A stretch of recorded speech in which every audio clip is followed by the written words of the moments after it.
U.S. air tree. Maybe it's time for a different nation. But I don't want anything else. I mean, yeah, sure, I could. But I don't want to play anything really, like, yeah, sure, I could get a MiG. That's about the only thing I want, but I don't feel like grinding for it. That's the thing. I don't feel like grinding for things is worthwhile. I mean, it's the same, the MiG is definitely better for realistic battle as things are. MiG-21, the German and Russian ones. But I don't feel like it's worth the energy to do that. And also, I'd have to probably spend some money and just kind of jam up, premium vehicle to make that work a little bit better. So, not necessarily buy a premium vehicle, but like, I'm going to grind for a MiG. You know how I grind for a MiG-21 right now? I get an IL-2 ISH, like the ground, the IL-28, the stupid rocket-equipped IL-28, the second one. I give it a talisman, I get the rockets, and then I go into sim battle and dump ordnance on airfields. That's how I'd grind that. And that's not the most interesting thing in the world to watch either, even though, well, there's some heroism to playing sim bombing a bit, but it's not even really that great to make content either, so... Play British, get the Lightning. I have the Lightning. It wasn't all that amazing, aside from the speed advantage, but I felt like the vehicle was uncomfortable, and now it sees 10.7 now, because 10.7 is a thing. So now we have it at fully expanded bracket, and the Lightning sees Phantoms and MiGs and Mirages, oh my, and it's not fucking good anymore. So, So, I enjoyed I enjoyed the Lightning for a bit, but it became frustrating to use because you're playing other Lightnings, and as soon as another Lightning sees you, they'll immediately just jump on you, and it becomes limiting. It becomes annoying, and I can't really have my fun. It wasn't necessarily, actually, I think the F-104 was funner. In terms of, like, actually being able to abuse the same, I have a speed advantage, you can't catch me, the F-104 was funner. One day the F-104 will be playable again, though. But anyway, ladies and gentlemen, enough rambling about War Thunder. Let's actually play the game that I actually wanted to play this evening. Right, so, get rid of all this. And bring up the game here. And drop the stop card as it loads. And hello, folks. Welcome to tonight's show. I am your host, Phontomen, and today we're playing Space Crew. Brought to us by Runner Duck, the people who made Bomber Crew, and it is essentially Bomber Crew in space. Now, I was excited for this game because the demo was actually really, really fun all the way back in June, but evidently the launch version of the game wasn't that good. It was actually arbitrarily difficult and not all that well designed. But 1.1, the 1.1 update has come out. They've added some adjustments, and so we're gonna see if it actually is worth the damn. So, we're gonna start a new game, because obviously we need to play the tutorial, because I fucking forgot. I hadn't played the game in months. The demo was, like, literally one of the first things that I played when I got back, so... Well, when I came down to Florida, so I kind of need to remember how they play the game. It's been a while.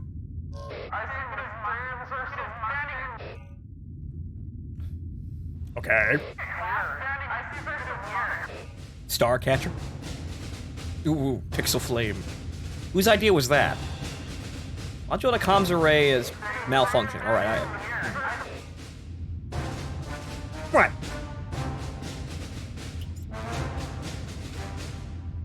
Okay. Captain Creer.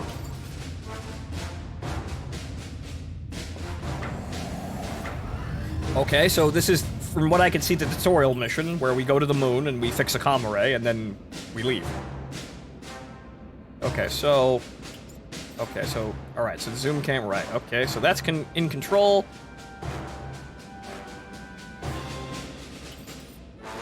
Rotate camera, yes, I'm completing all of that. Yeah, there's a bar for how much I understand basic concepts.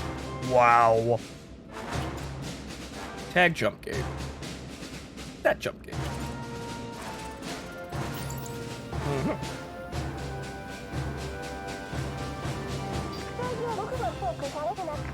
Also, evidently there's an option now to auto-tag targets if you have someone at your comm station, which I'm going to turn on. It's not on by default, but, so what is the person on the... What's the Rio doing? Hello, it's been a while.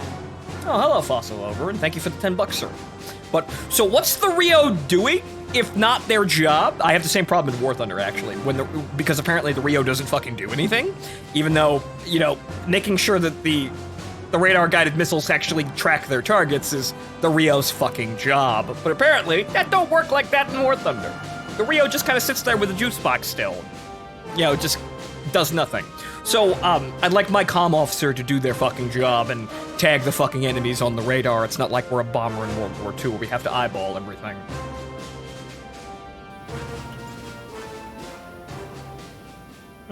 Alright, so Captain Creer here. Charge the warp gate! Well, charge the warp engines. Though we are still using a gate. Engage! Heck, what about an Ace Combat? Well, in Ace Combat, at least the shit works. At least shit works fine, because it's an arcade game. Though it is kind of silly that in Ace Combat 5, the cannon aircraft are Tomcats, and the Rios are not characters ever, which it's kind of funny. I can understand why, because you can't necessarily, you know, judge if they're in, you know, those characters would be in the mission at all times, and if they're not, they don't get character development. And it doesn't make any sense, but it's still kind of funny to see, you know, the Rios for the main characters not being people. They're just dummies in the AC universe, pretty much. But okay, looks like we got some uninvited guests. Our scanners are picking up incoming phasmid activity in your location. Purple men bad. We're uncertain how many are on their way. Make sure all of your weapon stations are manned. Okay, so, let's see here. We're missing one. Okay, so.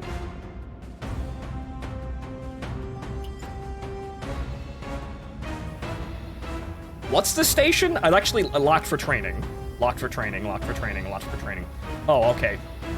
I have to actually do the one that they want me to. So, left click, right. Okay, left click to confirm. So I can't do diddly dick. Security officer. Ah, right, security officer. Move your security officer to the ship's front weapon station by left clicking on it, right. Nose gun. Use the mouse wheel or press the spacebar to toggle tagging mode. Okay, look at the men. Look at the bad men.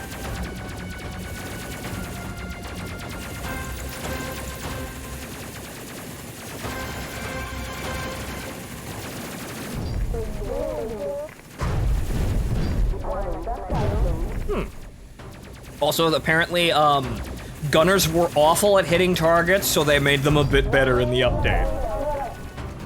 So generally speaking, it's probably a good thing I waited, because it doesn't look like the initial, interpretation of the game, or the initial impression of the game at launch would have been very good. So maybe it's to the game's best interest and my enjoyment that I waited. Good work. That looks like the last of them. Repair the probe and return to base. Okay. So, probe. Select your engineer by clicking directly on them or the panel, and then send them to... Actually, no, sorry. Yeah, it's left click. Left click. Star Wars Squadron looks great. Is this the Empire or Rebel campaign? Comedy gold, my audience. Better comedians than me.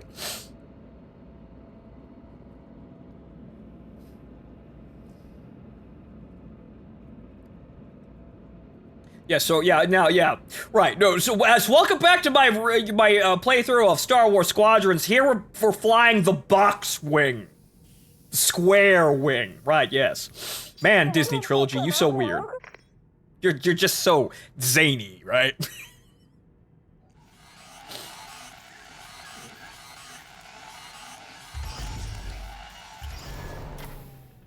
Okay, so now that we have the thing, right, it's left click. I'm used to right click to confirm, but fine. Clearly it's an A-wing, but using the impact font. The thing, yes, impact with black bold outline. Yes, good. The A-wing.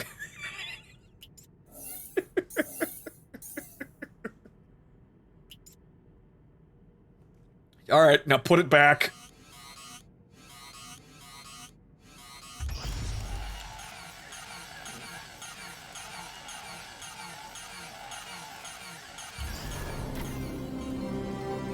Okay. Right. But yeah, as Jumoon pointed out there, some of the fights went on for like 10 minutes because you couldn't shoot one fucker that was too fast to hit. Apparently, some people, I was reading Steam reviews, some people were factoring in that even the easy missions, the easiest missions you can get, still took them like 35 minutes to complete, which, that's not very easy. So, apparently this game had some issues. So, it's probably better that, like I said, waited. It's probably better that I waited to play this, because now we actually might have fun.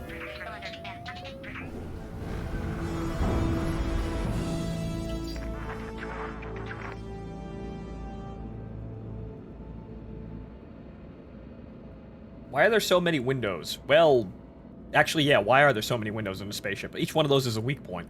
I mean, oh, situational awareness, I suppose, but why do we need a window right into the reactor room? That actually seems like a design flaw. That actually seems like a shoot me here sort of thing, right? Also, are you going to do some achievements like coming back with 2 crew or only shooting 1? From airlock and then reeling them back in? Because those 2 can be artificially done and you can import your bomber crew people. Well, I don't actually have anybody, I don't know if I actually have the save data, but the achievements, probably not. That just seems like game in the system, unless I actually get something really good from them, which I probably don't.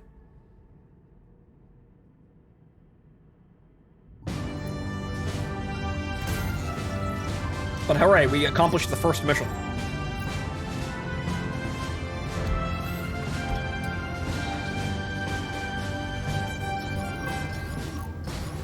Okay, so, Poppy Creer. These names. Alga Jensen. Leja Han. Charlotte? Haruto Schmidt. Obviously the half-Japanese man. No, Haruto Schmidt. Wait, half-Japanese, half-German. Wow, now it's a fucking anime. And Saga Petrov. Ah, yes, the Russian wife. Yes.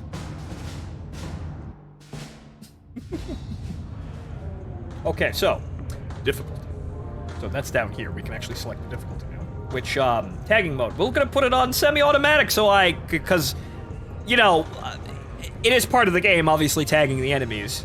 But, in the end, the comms officer should be doing that because they're looking at the radar screen. So what are they doing if not actually reporting the targets? This would seem like an, you know, this would seem like a thing that you'd need. But a lot of the game, as, whatchamacallit, as is, you know, as other people were going through, with the reviews of the game does revolve around your crew members' skills and basically just spamming them over and over and over again, which is how Bomber Crew was designed by the end of the day. So, we'll see how that plays out here, but basically, apparently this game has slightly different gameplay than Bomber Crew, but all the same strengths and faults by the end of the day, which I still have really, really sour feelings about that last mission for the B-17 campaign. That was bullshit. What's the Panic Station's difficulty? That's super hard. Apparently, challenging is default, so we're gonna leave it on challenging, but, the odds are further stacked against you. Only recommended for experienced players. So, that's you will die, difficulty. So we're gonna leave it on challenging just so I can actually get used to the game. And slow down...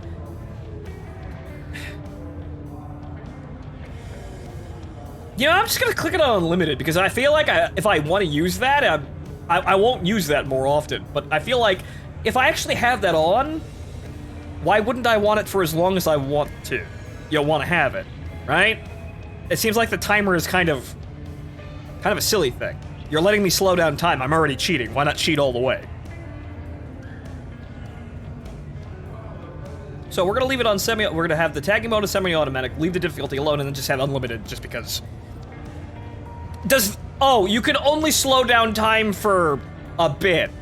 Does the ability to slow down time make the point man from Fear overpowered? Yes or no? Yeah, sure, you were limited, but the fact is you're already cheating. There's not much of a difference between being able to do it all the time. And plus, you can actually recharge it. So, I feel like if you're gonna let me cheat like that, you're gonna let me cheat at my leisure with that. I don't even think I'm going to need it anyway. So, let's see here. Stopping time make Dio OP in Stardust Crusaders? Yes. It makes, if you can just stop time, that's, I really shouldn't be able to do that, period, but if you're gonna let me do that, fine, I'm gonna use it, but I'm gonna make it so it's comfortable. You know, if you, but if you were to add a mechanic like, say, the Omega 13 device that lets me slow down time at increasingly long intervals, then I'll leave it for, I'll accept it as a video game mechanic, and, leave it at its default values until I research. Then I'll accept it. Then it's fun. I'm not. That seems like a pretty good idea, but nobody thought of this one. Oh well. No one remembers Galaxy Quest. But okay, so whatchamacallit, actually. Okay, crew size can be adjusted after the next mission. I forgot about crew size, but we have to play the second mission, the tutorial, in order to get that. And we're also going to hire a seventh person, because why wouldn't I want my spaceship fully staffed? That seems like something I'd buy immediately. Another thing that, yeah, sure, it makes it more challenging, but these are challenges that the player would want to, like a logical person, not even a player, but a person in this situation would want to solve as quickly as possible, and would be solved by just hiring another person, which is not that difficult to do. So, this game seems to think difficulty, it can be difficult in arbitrary ways and get away with it. It was understandable for Bomber Crew, but here less so, because where's the limits? We're in fucking space here. We're in intergalactic space war. Where are the limits? They're quite different from things in Bomber Crew, so let's get on with it, though. I agree with these changes, though. As much as I complain about them and think they're stupid, they've changed them, so I got what I wanted. This is the mission briefing room. Select a mission for your crew. Okay, enemy attack at Phobos. Doog music intensifies. Enemy forces massing at Phobos must be taken care of. Wipe them all out. Okay. Meanwhile, in FTL, pausing is a core mechanic of the game. You're expected to be constantly in the pause mode to plan out stuff and react in a timely manner. Or you will fucking die, because FTL is it's a great game, but it's also an awful game. It's a great game, but it's also an asshole of a game. Although this is a real combat mission, there are still a few features of your ship that we will need to try out. At some points during the mission, some control of your ship and crew will be locked for training purposes. Yeah, we're gonna arbitrarily lock your ship while you're in a combat zone. Good luck, kids!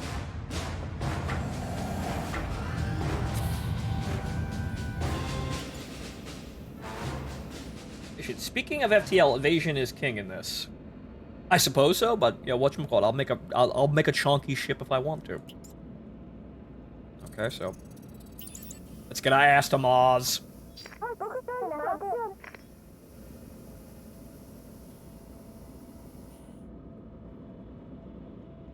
There's a reason the no pause challenge is considered to be much harder than playing with pause. Well, yes, because you're actually tying one hand behind your back. Because, pausing, being able to do this is quite easy. We also do this. Actually, no, I have to actually charge first.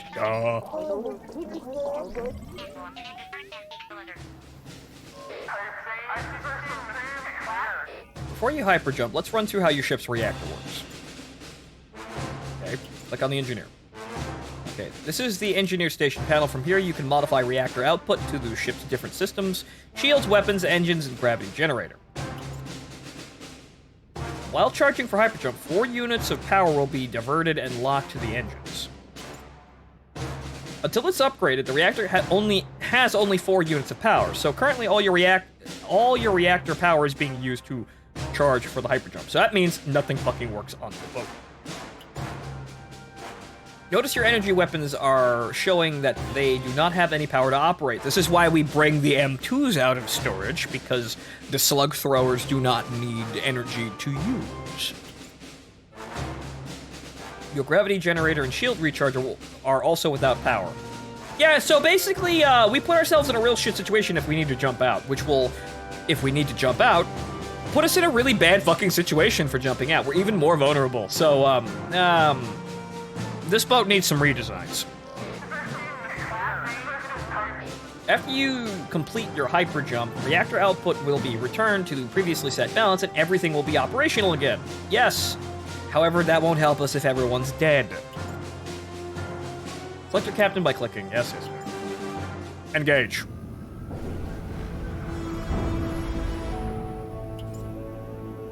As charging the reactor for hyperdrive, diverting power from life support, all weapons, disabling shields, gravity generator, and the coffee machine. Yes, coffee machine and all wireless devices, including those powered, by Thunderbolt cables. Select your engineer.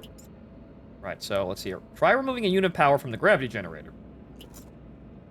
Notice that your gravity generator is indicating that it has not got enough power to operate. Yes. Okay. Try adding a unit of power to your weapons. All right, so we just everybody starts free floating, but that clearly it's since there's no gravity in the weapon, their souls are not held down. There's no gravity on the ship. There's their souls are not held down by gravity, and also the weapons weigh less because that's totally how that works. It's like magnetic coating. It makes the weapons work better because they're not as heavy, right? That makes sense, right? That's not how that works. That's not how that fucking works. But then again, artificial gravity in most things is actually just straight up make-believe. But oh well. Select your security officer by clicking on them. Right. Move your security officer to the ship's weapon station. The nose gun. Actually, no, over here. Why would you... Notice how your security officer has difficulty moving around the ship with the gravity generator unpowered. Yes, he has to swim.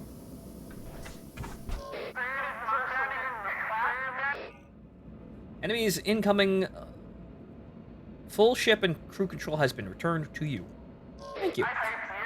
Set your reactor power to your preference and move your crew to weapon stations as required.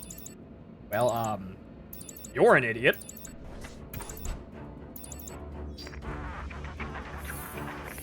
We'll just kind of leave the ship unpowered. Well, actually, no. You need to go over here. Right, that's not your station, the turret. So what can we do with...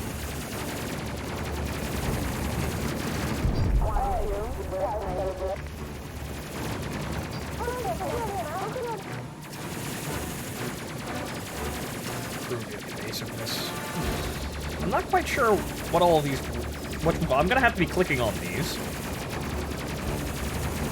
But...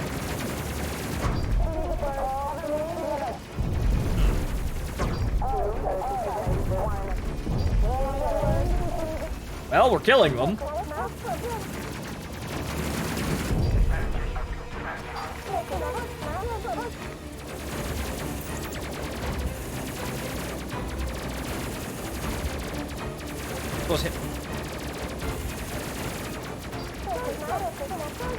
I suppose it just, we just move around, I suppose? I'm not sure how being evasive in this situation helps at all. Okay. Well, we have to go over there anyway.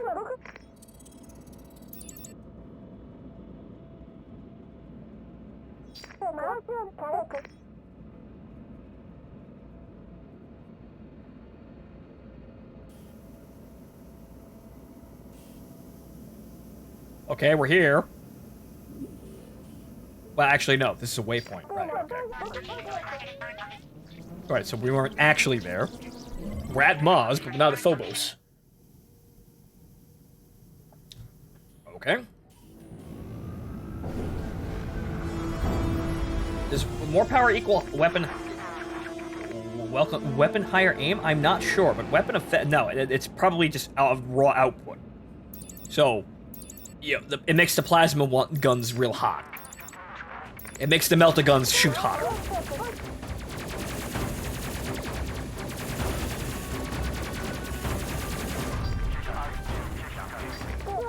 Is there any way for me to really move around?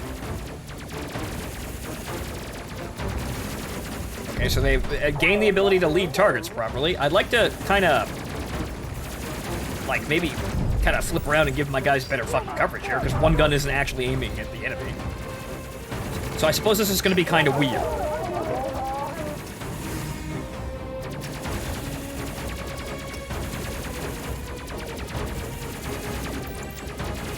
It only affects weapon output. You either want it at shields or evasion. Right.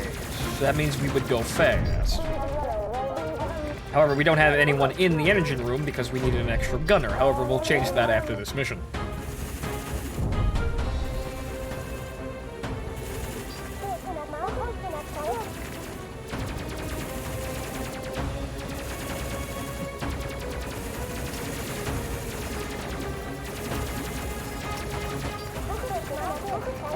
And it would appear that this is the situation that would actually transpire most of the time, where we're just kind of sitting here watching everyone shoot everything. But, you know, beforehand, apparently, as you can see with, like, the tail gunner, like, failing to hit that target, like, 3 times, that's apparently what it was like at launch all of the fucking time. So they've made it a bit better. They're kind of sitting right next to us, though. Good. None of you have any levels, so I can't actually, you know, tell them to shoot any faster, but okay. We good? Okay, somebody needs to be healed. Oh, it's Petrov. Petrov took a plasma bolt to the face. Okay, so, return to base.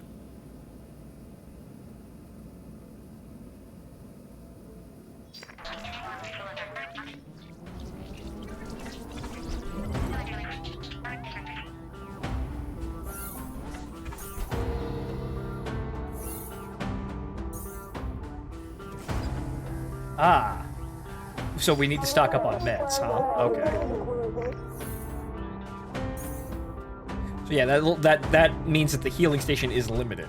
It's kind of annoying, but alright, fine, I understand. Okay, so if we take out the weapons, just put it in engines, that means, do we go faster? Obviously we'll dodge faster, because that's apparently what it does, but will we just move faster? Okay, before you return to Athena, we'll explain a little about your captain's piloting modes. Okay. Right. I have clicked. Currently, as the jump gate waypoint has been tagged, you can see that waypoint locked is highlighted. Let's try canceling this waypoint. Okay. Press patrol to cancel this waypoint and patrol the sector. More piloting modes will be unlocked as your captain gains experience. Oh, okay. Notice how the jump gate was untagged. Tag it again to switch back to follow waypoint. Continue to follow waypoint. Continue the rest of the journey. Okay, fine. Right. Okay. So he'll just get, you know, I guess, different flying styles. He'll gain different ace styles as we level up the cap. Fine. Also, I suppose if we don't really need to move fast, we could just hit fucking tab to accelerate time. But hang on here. One thing I actually want to look at is the engines. More engine power increases your ship's evasiveness.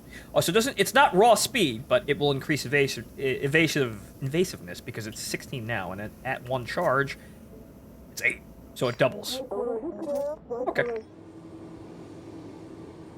But, right, ready to charge here.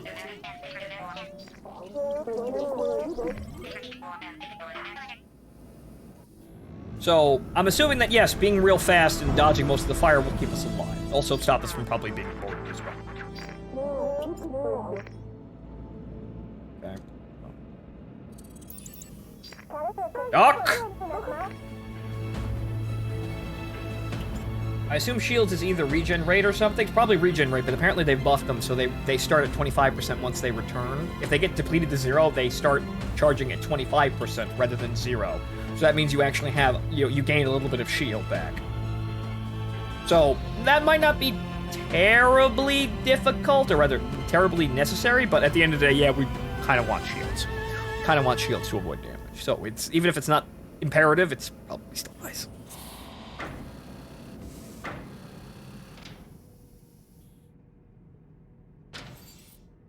Okay, so we have returned from the tutorial missions. Who fucking Ray? It's significantly less busy work now, but then again, it's probably going to get more difficult to compensate for that. Captain, why is your gravity generator turned off? We needed to, you know, give the guns an extra push. Okay, so attack, defense. Well, there he goes. A reactor boost, shield replenish. That's nice. Focus fire. Okay, all right. Captain attack. Pilots a course directly towards enemy fighters for a more direct confrontation. Pilots a course that keeps the ship's strongest shields facing the enemy. That's probably, yeah, Reactor boost. Temporarily gives a small boost to reactor output of the reactor. I'm guessing you get one reactor output, like, unit. Quickly restores shields to full strength. That's Why does the security officer have that? You'd think the engineer would have that sort of thing, but okay, fine. Focus fire. Heightens aim accuracy with a turret for a short period. All sensible. Right. Light armored suit, battle helmet Mark 1, armored boots Mark 1, light gloves Mark 1. Okay, so yeah, there's your standard Space Marine outfit. So, adjust difficulty. Okay. This is how we recommend you play the game. You'll need to prioritize where to place your crew and how they are used. Nah, if I want that extra person, I think I'd take it. You'll be able to recruit an extra weapons officer, reducing the need to move your crew between stations. Yeah, because I want gunners for my, stations on my ship, if I can afford that. Which I probably will, because we're under the employ of, apparently, the Space Federation, Navy United Systems, whatever the fuck it is.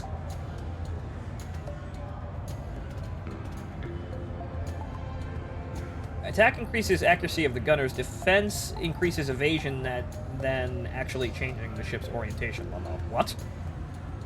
It increases... Well, okay. Look at all these people here. Why wouldn't we have a full crew? Because the game said no. But yeah, it seems as though...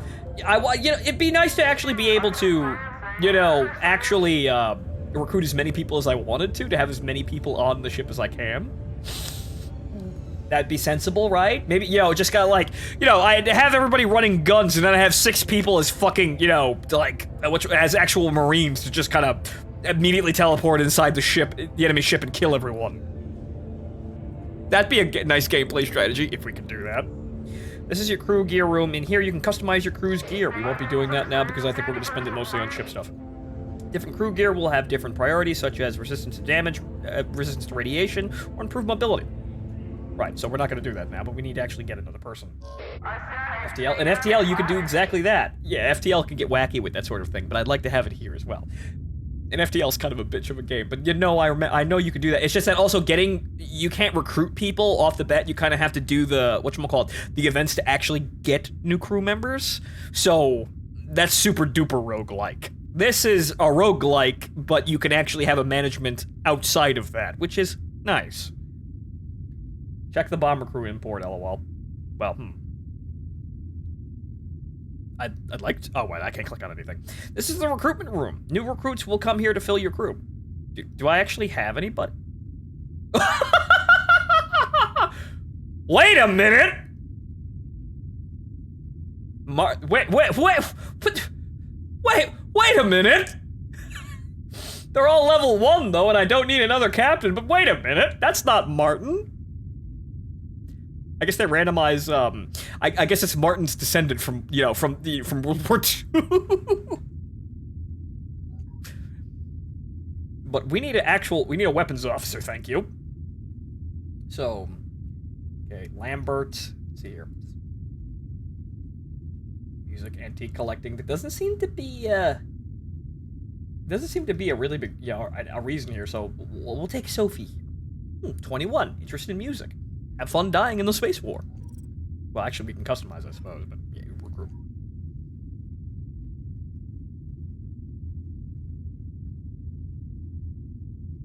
Also hire crew members from shops in FTL, though you have to get to them in the first place and it costs scrap that might be needed elsewhere. You see, this is the thing. FTL is more of a pure roguelike where you might not be able to get anything, or rather, it's really sketchy how you're going to be able to get, get things as you go, which is perfectly fine, but like this, I have a store that I could, or rather a recruitment station from, the Space Navy, that I could conceivably get as many people as I want and request other ships and whatnot. I don't have to worry about being able to get to the fucking Space Navy depot to begin with. It's my base. So, different, but you see what I want out of this. Get me? Okay, so we have money here, and we got everybody that we need. So, actually, you know what, let's, can I go to the fucking hangar, please? Crew gear. I suppose I have to take a mission first? Okay. Transport supplies, low risk. Clear off Phasmid forces, low risk. We'll do transport supplies. It's a similar way to the Binding of Isaac. Sure, there will definitely be a store around. The question is, will you have anything that you actually... Will it have anything you actually want in it? Yeah. I can accept that about roguelikes, but, yeah. Sometimes you actually do want things. You want a shop that'll actually give you things in these situations. If the game's gonna be difficult like this. But, small potatoes, I suppose. We're probably going to actually take the dangerous route, but... buy that. Can I actually, I guess I haven't unlocked customizing my ship yet. Okay, fine. Okay, so now we got this big crate. Fine. So, okay, so I guess we just launched, but let's see, okay, so Sophie there is manning the turret, as she should be. The security officer at the security station, and can go to the nose turret if they feel like it. Okay, good. I'd like an 8th person, please. But okay, that's just my autism getting to me. So let's get the hell out there. See, I'd be the kind of player that'd be like, okay, I'll take some sacrifices in terms of having to spend more in order to make sure everything's at the maximum efficiency. There's a nose gunner, there's gunners in every station, everybody's sitting at their own station. There's even somebody manning the tractor beam back here. Right, so before starting this mission, let's quickly go over some of the equipment on your ship. Equipment can be stored in the equipment racks around the ship. You can customize your ship's equipment load out between your missions on Athena Station. I couldn't actually do that, but okay, fine. There are 4 types of equipment: spacesuits, fire extinguishers, phase rifles, and medkits. As a training exercise, we started controlled fire at the back of the ship for your crew to put out. Hey, we've lit your ship on fire. Okay, I have to choose the engineer, even though I could choose anyone else. But yeah, hey, kid, we've set your ship on fire. Go fix it. Welcome to the Navy. Oh, you can tell them to automatically stow. That's nice.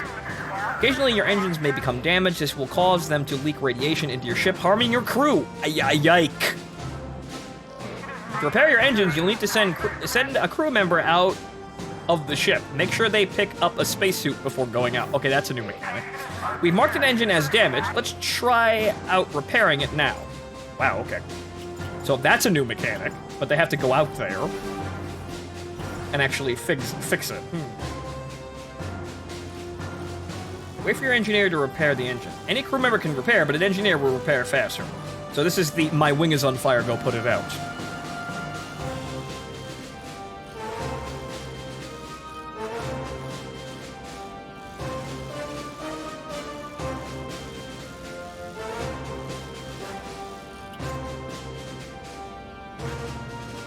Be nice to have them return to the station, but okay.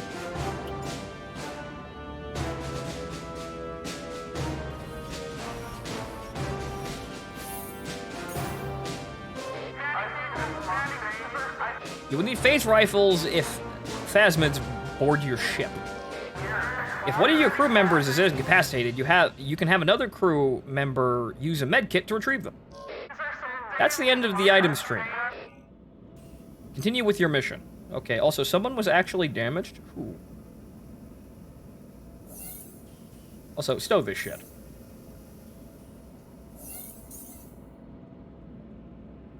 Apparently, Han was damaged because of radiation. That wasn't actually pretend radiation. I don't agree with the rifle being within the airlock. Yeah, you know... I'm gonna change that. I don't like that. That's literally where the enemy comes in. So you probably want them anywhere else. So, we're gonna fix that once we actually can customize the ship. Alright, so, mission. Okay, so, fastest route. Safest route. Ah, fuck that. Fastest route. Also, accelerate time isn't even really all that fast.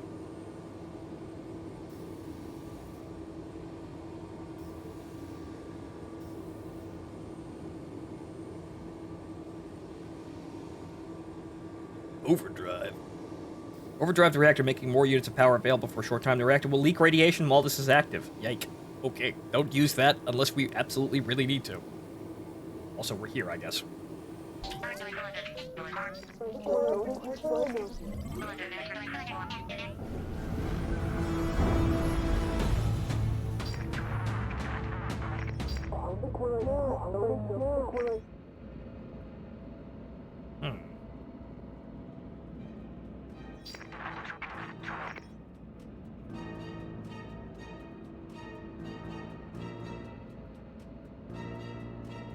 But where?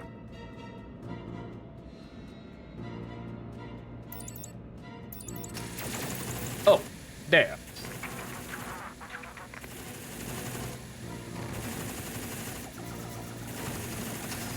Ah, right, it's right. It's left click to confirm, and not fucking right click. I usually have problems with that, but, you know, now I'm having the opposite fucking problem.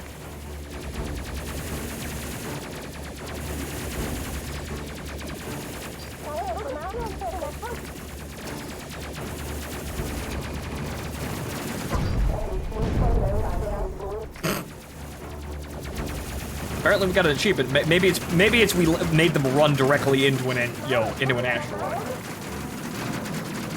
You know what? Let's put that to shields.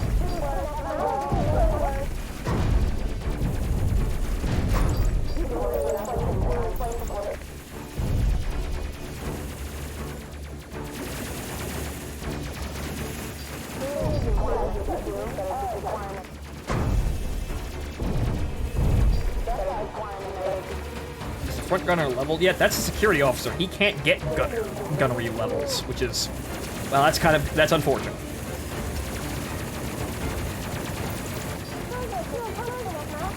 Also,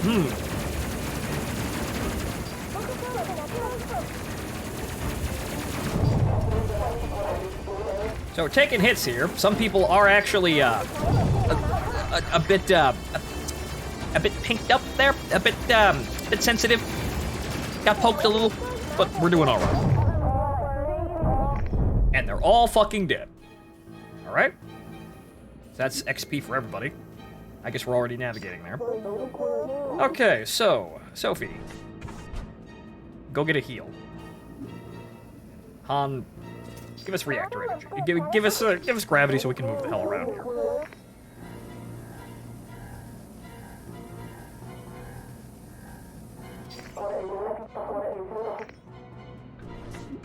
Have Jensen go over there and actually get healed. Though ooh, wow, that rock really fucking smarted. So I suppose we could have the security officer over here.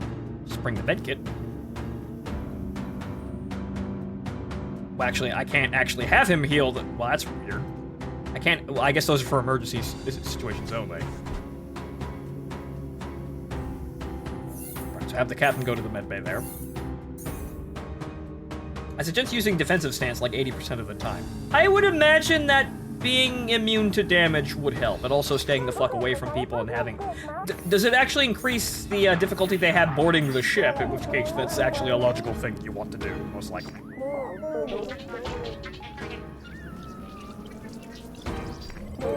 But I'm doing this to actually level my gunners so they're a little bit more, you know, tough, or they're good at their jobs, because apparently hitting things becomes a problem.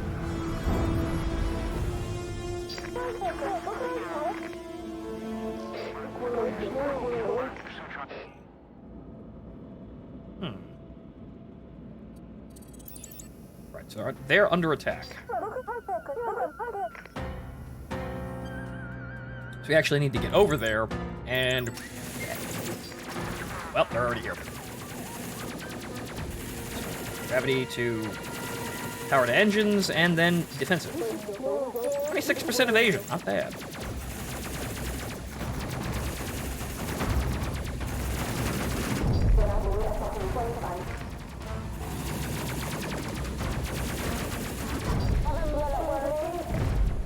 The captain might swerve the ship before the boarding ship can align itself for boarding the drop. You get more XP from killing the boarders than killing the boarding ships itself. Oh, that's cool.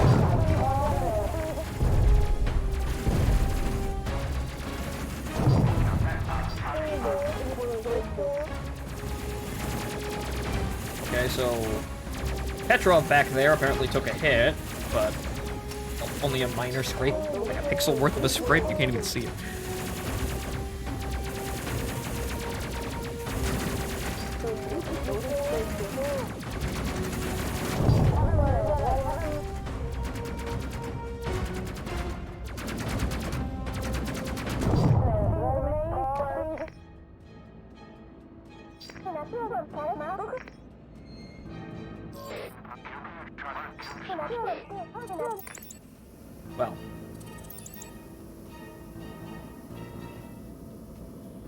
Okay. Area secure. Have the engineer stand by at the tractor beam station, and then I suppose we just, we land, and then we drop it off, and then we go home. So this is going quite well. Probably because A, extra crew member, and B, you know, auto-targeting, so I don't have to worry about that shit. So it is basically just kind of, you know, experimenting and using the abilities and learning the game a little bit, but obviously you could see where, you know, automating spotting and having an extra gunner make this incredibly easy, which, it's nice. It's actually way less frustrating. I'd probably be swearing to have the extra crew member, and, you know, I'd look at it and go, well, this is stupid. Why can't I just have another fucking person there? Also, why did the camera move? But they fixed that, so no complaints there. You can put the rifle beside Petrov now. Well, what the hell is this? What is that? Is that an escape pod? What actually is that? Yes, that is the escape pod. Get out of there. I mean, I could actually, yeah, I could just kind of move it over, have the engineer grab this and then just kind of drop it in this room. So yeah, this is the first room the enemy can actually enter. I'd like a turret in here is what I'd want, but oh well. So yeah, so now Petrov, if there's an enemy border, Petrov can grab the rifle and then just, you know, be the best Russian waifu ever. Just grab the rifle and shoot up the place. So good. Alright, so, enemies killed, supplies delivered, let's go home.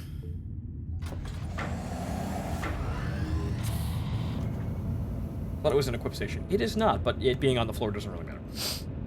Okay, fastest route home, please. It's actually better that we take the combat head. We seem to have a bit of a malfunction here. The oxygen's malfunctioned, and, is the gravity? Or the shields. The shields have malfunctioned. That's, we want to fix that.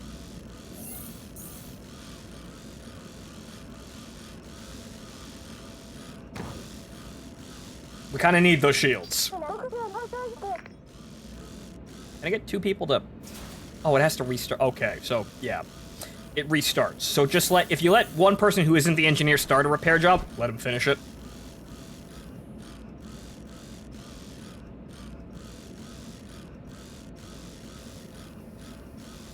So this is nice, and I can see where the quality of life improvements that they made to the game actually really help, and I'm glad that I actually didn't have to experience the game without them. So all in all, good first patch. It took them a week, but indie team, so what are you going to do? Say that they should work themselves to death? No. So I can see where the problems kind of arouse with this, but at the end of the day, the problems apparently have been fixed. So, and then the gravity. Actually, no, I've been charging. So right. So that's just the energy. That's just a generator. I thought the gravity went out on its own, but no, that's the jump. Right. So the changes have been made. They're here, so no big deal. So now I can just enjoy the game the way that I want to. So gravity. Right. Engines to increase dodge. And then we'll just, whenever the enemies decide they want to come and fight us, they'll get here. We'll align ourselves to base so we can just get out of, you know, dodge when we want to.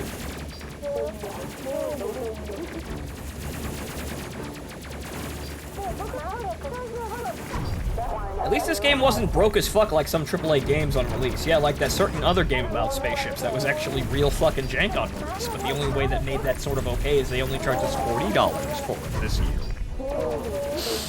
This was $15, I think, I bought it for. So, yeah, I'm gonna be a little bit kinder on this. And it seems as though, you know, that kindness would have been well warranted even if I actually got it on launch, or rather started to play it on launch, because, hey, they fixed some major complaints already, so whoop-de-fucking-do. Has Squadrons actually had an update since launch? I haven't checked. I don't think it has.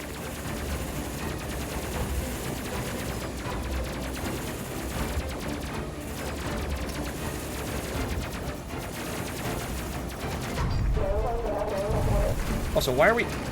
Oh, wait, no, we went to waypoint, that's why. Right, I didn't set defensive, I set to waypoint. So now that we're actually at the waypoint, oh well. I can just kind of... We can keep defensive and just fly around, and they'll hit us less, and we'll stay alive a little longer. But, wow, Jesus Christ. The oxygen generator's about to fail. What the fuck? Get to your goddamn station. Go fix that. I guess that was just battle damage. Everybody's fucking suffocating now.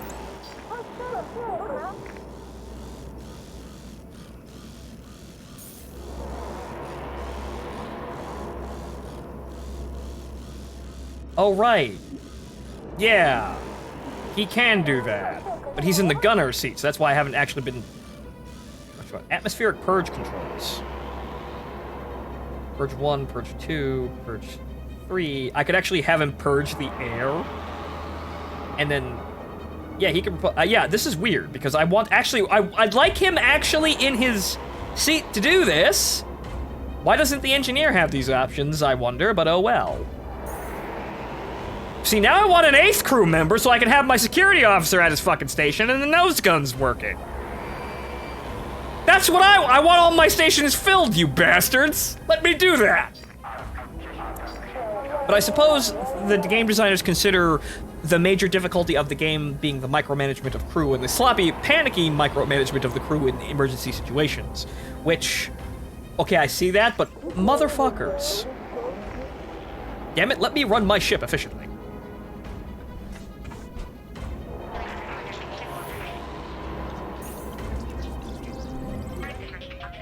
Schmidt, get in the goddamn heel. Get in the heel, too.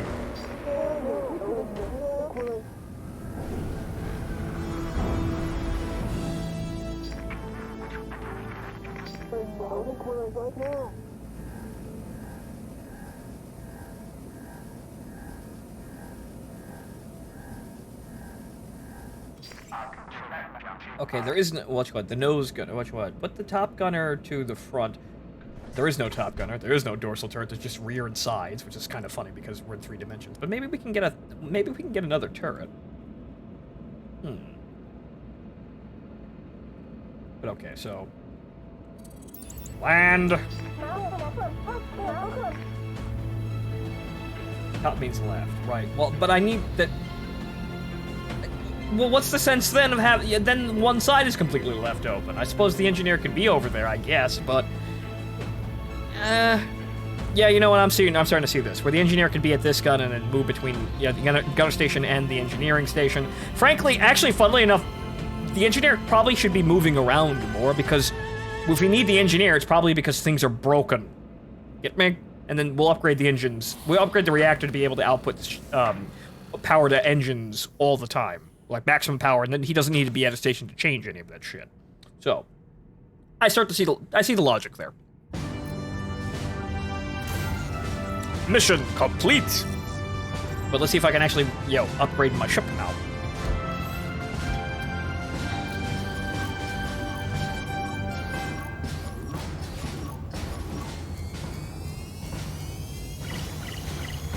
Request fighter support. Hey! Also, Sophie has focused fire. Good.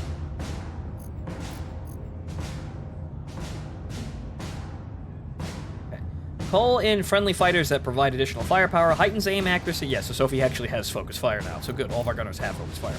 Standard armor plating Mark 1, additional armor plating for your ship. Plasma cannon Mark 2, fires burst of highly charged matter, effective against energy shields, but less effective against ship hulls and armor. Requires reactor power to operate. Right, so now can we actually upgrade the ship? Good. You can arm your people eventually with personal weapons or shields. Good. But apparently there was a personal pistol item that you could get that apparently was shit, so they buffed it in the patch. So I start to see how this game wasn't really all that great at launch, but now a lot of these problems are actually fixed, and I'm now looking at those problems going, wow, those must have been shit. But I can't really damn the game for them anymore because they're not there. So I can't really harp on it, but it seems like, yeah, no, they seem to. From what I can see, the developers acknowledge that, hey, our game has problems, and they have fixed several of them to make it more comfortable. Wow. Quite a far cry from from people in the Star Wars Squadrons team. Apparently, that one developer who said, and I didn't see the exact tweet, but as I was told, it was passed to me as close a quote as possible. Our game is perfect. It doesn't need any changes, and anyone who hates it is a Trump supporter. You know, one of these teams I'm going to commend for doing hard work, and one of them I'm gonna look at like, what the fuck are you doing? Man babies in basements, pretty much. Something like that. Diabeto relayed that to me while we were playing Squadrons. Apparently, yeah, no, one of the people on the Star Wars Squadron team said the game doesn't need updates, it's perfect, when it wasn't. It had a lot of fucking launch day bugs, and I'm not sure if it's actually had an update since. And that anyone who doesn't like it is... Basically, they pulled the hateful bigot card. Oh, you don't like what I did, or rather, you don't like this thing I made. Oh, well, you're a hateful bigot, even if it's actually flawed and has, you know, critically examinable problems. I don't know, I didn't see the tweet, but apparently, well, Diabeto related to me, and I trust that man. So, I'm gonna like this probably more than Squadrons, even though it's not the same thing, unfortunately. I hate what timeline I'm in. I also hate what timeline I'm in, and, we'll see what happens at the end of this year, though. We'll see what happens when 2021 rolls around, because, it's been a bad year. Worst on record, honestly. Right, so let's have a look at armor. Well, I do the tutorial, I suppose. This is the spacecraft hangar, and here you can upgrade the equipment on your ship. You can also customize the appearance and name of your ship. Do we want to call it the Takao? Do we want to call it the Takao? People were memeing it before. Do we want to do that? We can do that rather quickly. Do we want to name the ship after my boat wife? Do we want to do that? That one yes, two yes. Takao. Also, yeah, the paint, it's a Bulgarian spaceship. I'm not sure about I don't actually know about the Bulgarian flag in, like, memory. I don't actually remember what it looks like, but, you know, I can see. Okay, so, livery, or livery, as I like to say it. Okay, so, okay, we can adjust the color. Wait, no. Clearly, clearly, now we need to make it the Swedish or the Finnish, because I can see where this goes. Norwegians, Swedish, I think the, the Northern European countries have a problem with originality in their flags. They all look the fucking same with different colors and also check marks. And ooh. Thanks, Doc. There's your daily dose. Okay, so, custom colors. Well, we can actually custom color. We customize this. Okay, so, right. So I want, let's go with white for our base coat. And then this, it's gonna be kind of garish to look at. Well,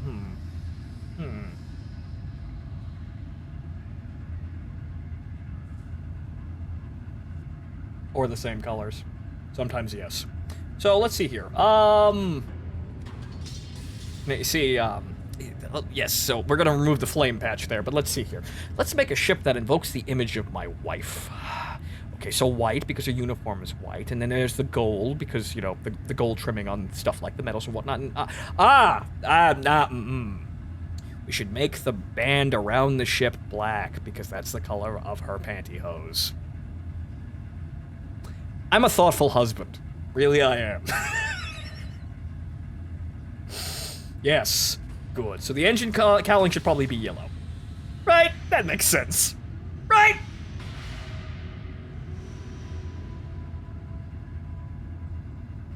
It actually is a pretty damn good color palette. But, right, yeah, so we'll change the name here to a moment here. Base paint. I want to take the flames off because that's rather silly, though. Well, you can't fucking see it, but fucking alien busters. Nice. Nice. Though, yeah, it being bone white kind of fucks with some of these decals.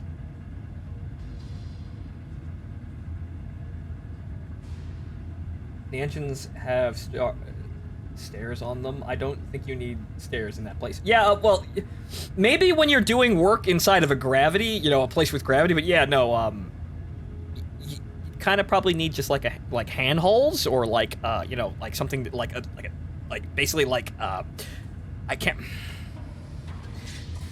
You've ever watched Gundam? That's how they get around the fucking ship. They have this, like, fucking escalator system, but it's a fucking handhold that just pulls you along the wall. That would probably be a better idea than stairs. Grab boots. Also grab boots. But then again, why would you need grab boots in a staircase? You just walk on the side of the ship.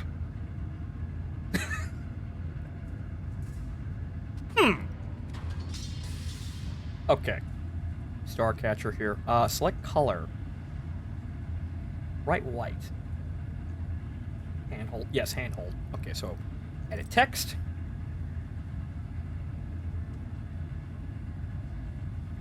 Alright.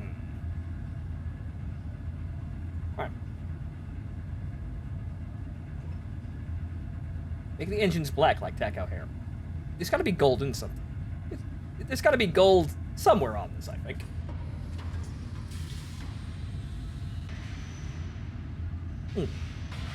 Extra text. Extra text where? Oh. I could have it somewhere else.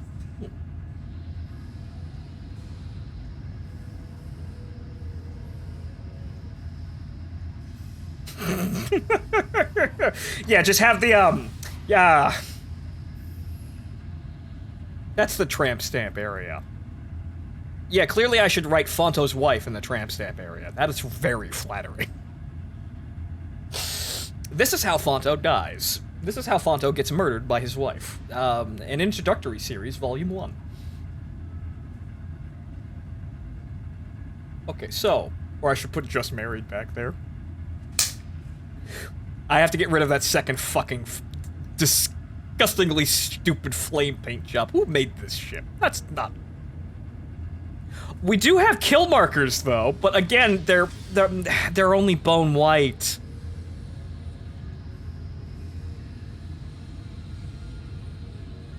Anything else here? That's just, it goes... That's on the underside of the ship. Nah. This other stuff? Nope.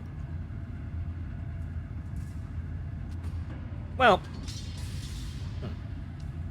Yeah, what is it? UDF? Well, that's technically who we're working for, I suppose. But, 100 EDF. Yes, 1-800 Earth Defense Force. Mm-hmm. Also, Skull and Crossbones if you happen to be edgy. But I think we'll work with that for now. Though, I could reverse the... Well, actually, you know what we should do? We should actually try this. So, if we imagine the engine cowlings, or the engine nacelles as the legs of my wife, we could also flip the colors, if we're gonna go full on with this.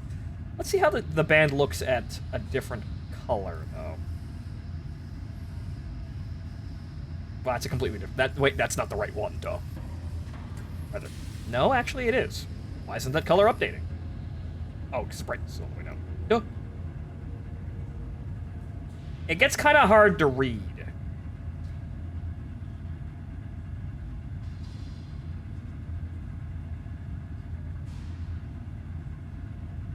So I suppose we want to kind of make it a bit of a darker sort of... Yeah, that kind of works out. As though we could also adjust the text, I suppose? How about having the text itself gold? That also works. Good idea. See, I love my fan base. Sometimes they actually give me better ideas. Okay, so there's that. And I suppose, yeah, the main text, we can write that in gold. It'd probably be easier to read over black. More of an orange. Yeah, right about there.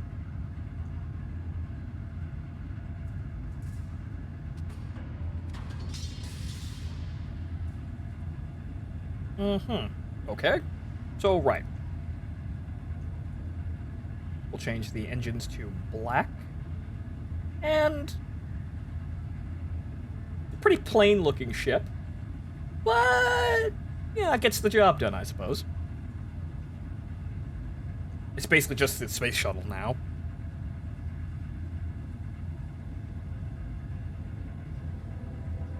Did she call your wife? No, well, no, I did not call my wife plain. She's homely. There's a difference. Anyway, I'm gonna get up real quick and go to the bathroom, so I'll be right back, folks, and then we're gonna keep going with this because, all right, this is seemingly pretty. I want to see where this goes. This is. I had options to make the game easier and less frustrating and less irrational, and I'm actually having fun, so no problems here. I just gotta go take a piss break real quick and get some more coffee, but right back, folks.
Okay, I'm back. Also, additionally, as we talk about taco here, tacos were ready, so I decided to actually have a couple before they were, they got cold. So, yeah.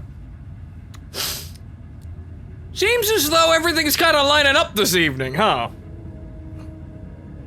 Okay, so I got myself another cup of coffee. And a bottle of water, and we should be ready to continue onwards here. Enough fun jokes aside. But okay, so now we can actually get to upgrades. But, right. Folks, welcome back. So, we could actually adjust equipment here, and, yeah, no, we want to get this out of here. I mean,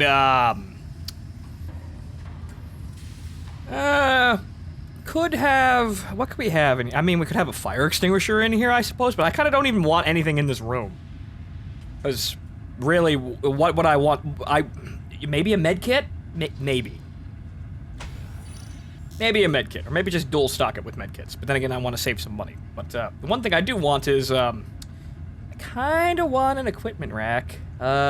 Somewhere in the other side, on the back of the ship. I'd like to have a rifle over there. The only problem is apparently I cannot get one in there.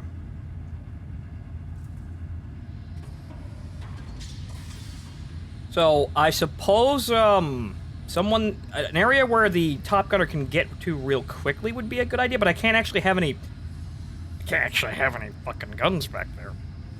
Maybe I can put another one in if I, like, see, those are the escape pods. I can have escape pods over there. Apparently, no, okay, I see why. Right, this is the wall where the escape pods are all go. You can, there's a scroll bar at the top of the equipment list. Is there? No. I mean, I could have one over there. I could put it in another locker, but I can't have another locker. So there's no other locker there, and you can't put one inside the Top Gunner's room, or rather, I can't have one inside the where the rear gunner's room. That's what it is. The left one up. This is the Top Gun. Everyone keeps calling it that, but I can't have one in the rear room right next to the one door between that and the entry point, because that's the escape pod room. So that wall's already taken up. But I suppose right here, what is it? Equipment rack 2. That shit gets dual rifles. Then we'll have those guns there, and then, okay, so we've got fire extinguishers. Medkits are over here, so I suppose... we do want... There's a health station right there, so I suppose if we may need health kits, but I suppose we should probably put them in other areas, like... have a rifle at the bridge, I suppose, just in case. But yeah, get rid of the fire extinguisher up here, because we can put a fire extinguisher anywhere else. So let's have 2 normal suits. So medkit and a rifle there. A fire extinguisher, we can get a fire extinguisher. We can put a fire extinguisher, we got 2 fire extinguishers right there. And we don't... There is a door leading to that part, right? We don't need to... Yeah, no, there's a second door. So we can... That's right there. That's fine. I suggest having spacesuit, extinguisher, and guns near the side guns. Right, so that's a spacesuit. We need one for, I suppose, every member of the crew. So I suppose we'll have one... Yeah. So one extinguisher here, and then another normal suit, and then in the engineering room, we could probably have... Actually, yeah, probably have 2 more normal suits. And then up here... So, let's see here. How many normal suits do we have? We don't need more than we have crew members. So, let's see here. So, 1, 2, 3, 4... And there's 5, 6... Right, so we have 6, but we have 7 crew members. So everybody's got to get 1. So I suppose yeah, okay, so we can put a normal suit in here. So we'll do, yeah. So we'll have that, and that's the normal suit for the rear gunner. And then she can go get the guns if she needs them. Right, so, let me back out here and have a look-see. So, med kit back here, because I suppose we could put a fire extinguisher back here instead of a med kit, but just in case somebody drops dead while defending the ship, that's probably a good place to have it. Rifles there for general defense, med kit over there. There's one fire extinguisher over here. We've got... Then again, so there's a med kit there, right? Yeah, maybe actually, you know what? We'll put the, we'll have this rack over here. We'll have this a normal suit and a fire extinguisher. So there's a fire extinguisher. There's a fire extinguisher up here. There's a fire extinguisher, 2 fire extinguishers down at the bottom.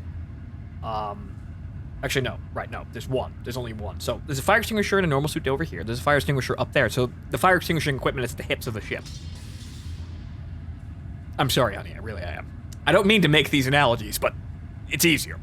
And there's a med kit at the front of the ship, and at the rear of the ship, there's one med kit, and in between the two of them, there's the healing station, so who gives a fuck? And there's rifles easily accessible at the bridge, just in case we need a spare rifle, and two at the on the other side, one hip of the ship, for the gunner and rear gunner to grab.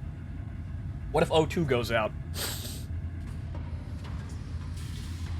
Do suits have onboard O2? I think they do. I think these are for provide oxygen to the wearer. Right, yeah. You can't do anything in them, but you can wear them in an emergency. So, in an emergency, we could have people actually grab the normal suits and stand there while the engineer fixes the O2. Right? I'm not sure if you can use these in man a station, though. That was stupid during the demo. I'm not sure if they fixed that. So if O2 goes out mid-fight, suits, yeah, if need be. The oxygen may not vent out of the ship immediately, but yeah, as a precaution, if need be, we have the suits. So we have 7 suits, 1 for every crewman.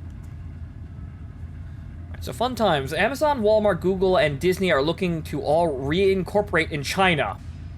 I'm sorry, what? So they are safe from American and European antitrust laws. Plus, Disney is looking to buy Paramount and, by extension, Star Trek, as well as Amazon Market and Walmart. As well, Amazon Market and Walmart may merge, and Amazon Entertainment and Disney may merge. Amazon Technologies and Google are looking to possibly merge as well.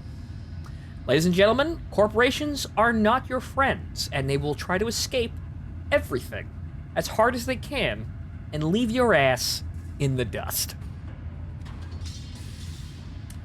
So, it looks like the Google antitrust lawsuit scared the fuck out of them. So, fine.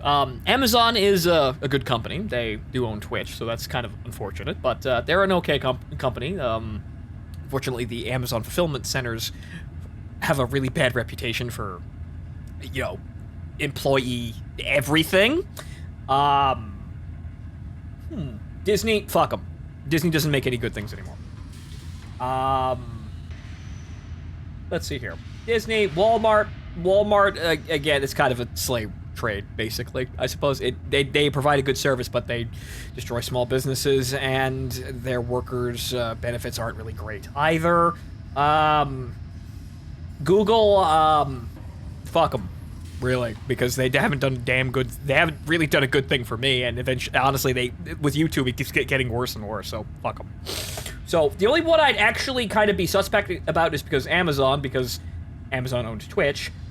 But that's probably the least, as far as things that I know, that's the least, there's all still pretty bad, but the least, egregious corporation on there.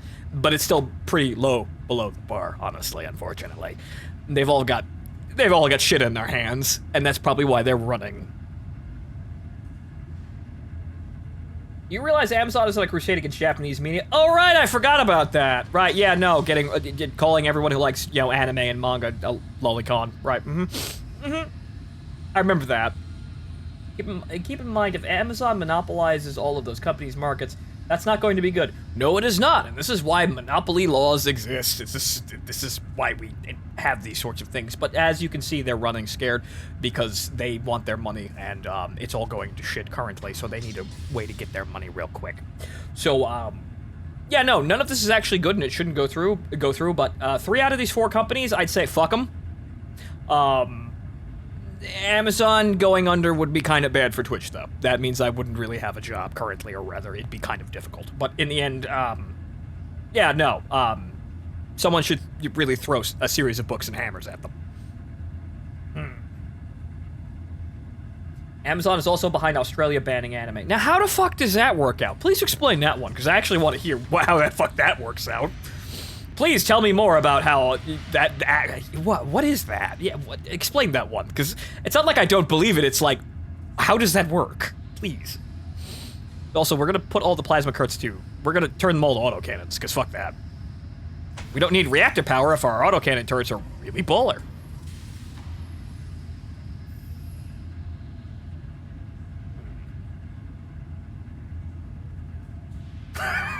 I'm sorry, kids. I'm very, very sorry to hear that, but Jesus goddamn Christ. So let's see here. Engines, let's see here. Escape pods. We could use more escape pods, but let's actually make the ship actually workable, I suppose, before then. Systems. We don't actually have any of the systems unlocked, so we can't actually unlock any of them. We need research points. So I guess we're gonna go armor, because that's just a better idea. So, armor. Check. Armor. Check. Armor. Check, and armor. Check. Alright, so what about the engines? Nope, can't upgrade them.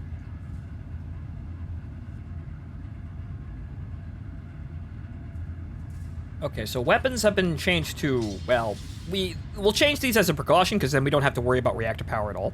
But we can also get these combined ones, which are Mark II plasma cannons, but they have a reserve autocannon in them, so best of both worlds. If the power goes out, we could still just shoot them full of holes. But we could also have autocannon Mark IIs and never give a fuck.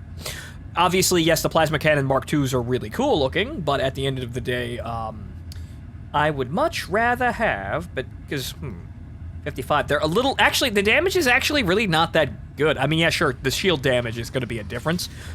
But the damage, the raw damage between them isn't really all that different. So I have to see what the autocannon Mark II works out to, but I don't think we're losing very much just by having autocannons.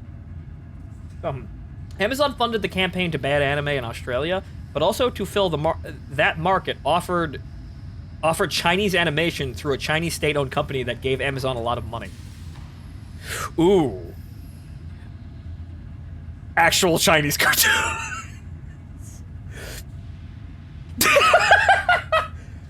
Just when you think people aren't bastards, yeah, they can surprise you. Just when you think that someone wouldn't do something like they would.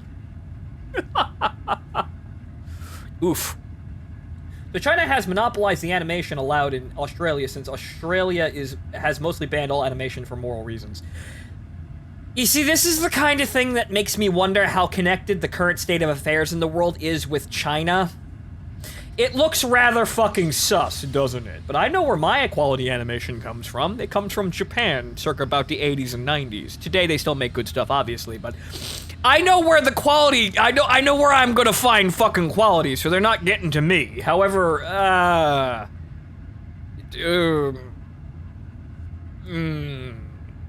So, let's see what happens here, because I see we might be on the precipice, or rather the starting point for a massive fucking grift done by major corporations and the Chinese government. I see something coming here if this is all lining up the way that it seems like it's lining up. Obviously, I'm just a man on the street. I have no facts, but this is what I can see of the situation. Yike. So we might have some problems here with China and growing dissent, and it's not going to be racism, because it's mostly the Chinese government, not the Chinese people. You can call it racism, because when you dislike China, you can call it, that's the card, or dislike anything. Just like another country, someone pulls the race card. It's not racism, it's the corrupt Chinese government. Everybody knows that China's crooked as fuck, right? Right. Moving on before I get turned off. So I think that's everything that we need for the ship itself right now, as well as what we can unlock. So let's save our money here. We don't really need the crews don't really need to have tremendous upgrades currently. We can get them more equipment, but they probably don't need it right now. council has allotted your case a singular yike. One free yike. But let's go on a combat mission and test these, well, the Vulcans. Let's see if these modifications have made a difference. But okay, so before we set off here, so we want to have Sophie over here go to the front turret, and then have the engineer go to the rear turret. And then we kind of don't have to give two solitary fucks. Yeah, sure, we can change the gravity to be something else, but at the end of the day, I think we're only going to need that in emergencies. So, this looks fairly optimal, I think. So, all the guns are manned. The security officer has control of the shields. The engineer is around the compartment where everything is, so that she can go or run into any situation or any station that she wants. And nobody should need to move. So... Also, yeah, I didn't see the enemy ace pop up because I was looking at all this stuff, but okay, fine. Bring it on, fucker. We're prepared.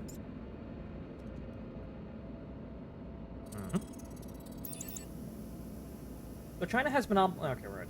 To give you an idea of how China is run and set up, look at the League of Ruling Corporations for Armored Core 4 answer. It's always nice when, Orwellian and dystopian cyberpunk actually comes to your current timeline, but it's not as cool and winds up being more disappointing and, well, in a lot of cases, even more terrible. You don't have the rule of cool to offset it. So we'll see what happens, because I feel like the world's going to have a massive shakeup going forward in the next 5-10 years, because there's going to be a lot of changes, because the way things are right now, yeah, we can't stay here anymore. Defense, right. So the way things are right now, we can't really stay where we are, I think. So we're going to have things are going to change. I have no idea what they are. Well, I have no idea what's going to happen, but I think we're going to see the majority of the changes after the election, whatever the fuck happens.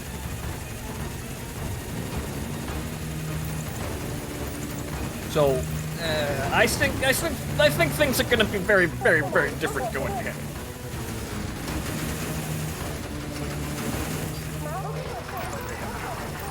Okay. Ooh. Fix shields, you fuck. Okay, good.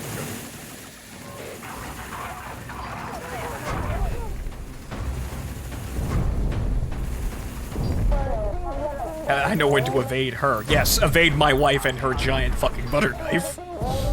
Enemy ace defeated. Good, that was easy. Or rather, he ran away.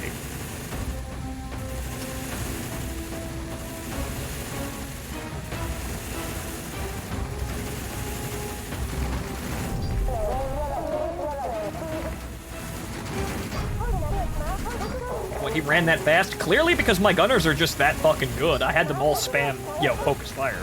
So he got fucking primaried. Okay, so let's see here. People are a bit shot up, so we should probably take care of that. The reactor apparently has taken some damage. Let's see. Okay, no. Objective, Mercury. Are you defensive? Yes, I was defensive. I was set to defensive through that entire fight, I believe. Fix? Right, good. Minor damage. Everything else is apparently perfectly fine. Han can return to her station. Though I could actually, I could leave this as it is to just get used to the fact that, used to the fact that I'll just leave it and, set it and forget it, kind of. But we don't really have too much more energy, so I suppose we'll just we'll set this up as we have more reactors, right? Or more reactor energy. So I'll just kind of leave it alone for default. So I could increase speed to increase evasion. But at this point, I think the pluses of doing that are so minor that you might as well not even bother.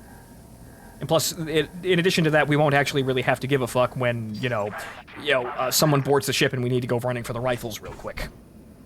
Okay, so Petrov here.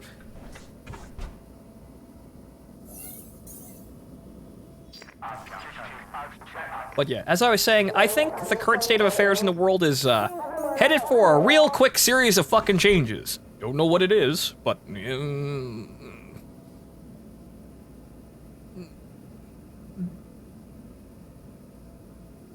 keep an eye on things. you know, just be watching, because I feel like we're gonna see some shit.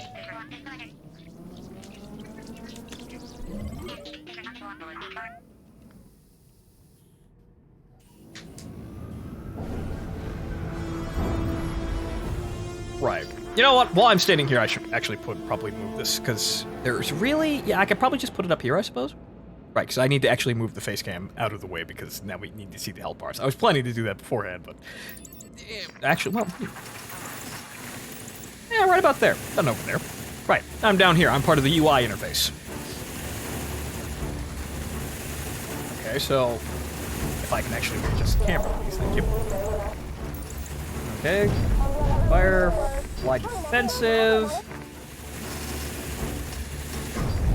Fire, focus, fire, focus, fire, focus, fire.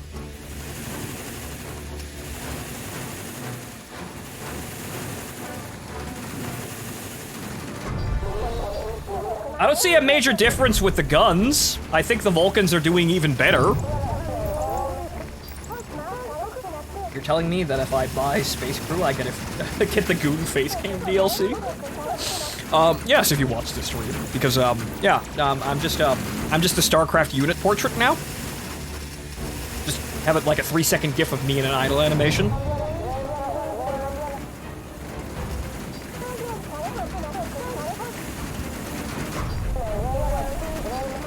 Also, oof, shields are down. Let's replenish those shields.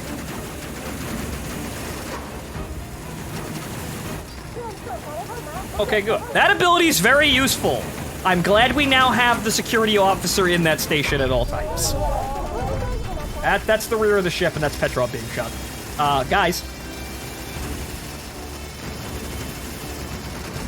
So what about that moving the, you know, front towards the enemy, or best shields towards the enemy here? I don't think that actually does any of that. Fuck it, I'm just going all attack here. It doesn't seem to be doing anything. He's still got his ass towards the enemy. And they're shooting right through the shield. Oh, power conduit damage? It's likely to start a fire before, repair it before it does. Right, okay. Have Han fix that. Oh, Jesus fucking Christ. The moment I fix it is the moment it actually starts a fire.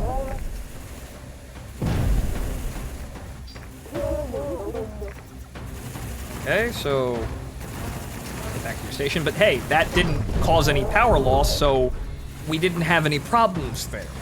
So the guns kept firing, and that's good. So 30% accuracy, good. Okay, 50% accuracy. So the gunners are actually pretty accurate right now, and that's very good. Do we have our shields back yet? No, well, the shields are generally recharging, so it's good. So it seems like all attack seems to be working fine, too. Just in case you really need to focus down basically everybody. You good?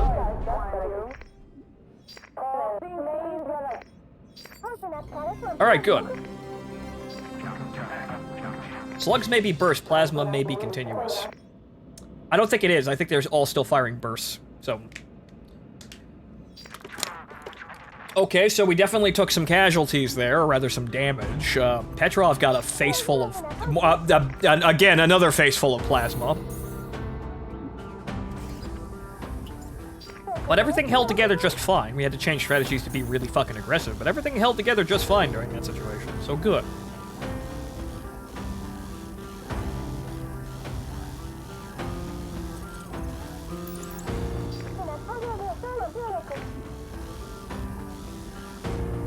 Just one thing on that topic. Might I just say that it is ironic, Australia is. It started out as a collection of penal colonies that fought for independence and nationhood to stop being shit on, to now turn into a country where the government has outlawed nearly everything the rest of the world can do legally, and thought policies its people into submission.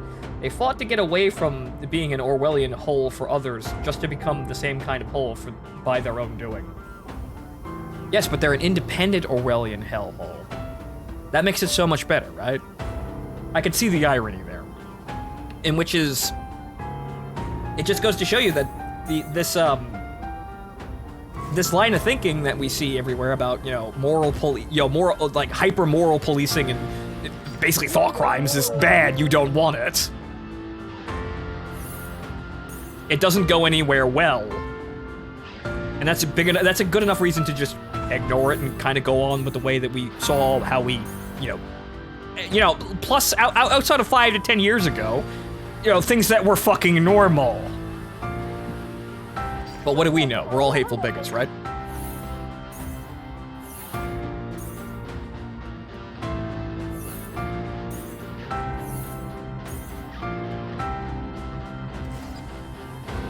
One plasma's as is recommended to whittle down shields so Vulcans can tear through. Good idea. You know what? We'll probably have the nose gun be the. We'll probably make that a Mark II plasma turret, and they'll just have Mark II Vulcans on the rest of the ship. So there's at least one gun out there that actually pokes things. But then again, actually no.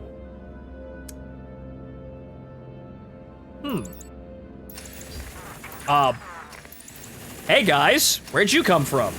I'm trying to manage. Actually, you know what that means? Can I just wait here and just kind of shoot all the guys here? Can infinitely farm XP? I mean, healing will probably, cause a bit of an issue, but still. But so the front and, the rear and the front turrets have 360-degree rotation. So.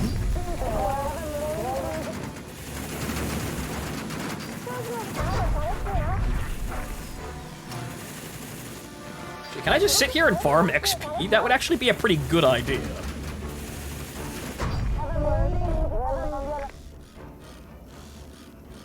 Back on Plasma, since it's toward the enemies more often. And yeah, we would want to actually get rid of the shields of the enemies that are behind us, because then also borders. So, alright, that's sensible. We'll have the rear turret be a Plasma turret. We'll work with that. Does everybody else have, peachy key here? I mean, obviously we're going to have to apparently leave. Well, we're going to have to actually, leave eventually because we're going to run out of healing juice, apparently. But we could actually probably sit here for a little bit and have the random spawns actually give us another... Yep, there it is.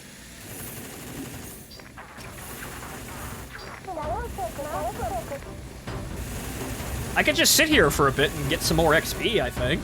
If I am actually getting XP from this. I need to double check to see if I'm actually getting XP.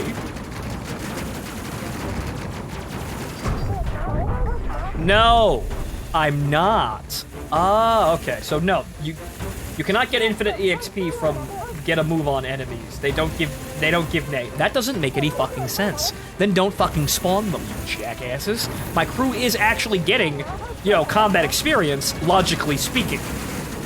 But no, you say I can't do that because that would mean I'd actually be grinding XP in a way you didn't intend. So why have the enemies there? What's the big deal? Why are they here? Just to make my life more fucking difficult? Why? What if I... And then that's useless too. I get the enemies are more difficult and the enemies come in more difficult situations when I may not be ready for them, and that makes my life a living hell. But I don't get the benefit other than surviving from defeating them. The only reward is actually living. So why even have them? That's just that's fake difficulty, really. Or rather, really.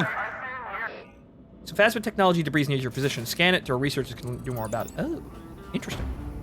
But so it's not in accurate fake difficulty, but that's useless difficulty. That's nonsensical. That's stupid. You're just making the players harder, the player's life harder, just for the sake of making them harder. Making it harder. So, no, that's silly. That's fucking silly. So I see there's probably a lot of things in this game, even after the first update, that are still fucking silly. So if I can't grind XP for them or make any progress against those enemies, they should just be removed.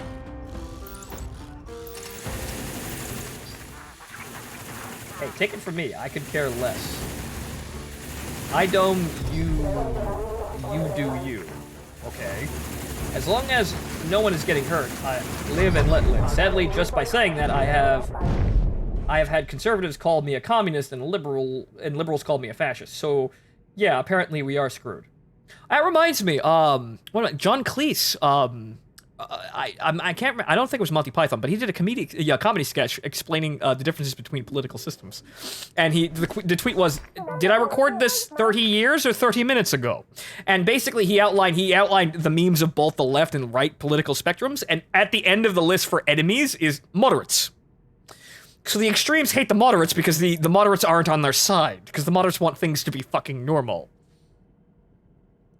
So, let's see here. Ready to scan. So, who scans? The engineer?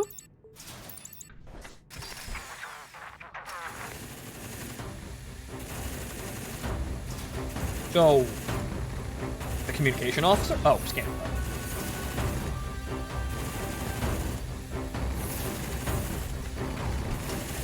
Oh, well. Probably should fix that before we all suffocate. But yeah, shockingly enough, people that have extreme views and want extreme actions taken don't like people who think that they're going overboard. Fancy that.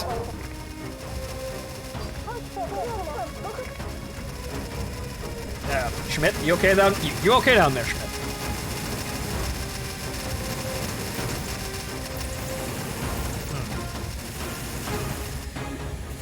Go on the offensive. Get rid of these guys. I'm probably not making... Actually, no, I am making XP off of these guys. My bad, spacebar. It was I do me, not I don't.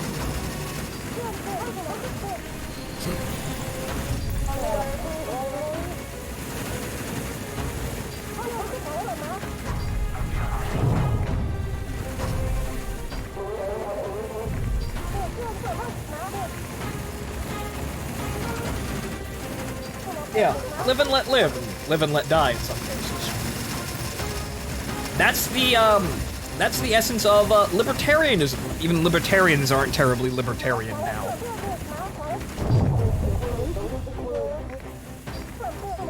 Spacebar, is that where I can find Martin?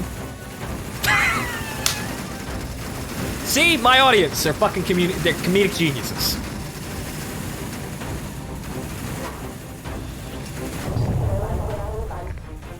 Also, yeah, these guys are pretty chunky in terms of damage. Wow, these guys. Well, there's that guy. Uh-oh. Uh-oh. Get the guns!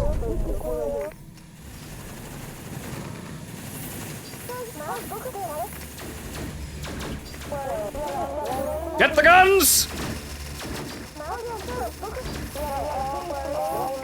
Okay, they're all dead.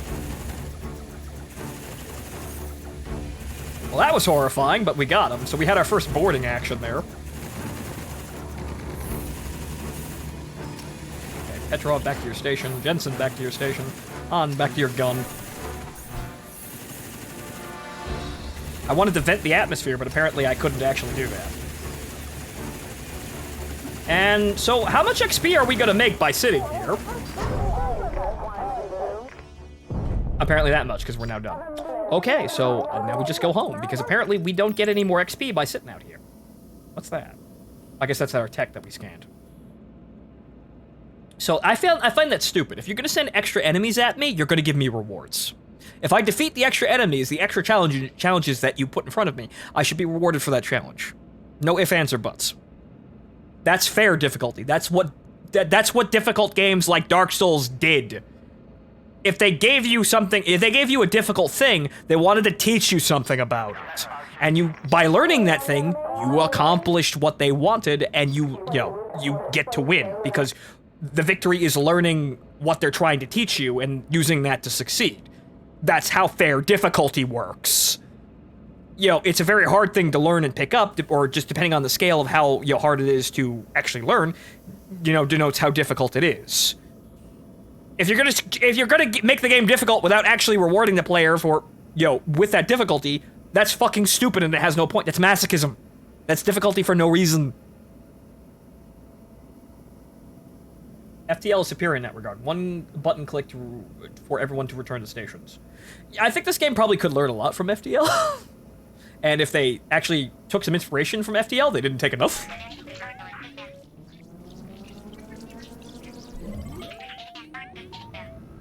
But okay, so yes, so we definitely need a plasma turret, at least one plasma turret on the ship, probably the rear turret. So, ship's shot full of holes, but we're back. So now we know about combat. Once we actually get shit done, we don't have any reason to hang around. Because it's not like the enemies that come out, we're not going to get anything from the enemies that come after us. We're just going to get more, we're going to get damaged more.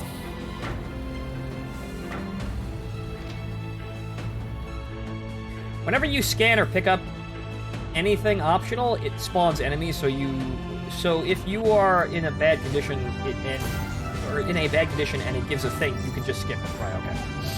But we wanted that because, you know, that gives us, you know, nice bonuses here, which is, well, 75 research. Could we have picked it up? I actually couldn't target it, so I suppose not. Starcatcher. That's not my name, though, you fuck. That's not the name of the ship, though, you fuck. That might be broken. Guys, I prefer not getting XP from them. Someone can't just sit there for like a few hours shooting the appearing ships and go level 20 after the first mission. Yes, because it can be easy to break like that, which means that they should probably just remove the enemies entirely, because that's silly. There's no way you can actually make that happen without breaking the system. So that's bad end. You don't want to go there. Giving enemies that show up while you're trying to manage your ship and not giving a reward for them is a dumb concept. So if you don't want them to be farmable, then get rid of them, because they're not really all that well designed as they are to begin with. I don't like being challenged without being given a reward. That's fucking stupid. You're just annoying me. Okay, oxygen mask and standard shields. Nice. There's a button specific. Okay, right. So I just changed the decal. My bad. Okay, so we can fix that now. And also, we've got an upgraded reactor. Hooray! Okay, livery. Let's see. Base paint. Rename ship. Right. There we go. Right. Now she's correct. All right. So. Let's see here. Systems. We have the upgraded shields. Why wouldn't we want the upgraded shields? So that's increased maximum capacity. Expensive, but damn well required. So what we want to do is we want to, the rear turret, we want to make that a, actually, yeah, plasma cannon Mark II.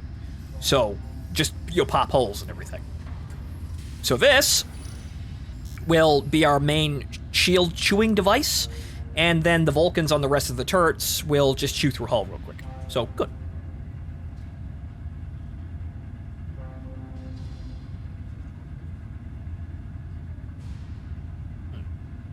Okay, so escape pods, we could use those, but I'm not expecting to die. Why would it be we expecting to die? Though, then again, that's like not putting enough light boats on the Titanic. That's just, you're headed for disappointment. So...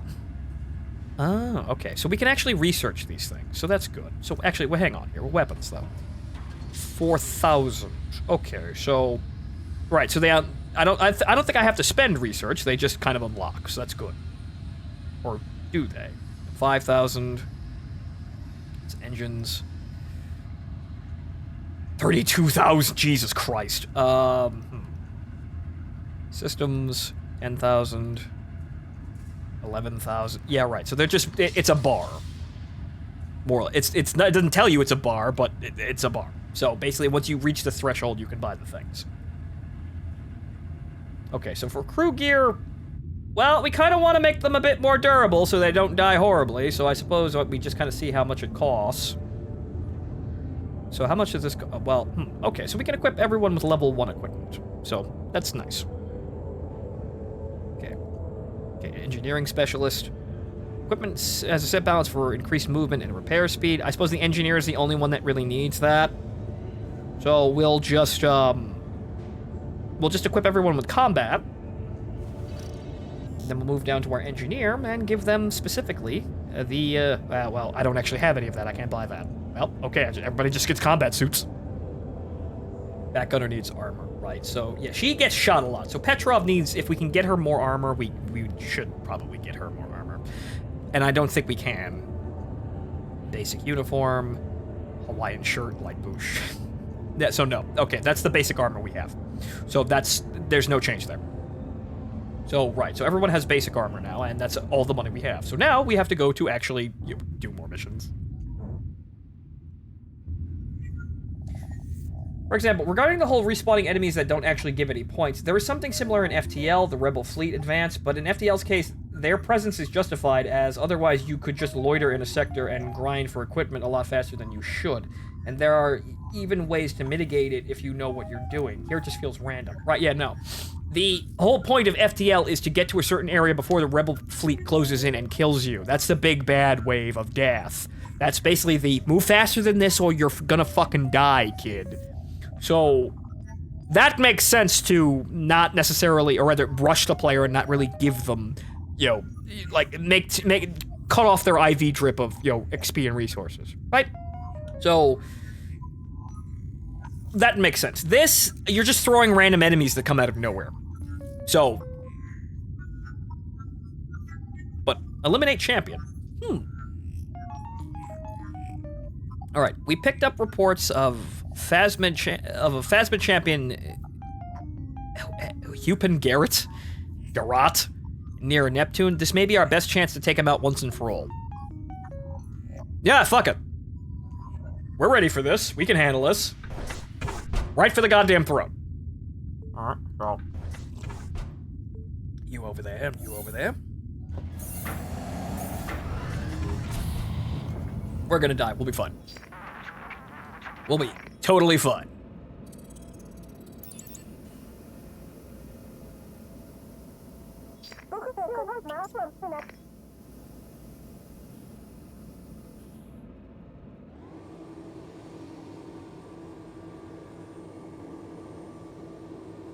Also, we can call in fighter support as well. So if we have a major issue, we can call in fighter support and just kind of see what we can do, right? We can actually just focus in on the guy. But let's see here. Navigate to Neptune.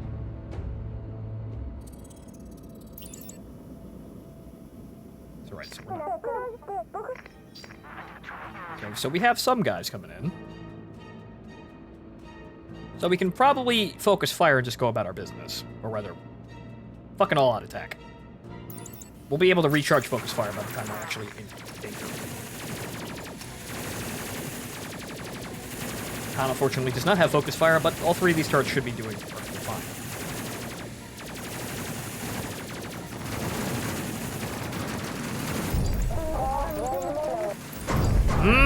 Yep, that works. They have to close, but that seems to work. So, the plasma turret chews through the enemies, and then when the Vulcan taps their hulls, they explode violently. Like that guy, see? Red almost instantly, and then the Vulcan just kind of... Well, if it can actually get the target, they're moving a little fast. They actually have to get in close range and be on the attack vector, but no. Okay, then. Ah, man. Those are boarding parties. Petrov. Petrov, why are you not firing? Petrov. Petrov. Petrov! Petrov, you fuck! There we go.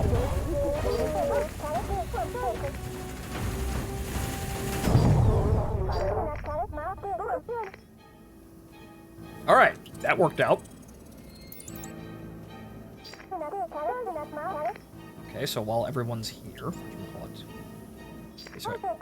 The people in the nose took a bit of damage.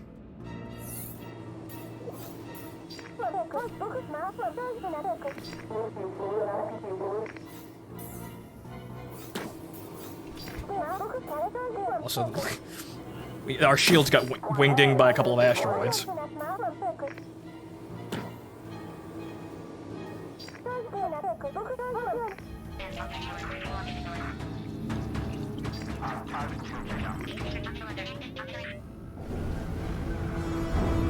Later, you can get 30mm explosive shells as kinetic weapons. Eat. 30 Mike. Are we at our location, or do we have to go to another location? Neptune. All right, so no, there's 3 jump points. So we're at the middle one.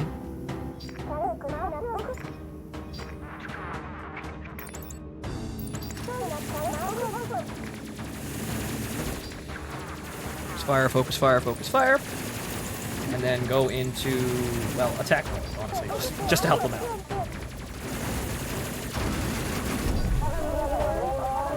We're gonna win. Wow, we've already killed 100 people.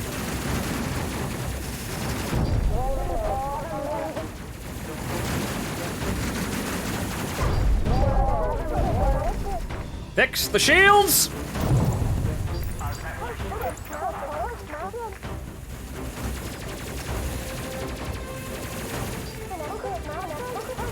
I've already used all of those.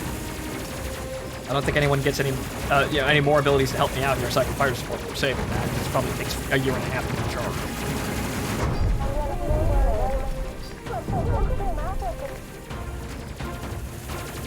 Alright, so we are taking considerable damage, however, we are still pretty okay in terms of hit points for the crew. Nothing's broken in the ship yet, so we're holding our own.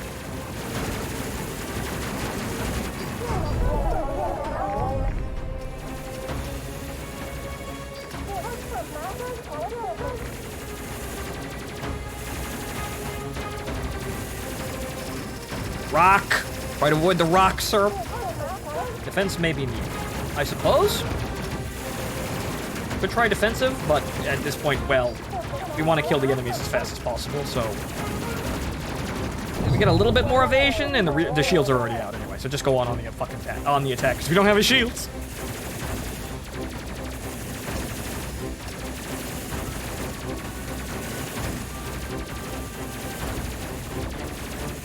Come on, guys. Come on! There you go. Get the last one. Come on. He's almost dead. One more shot. Gonna be a couple more shots. Jesus Christ.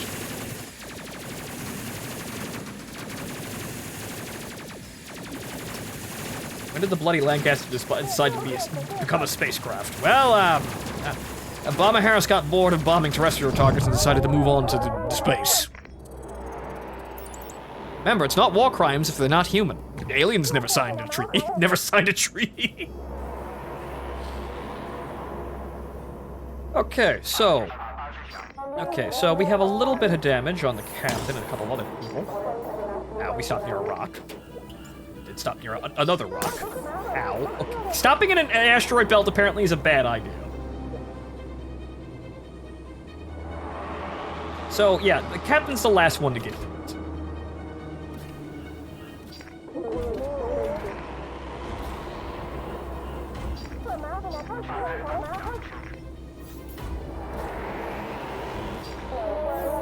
Alright, Captain, take us out.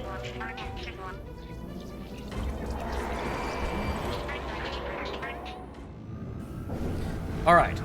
Now, we hop in and we call in fighter support as soon as we see the guy. Okay, so...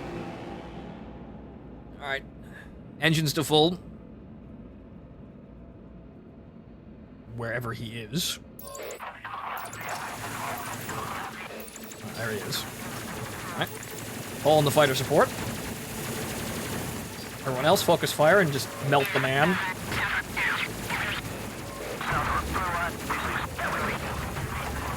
And his shields are gone instantly.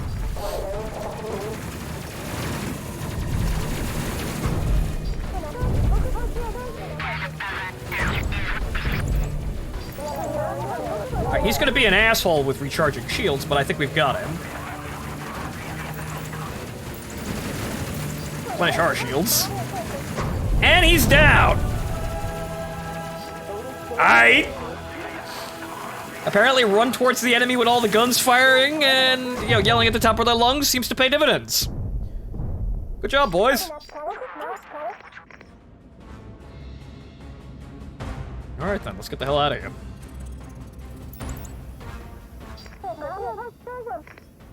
Okay, so who took the most damage there? Actually, everybody, we're at 75% health. We're all fine. Man your stations, let's get out of here just as, as fast as we can.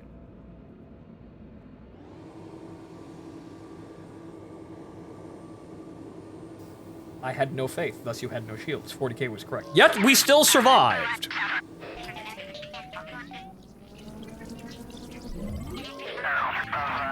I had 110% faith in myself. Oh. Scan him. Right, so while we're doing that, let's head towards that. Have everybody just kind of heal while we're doing this. Actually, two I only see one, but a scan.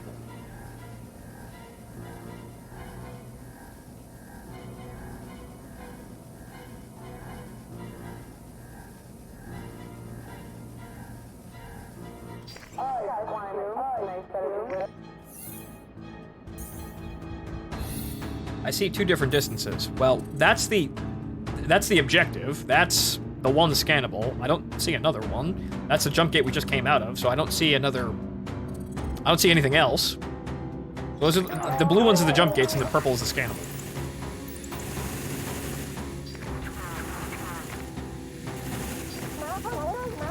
How quickly those fighters were... Yeah, that's not happening. I was right to save that, because that's not happening anytime soon. Surprise, surprise, calling in fighters like that is actually very, you know, very once a mission sort of thing. Rock! Oof!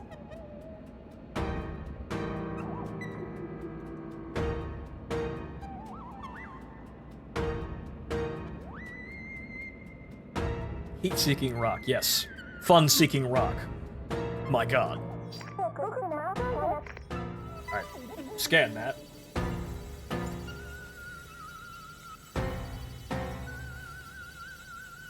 So, everybody could use a bit of healing right now, but I think we're probably fine.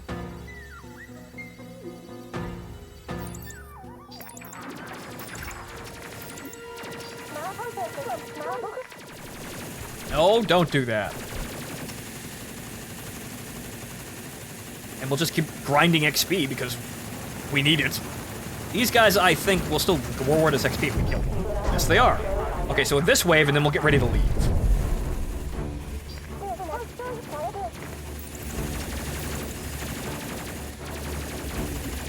So I suppose what we are now in terms of classification is an attack corvette, really, because I'm being way more aggressive with this ship than I would have been with the demo version of the game. Oh. Good. You shoot that, and you kill it.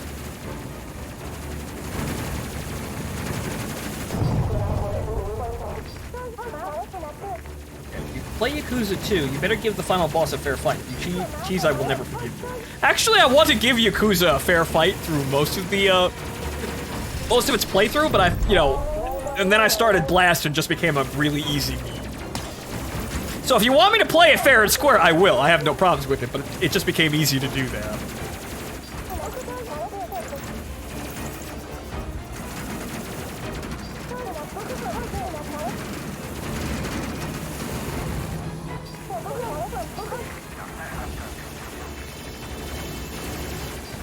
If you get the Plasma Vulcan combo, do they both fire at once or what? You might be able to select the mode, or when the power goes down, the Vulcan's an emergency option, so they'll keep firing. Obviously, because it's both, it's not going to be as good as the peak ones for the Vulcan or the Plasma, so it's kind of like I have the 2 different types of damage and can switch between them if I need.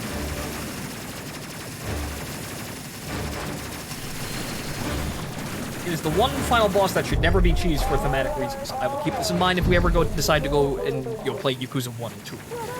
I'd still need to finish Majima's Little Adventure with Yakuza 0 before I finally put that game to rest, but honestly, I do like Yakuza, and I would actually like to play 1 and 2.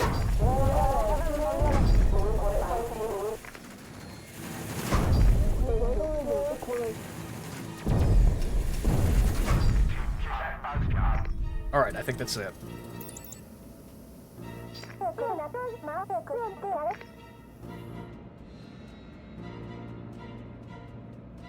Oh, you have to change it manually. Oh, okay. So you get you get both types, but at this rate, the rate that we're going right now, having 1 turret dedicated as Plasma and everything else Vulcans to mix the damage, that seems to work.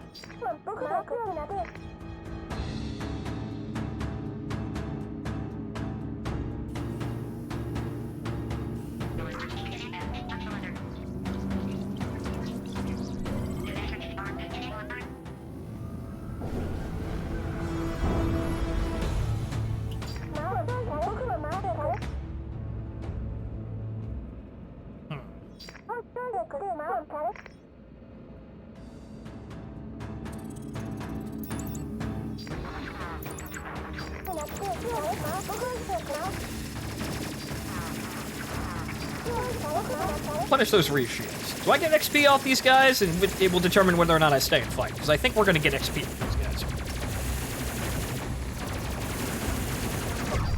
Yes, we do. All right, we're fighting.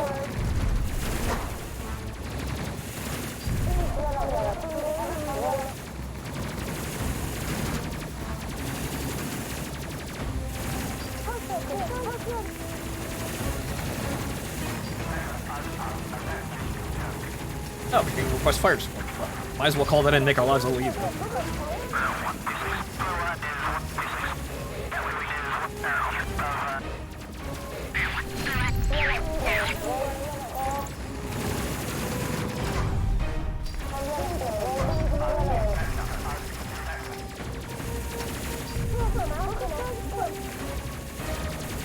Repair the reactor. Oh, no, that's the reactor. Oh, okay. So that's the reactor hit points. I was wondering what that was. So that is taking some damage. It does need to be fixed, right?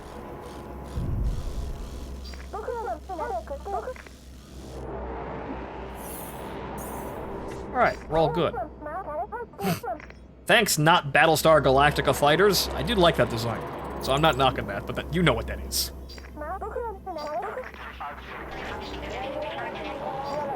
Alright, job well done, people. Let's get the hell out of here. Frankly, this is going very easy. It's kind of disturbing. But I suppose I am using the easier options, such as really no micromanagement no micromanagement with having to spot enemies, and also having another crew member in here to make things easier. So I am still playing on the challenging difficulty, but I made it about as easy as the challenging difficulty is going to get. So I'm enjoying myself. But we're doing very well, and it's kind of unnerving.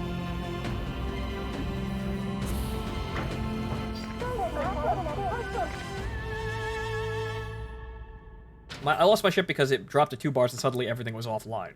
Oof. You'd think it would only take 3 bars. It would actually, go all the way down to 0 for it to auto fail. But I suppose the increments between the bars are maybe points where it can fail, where it'll just roll to see what fucks up in the ship. But right, so a decent amount of research. Everybody got levels, so our crews are leveling very, very smoothly. Evasive piloting. Stealth mode. Stealth mode?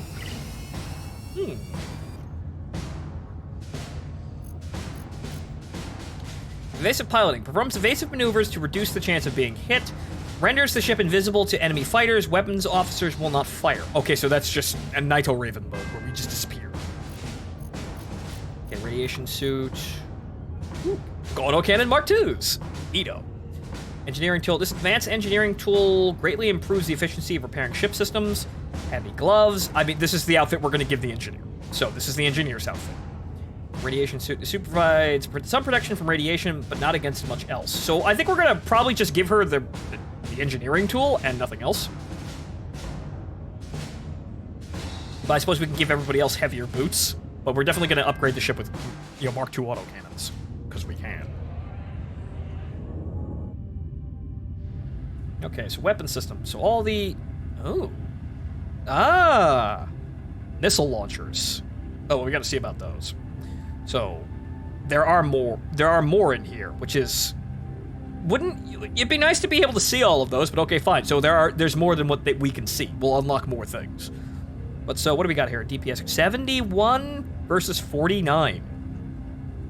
So yeah, that's a mighty big fucking increase in damage. These are expensive though, holy fuck.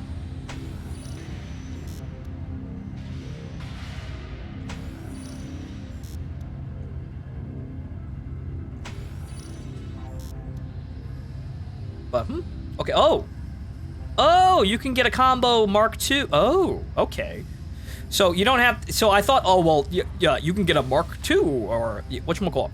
You can get a Mark II autocannon or a Mark II plasma cannon, but you could sacrifice the damage and efficiency to get both of them in Mark I form. I thought that was what they were going to be sticking us with. But no, you could just get Mark II combos too. So, alright. Apparently missiles were wonky as fuck before 1.1, managing to miss at focus fire mode. Yike. But apparently they were updated, so we'll see how those work, I guess. Well, that'll be a test. So engines, we did unlock extra engines, though. We don't have any fucking money for those, but they're there. Also, we're basically out of credits, so, the ship's better, I suppose. we can give the engineer the repair tool, I think. So, holster, right, the repair tool, which is actually fairly easy to equip. Let's have a look at the... Okay, so that gives... Whoa, 15 armor. Wow. Those are some real good gloves. You lose 5 speed, though, but holy shit!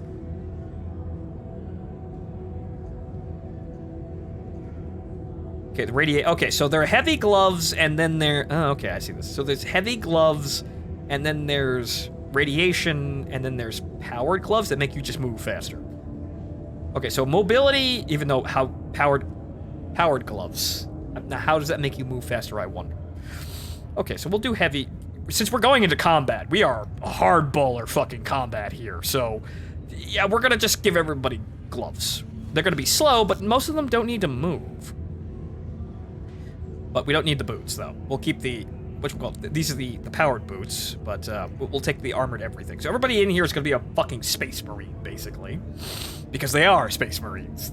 But you know what I mean. So everybody's gonna be real fucking strong. Though, this is actually quite nice to have. We lose the armor value for it, but we don't need... We don't have to worry about oxygen failure. So... But I suppose we're going on the assumption of just keeping everyone alive. Engineers should get grab boots just in case of grab malfunction. We don't have those yet, though. So we have the power boots. Those are the gravity boots. We don't have them yet. We need 8,000 research. So we'll work on that. I suppose we'll just keep everybody... We'll make everybody just fucking tanky as all hell. Though we could give everybody repair tools just to help out, because we don't actually... There's nothing else going in that slot, but I think we need to save money. So we'll give everybody real nice gloves. Real nice gloves. That give them 15 armor.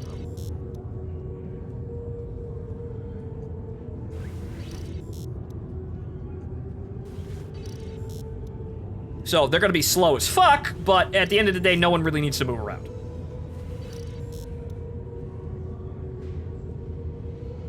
Okay. Everyone gets grav boots and divert power elsewhere and making phasmids float around helplessly. That is also probably a meme build. Just make your ship really difficult to actually take because they don't have any gravity. Humans are so primitive that they don't understand artificial gravity! We didn't plan for this! As they float around uselessly like goldfish inside my hull. But okay, so everybody else is... keep everybody else durable, since we're basically just throwing the spaceship into the most dangerous fucking things that we possibly can. It's getting good results, but wow, we are, yeah, we're in combat a lot. So let's see here. Okay, so are there any good low risk, medium risk? We need money. So, okay. Observation outpost located near Saturn's moon. Prometheus has come under attack. All but one of the outpost crew have escaped. Bresser Scott is the leader in her field. She must be rescued before the outpost is destroyed. That's obviously a critical mission here, but let's see here. The bounties, right, okay, so that man's dead. Round head, long nose, flat head, I guess. Okay. Very high. Apparently there is, with a star over here, that could be a, whatchamacallit, mission high risk. I don't know, don't know what the star means, aside from it's potentially a bounty, I guess. So, but, I mean, we do get way more research by doing all of these other things, but I'm just kind of throwing myself into combat, and this is kind of working fine. Their faces actually match their ship's face. Hang on, let me... Yeah, so, yeah. Genius! I didn't actually notice that at first, but genius.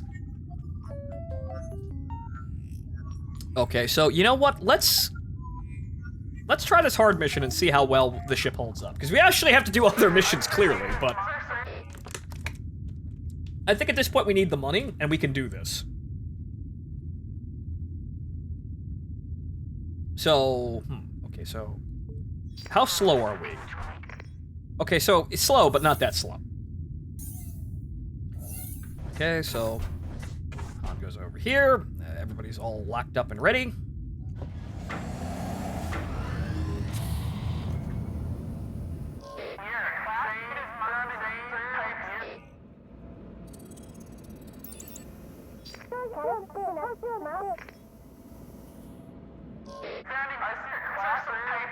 Yes, go recover the black box, but don't actually read it.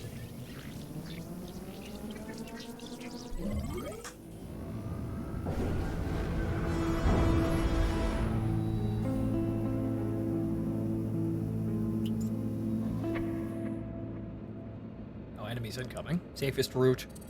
We're gonna go the fastest route. Okay, so... Okay, so what if we go defensive and then evasive piloting?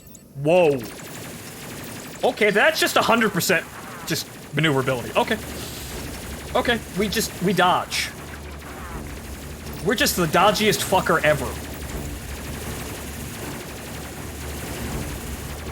Also, aim accuracy at 100% here, but no one's actually hitting anything.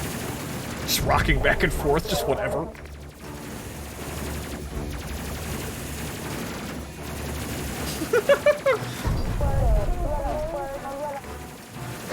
Serpentine! Serpentine! And slaughtering the entire enemy force.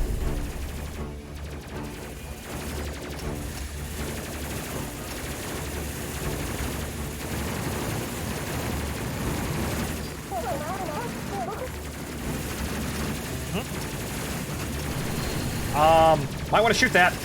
Might want to shoot that. Go on. Fucker.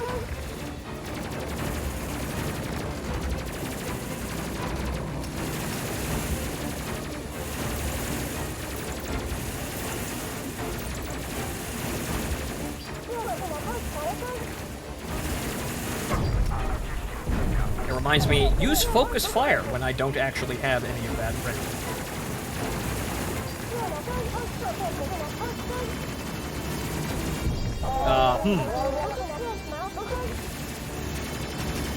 Evade! Evade! Evade!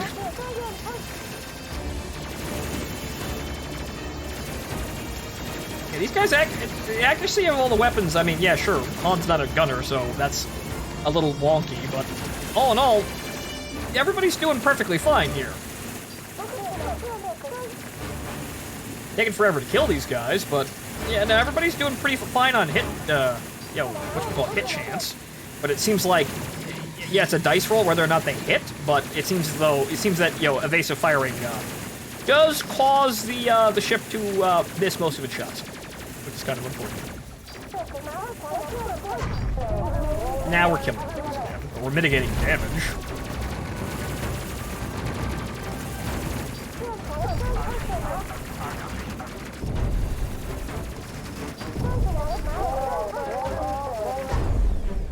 All right. Okay. So we're doing pretty good here. Which concerns me, because this game is a roguelike and it wants to be hard, though I did turn on the, make the game easier options. But just in terms of general output and firepower, we're doing great. So we may wind up being way more fucking aggressive than I actually would have imagined myself being currently. That's good. I did name the ship after my wife. We have some honor to uphold here.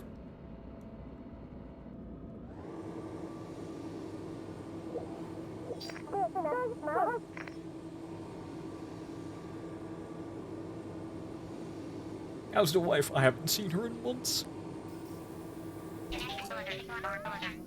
Unfortunately, because I just don't have any excuse to really play as Lane, because I'm hopelessly behind, and Jesus goddamn Christ, that game is just grinding. Oh, well. There's the enemy. Pulling that fighter support.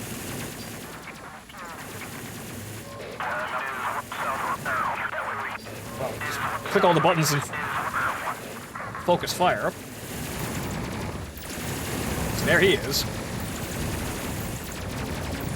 Can we kill him, or is he just gonna run like a bitch?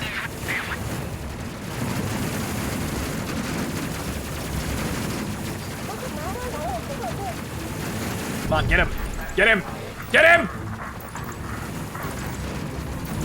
Get him!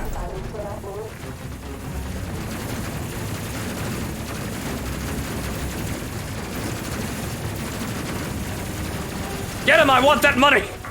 Ah, of course. Runs away like a bitch.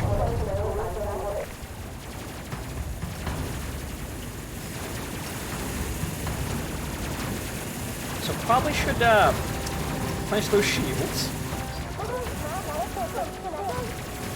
Also, this might be kind of dangerous janking around like this in the middle of an asteroid belt, but yeah, we'll probably survive.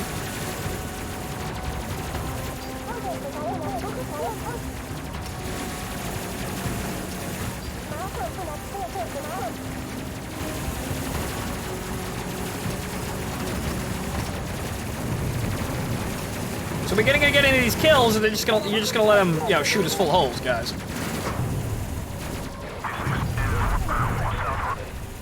Yeah, we just have to kind of just be standing still in order to hit anything. What the interface says or not, we kind of just have to be flying dead straight in order to hit anything. Which I can accept. The only problem is we're gonna have to sit here and fucking tank all this damage. Uh-oh. Oh no. Get the guns!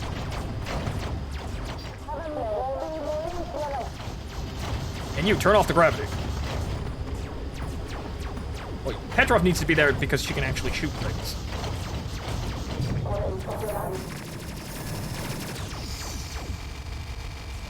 Boop.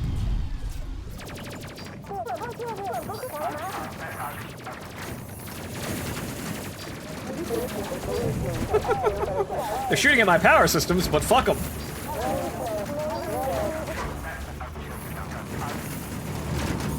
That guy looks like a commander, though. Guys, you might wanna get over there.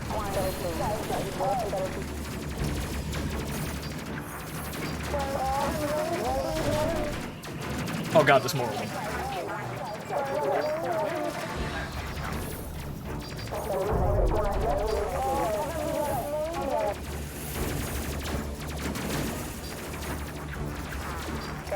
Guys! But what I should do... Well, I can't activate stealth mode, unfortunately, because we're boarded.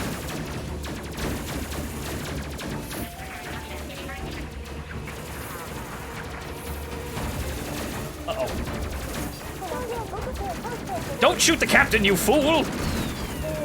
Get back in your fucking seat. And why is everyone just kind of standing around? Yeah, just fucking... Oh, well, the reactor's hit, so oh well. Okay, so we're all right. Ish. Schmidt, you need to repair the fucking reactor. It's a vector station. Uh-oh. This isn't fine, it's actually terrible. Uh-oh. What is... no, he has to stand there. Shit.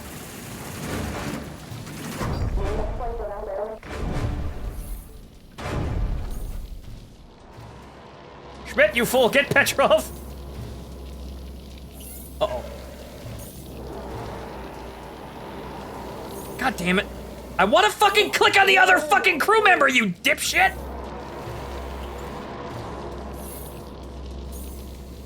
Oh, Jesus Christ. Well, now I'm gonna lose a crew member. Well, fuck. Damn it all. The dangers of actually turning off gravity. Also, now Schmidt is on fire. Someone help Schmidt. Man down! Oh, why did you... oh, the gravity's malfunctioning, too. That doesn't help.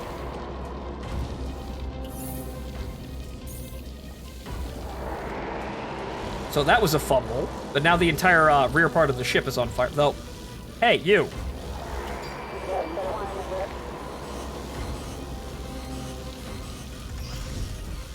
Ha!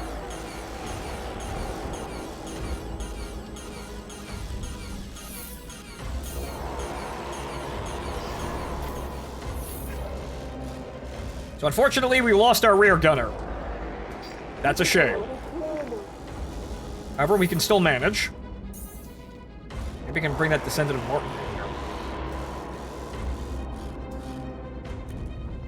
Yep.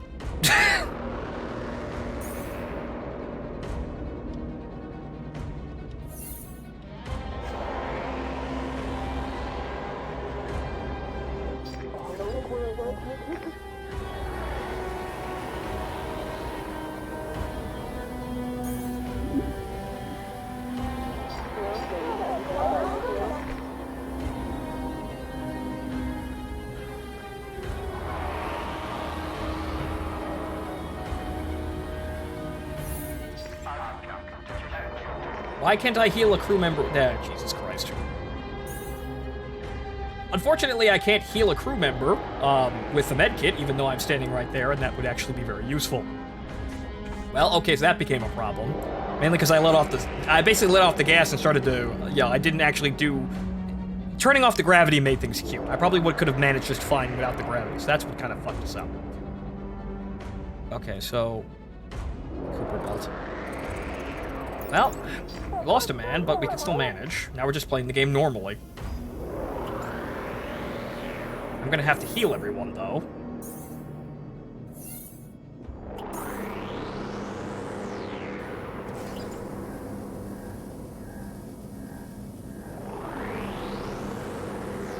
So unfortunately, well, it's not really that big of a deal because we only lost a gunner, and at the end of the day, the gunners only have a focused fire skill, and that's it.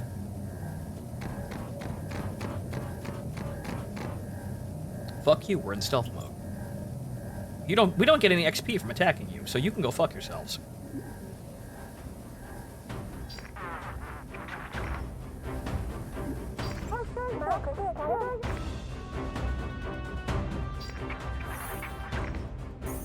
I'm back and I see someone died. What happened? I tried to be cute and tried to use the gravity to stop the board, like taking off the gravity to stop the borders, but that meant I couldn't actually get to the crew member who was dying.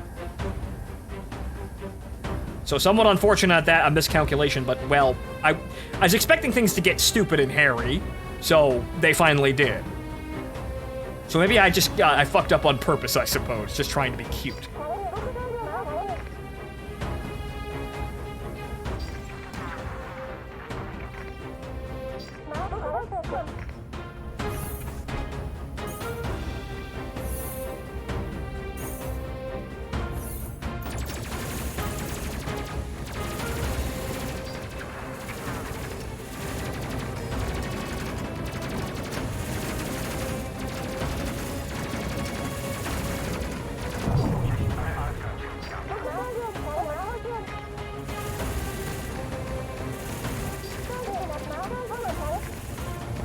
Well, at least we're gonna have fighter support going into the final area, so oh well.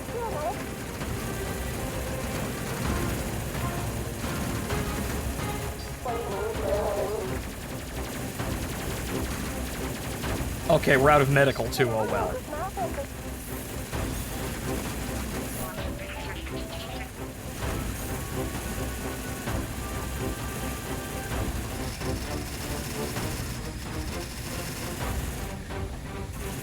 Actually, you need to get back over here, because, well, actually, you're the front cover, but I suppose we'll have somebody man the nose gun while we're doing this. Alright, there we go. Well, shot full of holes and we lost a man, but we can still manage this.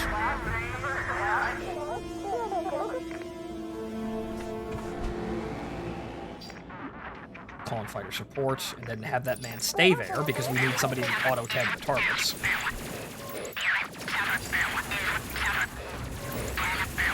Where's our objectives? Well, I have to clear the enemies, I guess.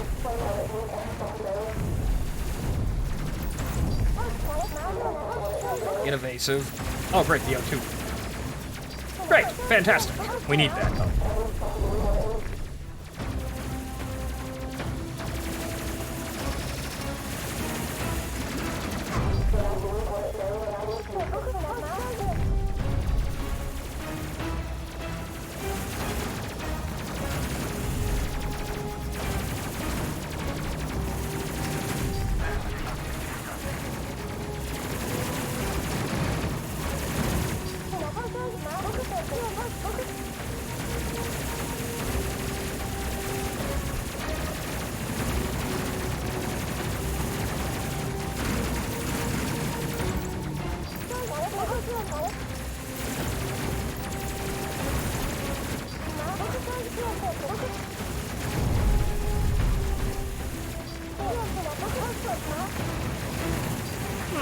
I'm guessing that's a beam ship. Oh god. What? No, get back in your ship, you fuck! Let's go to defensive mode, because now we're being shot to pieces here.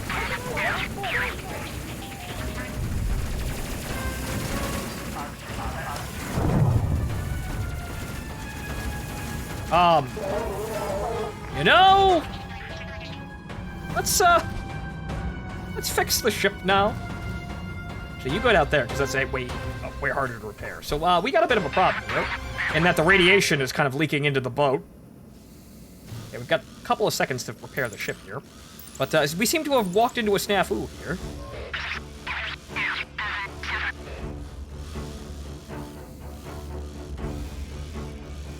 Also, Han appears to be dying out there. And then Han got back into the boat and died. So, how long does that take to actually fix? I'm not seeing the bar. God damn it, where's the medical kit? Captain, we may have to withdraw.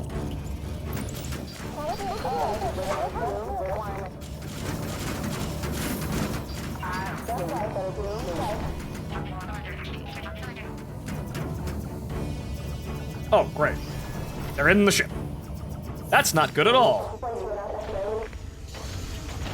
Captain, you need to get in here, get the guns.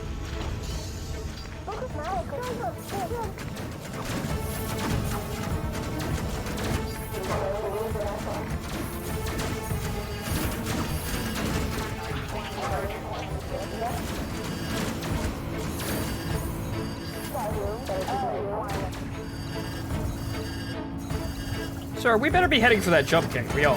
Why haven't we jumped, though?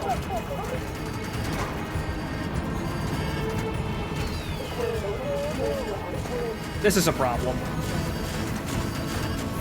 Insufficient reactor power available. Oh, no! Also, the radiation leaking out of the back of the ship is getting quite large. Oh, Jesus.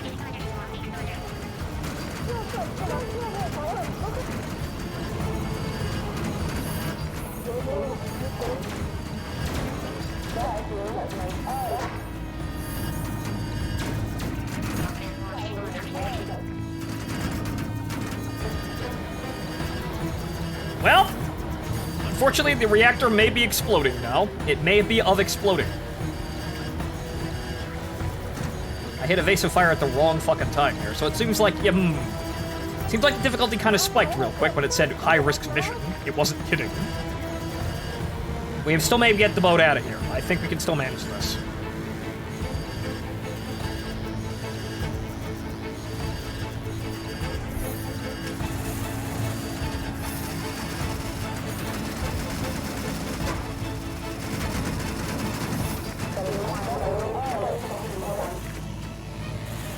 Why are we not at the jump gate yet, sir? Why are we not at the jump? Someone was spaced. Oh no. Someone was thrown out the airlock. All right, Schmidt went outside to... Oh. Oof. Oof. Well, looks like we're losing all of our skilled gunners.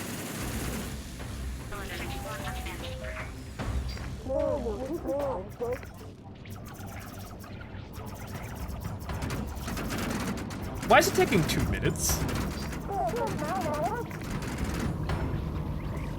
Schmidt went outside to repair the engine without a spacesuit. Genius play on Schmidt. I figured, you'd think if I ordered them outside, they would have grabbed a spacesuit, but I guess not. So, probably should have slowed down and actually managed that issue. Unfortunately, both of our engines are now we might be dead. We may, in fact, be dead. Everyone grab normal suits.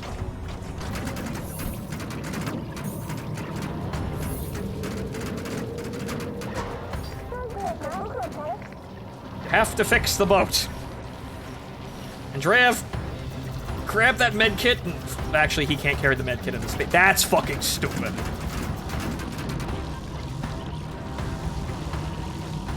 Here, replenish shields and go into stealth mode. Uh-oh. No one can get him, though.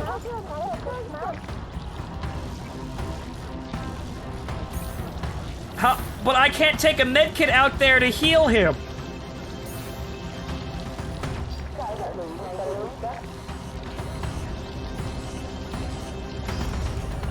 Yeah, no, I can't get him back in. That man's dead.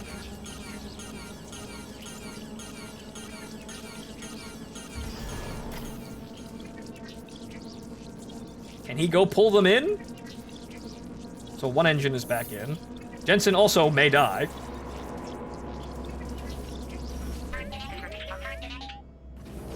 Get us the fuck out of here!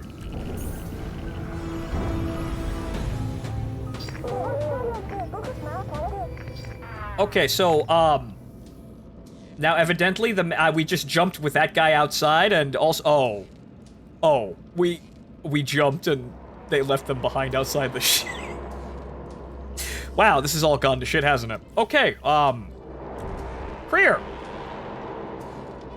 Well, heal self, because you need to actually heal since we need someone at, like, top health here. Actually, someone who can actually fix the boat. Actually, no, just get us out of here, my man. Just get us out of here. Just fly us home, my man.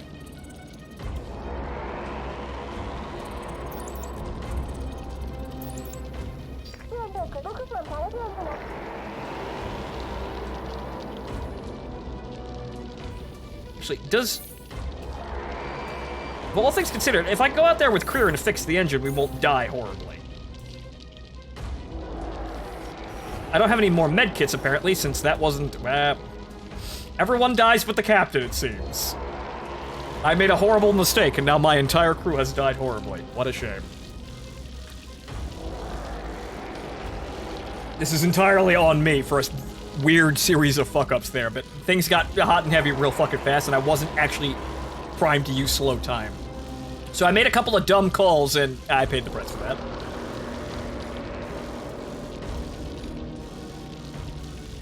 Actually, we're fine.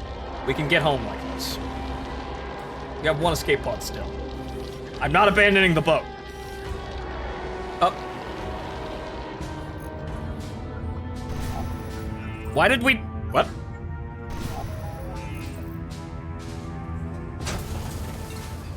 We were fine, though!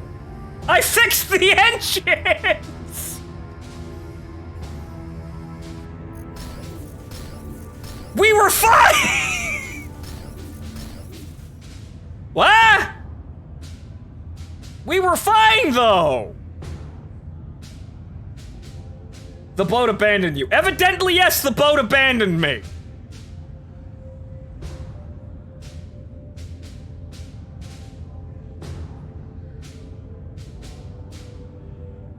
That doesn't make any sense. I assume the fire burned the rear open? Yes, but... Also, no? Because what the fuck? The rest of the ship was perfectly fine. So...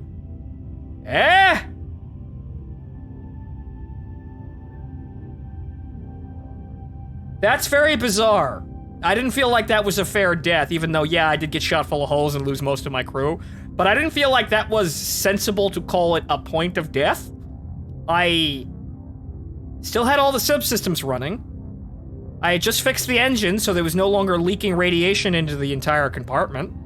Entire crew compartment. Everything was still functioning and there were no enemies around. Fuck, I think the shields were up too, so... Ah!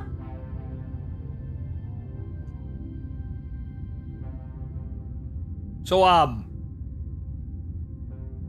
Nani the fuck? So actually, Jorgen, no. Right, no. So Martin's descendant now, will now captain this boat. Probably. It had actually taken catastrophic damage. The part that showed shield and hull damage was red. I actually didn't notice that. So while I know one of the compartments was red, but I didn't. It didn't look like it from the rest of the interface. Like, you get me, there was no feedback, or rather very little feedback. Huh. Trained them with a secondary skill. Well, I probably should have trained some of those guys before they actually, died horribly, but I guess oh well. A cosmonaut. Well, I lost my boat, so oh well. That was rather fucking bizarre, though. It kind of just felt like the game decided, okay, kid, you're dead. When, I didn't feel like I felt like I still had some things to go on. So, I didn't even get a flashy cutscene where the whole ship explodes, so... Okay, so did I get any weapons over? No, they're... Okay, so it's bone stock now. So, tack out too? Yes, I suppose so.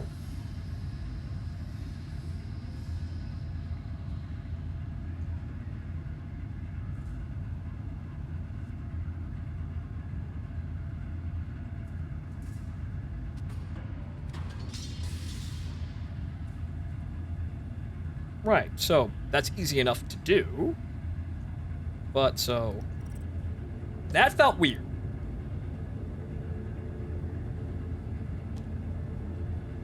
I think we were doing perfectly fine, and then the game just kind of said you're dead. So I feel like that didn't really have enough feedback to it. If I'm going to complain about something, so get rid of the damn kill mark on the top of it, on the top of the ship. You can barely fucking see it. So, I feel a little bit ripped off there. That's my assumption on the thing, but okay, fine, we died. Well, oh fucking well. Now we need more money.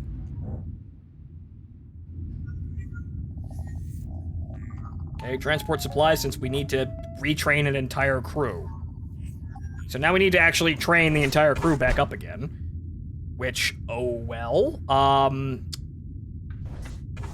I'm still kind of annoyed that the, yeah, no, that just felt cheap. I mean, yeah, sure. A series of fuck-ups led me to the point of losing all of my crew, and then also hyperspacing while my crew were outside wasn't a terribly great idea either.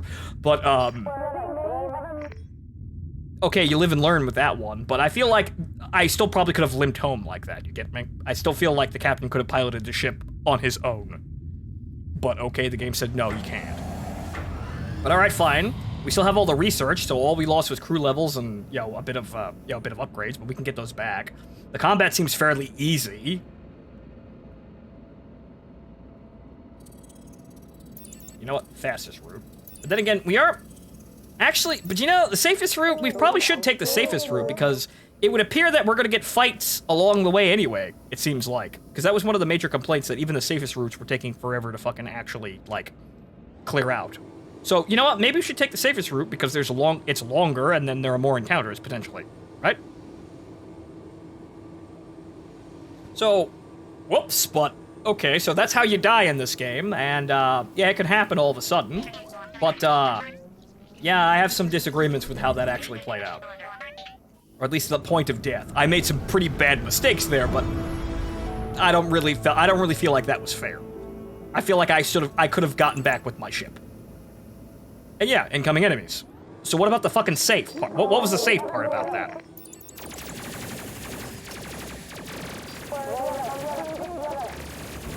Okay, my comms officer started with... Actually, no, some of my guys actually start with focus fire. Okay. So actually, I didn't lose very much. My gunners appear to have started with focus fire, so I didn't actually lose. I guess it just carries over. Or some of them carries over. They won't give you a completely bone stock crew aside from the captain. So we can even call in fire support if we really need to, you know. We need to grind, you know, actual encounters to actually get XP for our crew. There's fewer enemies with less chance of being swarmed. But there are more nodes, so at the end of the day, you get probably the same amount of XP, maybe a little bit more.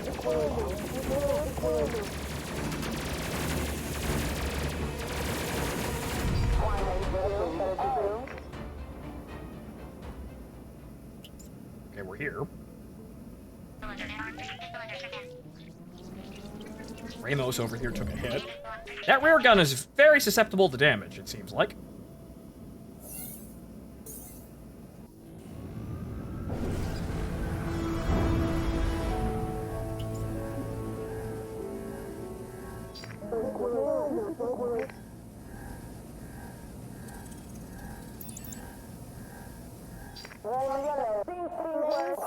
Well, what are you doing? No, go back to your stations.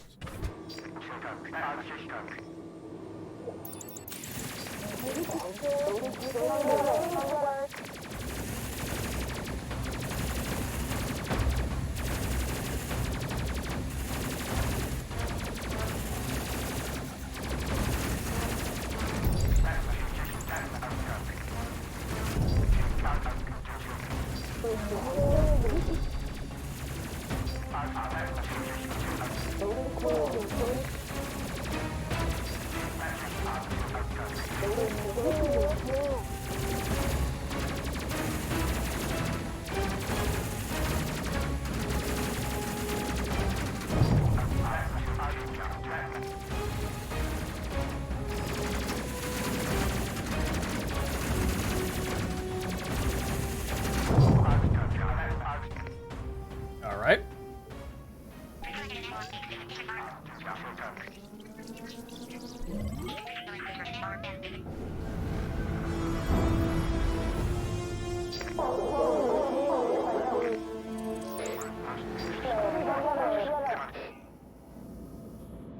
Okay, we're on it, sir. We don't need the fighter support, but we'll call it in anyway, because now's the time to really use it.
Alright, so we're back up and running, but obviously we need to just keep grinding the lower skill missions until we're back up to where we were.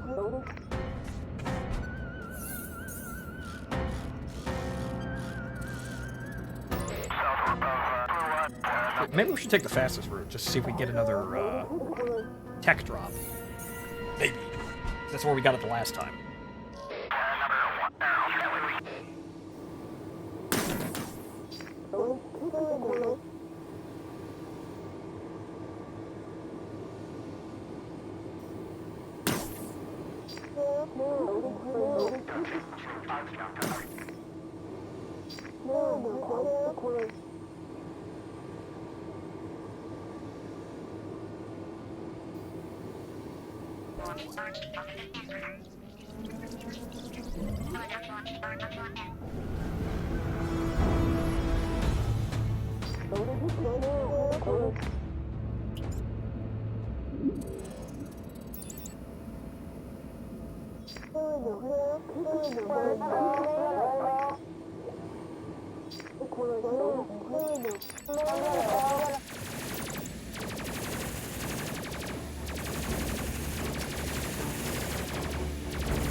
A bottle of brandy next to the captain's chair because the captain's a descendant of Martin.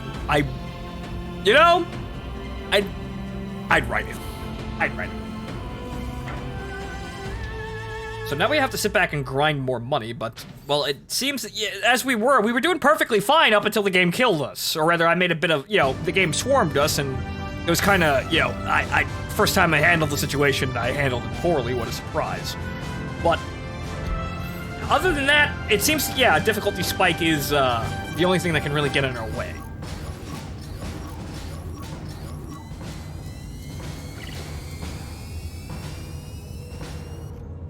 Not an amazing amount of XP, but, oh well, I guess that means we take the more dangerous routes and we get more XP out of that. So now the captain can steer the boat. Training. So, when do we get to put extra skills in? Learn a secondary skill. We can't. Okay then. I probably want to make the engineer the gunner when we can, but we can't. I guess we never got the ability. Actually, we could, since we unlocked it, but that crew's dead, so we don't have that anymore. Okay, I'm gonna replace the 2 waist turrets with upgraded guns. So, we don't have enough for that, so I guess we'll just do the nose gun.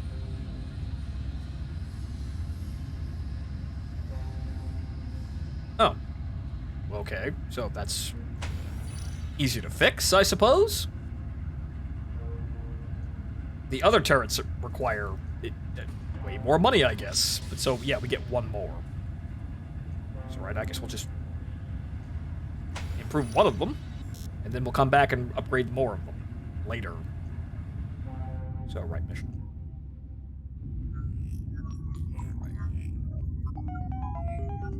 We're gonna need to sit here and just grind money passively here. And honestly, the larger missions, they give more tech, but they don't give terrible amounts of money. Since we're not really... Yeah, sure. Actually, this mission is... Well, this is a story mission, obviously, so that's going to kick things off, I suppose. But at the end of the day, yeah, we're still making the same general area of money. So, I suppose I should have just, instead of just going for the high risk just for the sake of high risk, probably actually just do the story mission. Or rather, just do all the missions, rather than, going for the one that's going to kill... That's the most likely to screw me over and kill me for really no gain. You get back over there. You get over there, and then you get over here.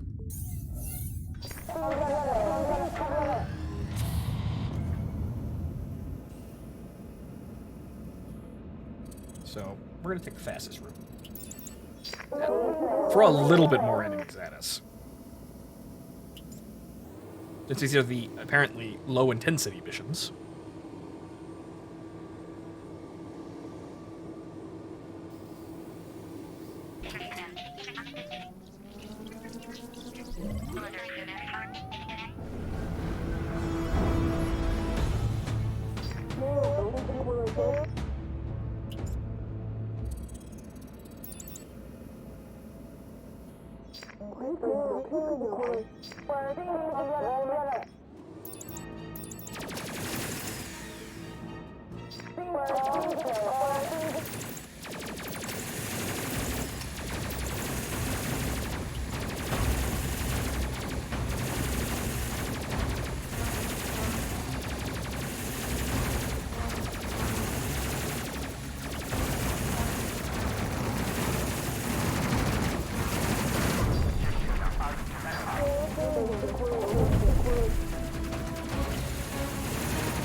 Alright, enemies destroyed.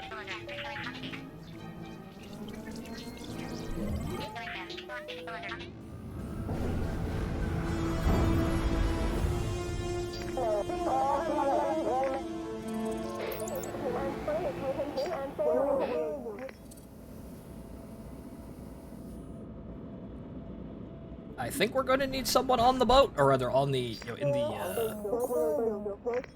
right, I think, yeah, I think we're going to have to get into, like, have someone on the retrieve station, so.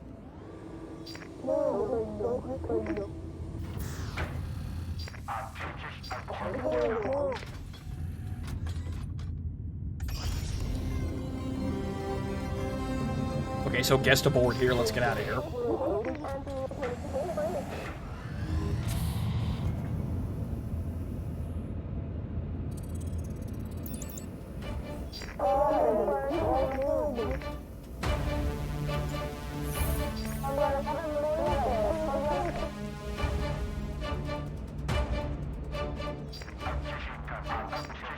I can't really get away from that in time.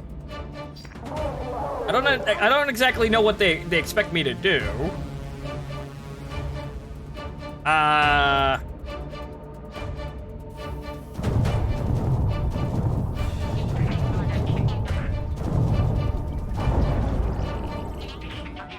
Well, everyone got irradiated, but we're out.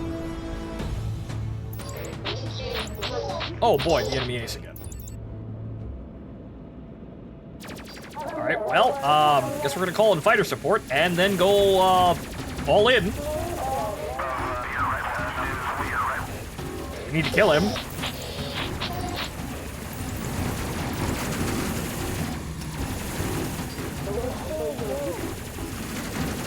Yes, please, run directly at the boat. Run directly at the boat so I can keep shooting you.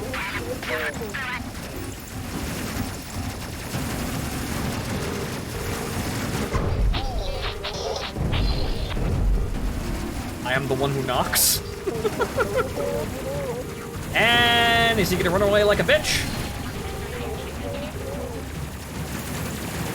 Oh.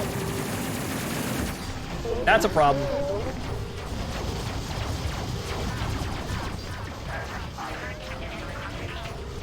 Go for the guns. And we can't get Scott out of there, which is kind of annoying, but...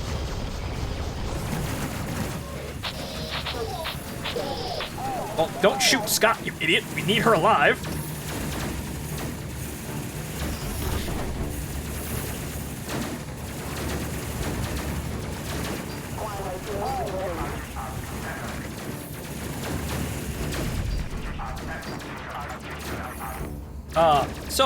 I'd like the, kind of like the escort target to not be in the line of fire. How about that? Be nice. Okay, they're all fucking dead.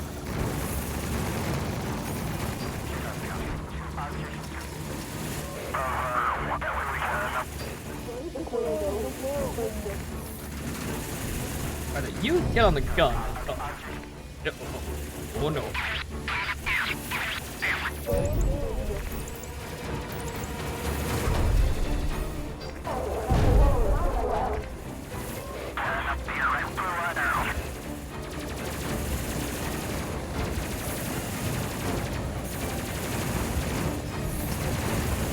Oh no. Ma'am, please get out of the way.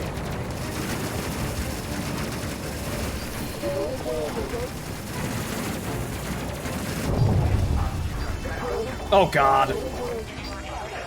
Oh god.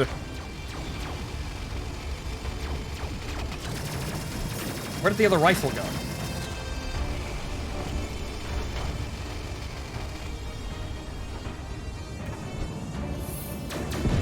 Where'd the other rifle go?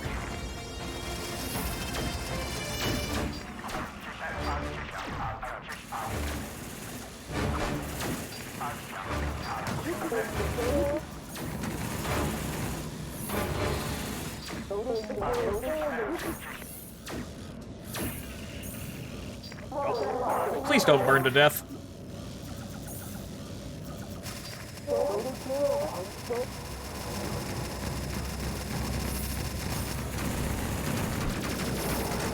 Oh, Ramos has it. Well, Ramos has the one rifle, but where's the other one?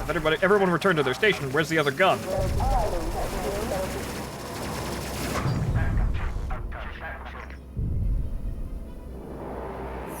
This gets sloppy real quick. I think it comes down to we may actually... you know, I don't think we need so many normal suits. I don't think they actually... We need more guns. So I don't think... Yeah, we just need more guns everywhere on the boat. Like, medkits and guns. The normal suits, like, have one for the engineer to go out and fix something, but at the end of the day, we kind of... Yeah, no, we kind of don't...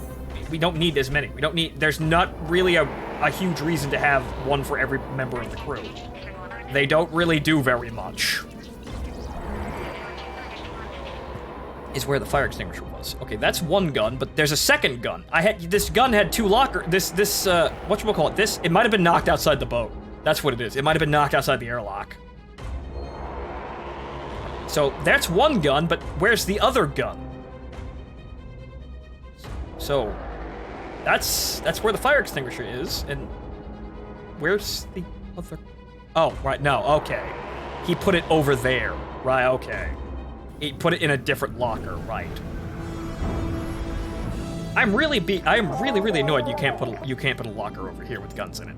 I'm actually extremely annoyed that you can't put a gun locker on this wall.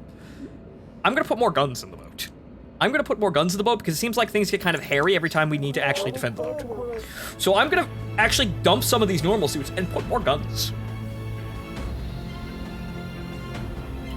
Because I feel like we need the ability...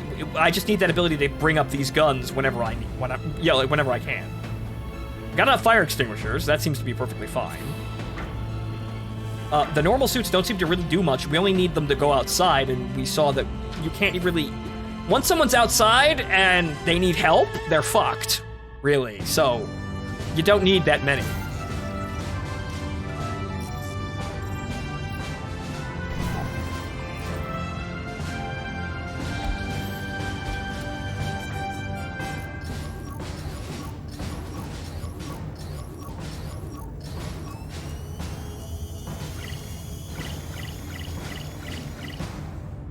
Stealth mode activated.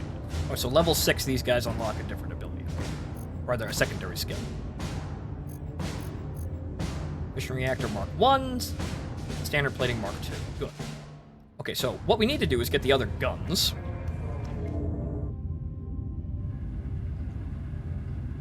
So, the other autocannon Mark 2. And then equip the nose-mounted one.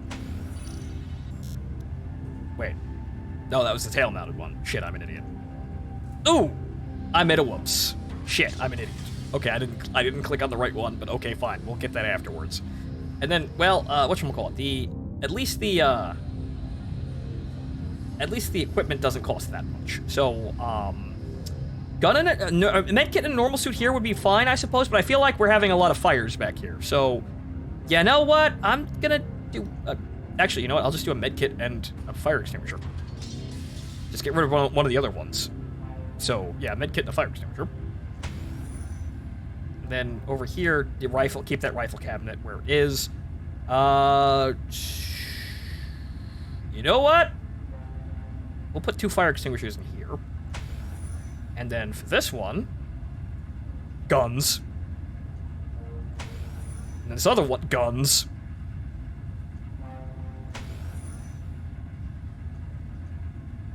And I think that's enough guns. And up here, well, we're gonna need another... You're gonna need some other location for a normal suit. And that's easily accessible back here. So maybe have... Because we're the engineer that's gonna go out is gonna be in this area. So mayhaps, actually put one of the normal suits here. So flip around here. So there's a fire extinguisher back there, the medkit back there, fire extinguisher up here, a normal suit here, and then up here, these medkits they don't really seem to do very much for me. So, we have one normal suit, guns, more guns, fire extinguisher and a medkit, and I think what we'll have is... medkit and a normal suit. This as the spare normal suit. And then for the other one, just 2 guns. That should work. Do need the armor plate, but I don't have any money now. Whoops. Okay, so essentially, we have guns lining the entire boat. So if anybody tries to fuck with us, they're dead. So basically, whenever the crew needs to have a gun, they will be able to have a gun. I feel like that's the most necessary thing, but okay. One mission where we just go shoot some things. So detected near system inner alpha. It's imperative we wipe them out before they establish a foothold in the sector. Easy peasy. So there's a fire extinguisher right next to the area that is typically a problem for actually having a fire, because the boarders come in, they shoot it, and it does the most damage there. Guns everywhere where we need them, and if the engineer needs a normal suit, it's in the reactor, and if anybody needs to go out and have a second normal suit, it's over here. So this all seems to work out fine. Back from a grocery, what I missed? Well, if you were here when I lost the ship, I lost the ship, and aside from that, I have decided that we needed more guns on this boat. I made the executive decision to have more guns on the boat. I also made a whoops and put 4 Vulcans instead of, well, the Plasma and 4 Vulcans. Oh, Plasma and 3 Vulcans. What? What? I'll figure it out. I'll manage.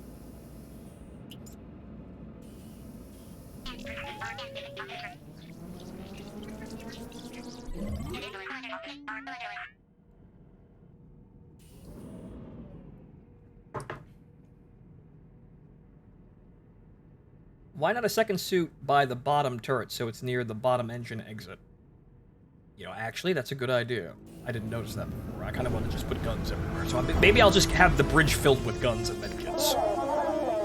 So yeah, but then again, there's a suit there, and this is where the engineer is going to run in and actually get something. So at the end of the day, the engineer is going to be the first one out. The reserve suit, I think we're going to have enough time, I suppose, to get another one. So it doesn't need to be in an imperative place. Like, it doesn't need to be right where you need to go out. Get me? So, that one we can take a couple of seconds extra. I think, anyway.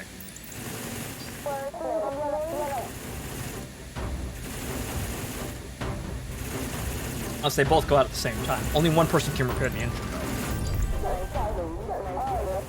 As far as I can tell.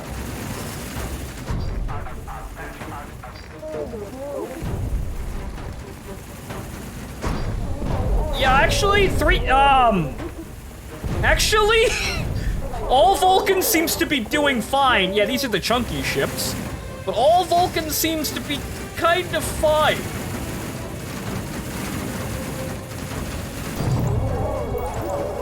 I ain't noticing problem. Yeah, I'm not really noticing some issues. Yeah, these guys are definitely more chunky, but, the smaller ships seem to be basically just flatlining the moment they're in range.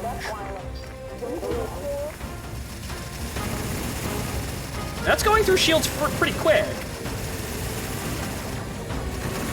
So I might just keep, 4 DACA, because that guy's shields are dead. That guy's shields are gone. That guy's shields are now just gone. This doesn't seem to be that big of a deal.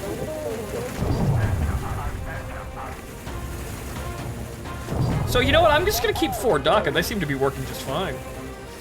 I mean, bosses it might help, but at the end of the day, we'll have fighter support, which also brings that down, I guess, but...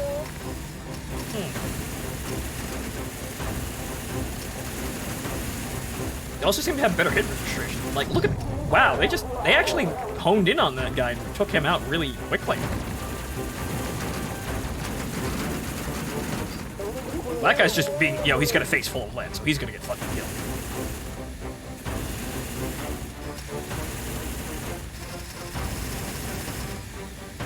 And now they can't hit the last guy. And he's dead.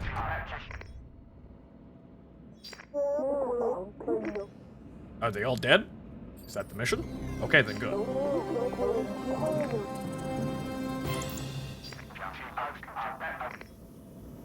Everybody shot full of holes, but it was one area. We had one waypoint, so now we just go home.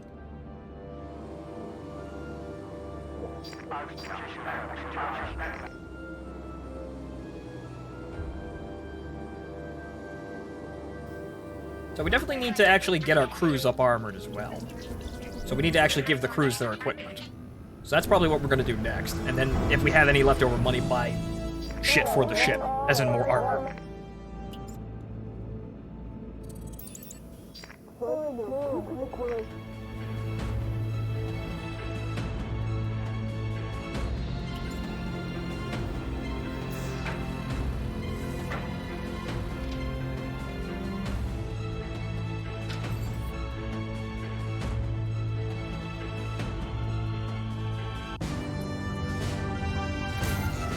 so decent pay. Nobody got any levels from that because that was actually so simple it hurt, but oh well. Not calling it Shipatago. I could've. You know what? I could've. Yeah. Oh well. That's the idea that came to me first. I'm not a quick thinker.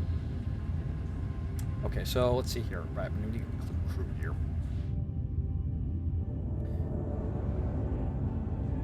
Alright, so first of all, can I make a modification? Like, I'd love to be able to create a... Well, I could do equip all. So, what I could do is, like, helmet. The only difference is I'm going to give the engineer a tool instead of any, Alright, they're going to get, whatchamacallit, so... Alright, so... Equipped all.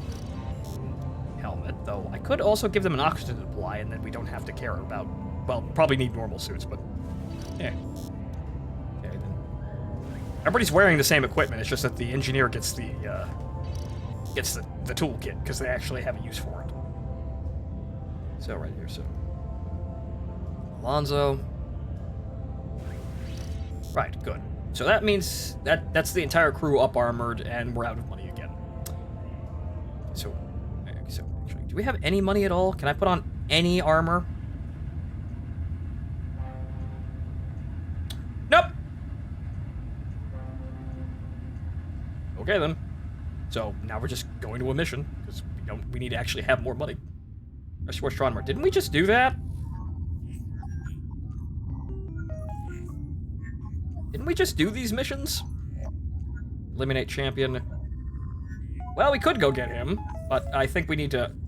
I think we need to get more levels. Okay, I suppose they increase in difficulty, but we just did this thing. So that's weird.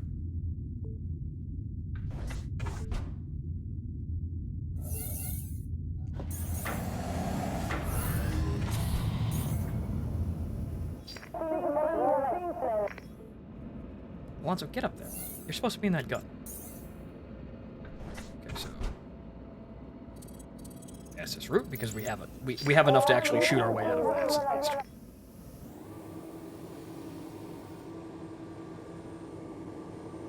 Many Bothans died to tell us there's an enemy ace active here. Mm-hmm.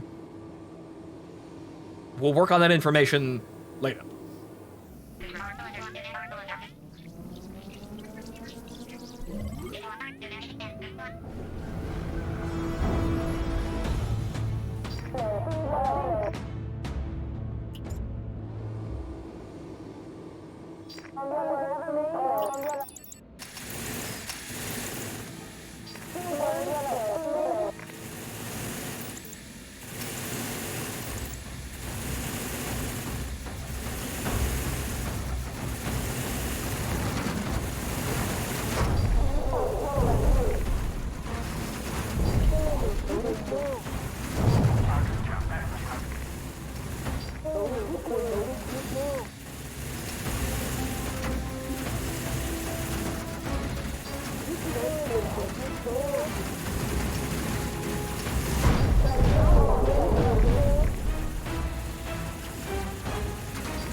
Yeah, Vulcans seem to be doing perfectly fine with chewing up the enemy.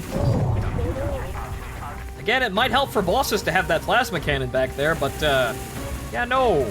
These 4 Vulcan turrets seem to do perfectly fine.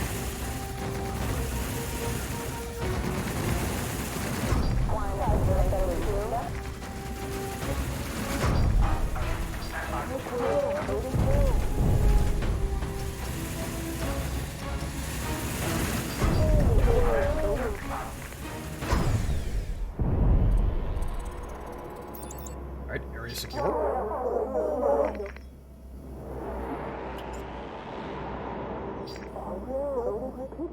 Bochart here can actually go back here and heal because he took a couple of hits. Vulcans.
It may be the health of these guys, but, yeah, no, those Vulcans are chewing them up fairly easily.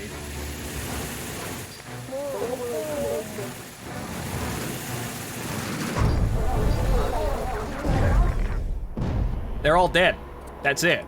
I mean, yeah, sure, super easy mission most likely, but they're all dead.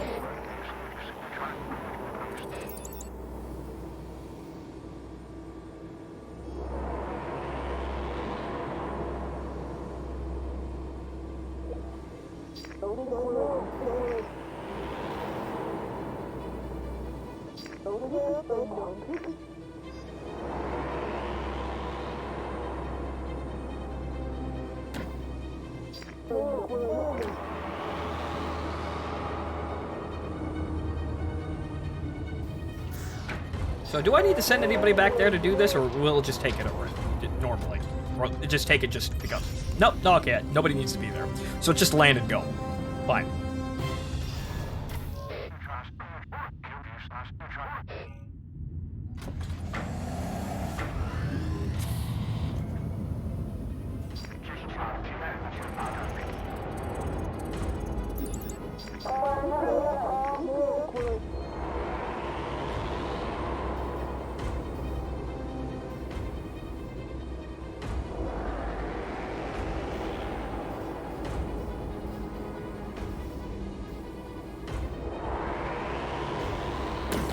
Bump.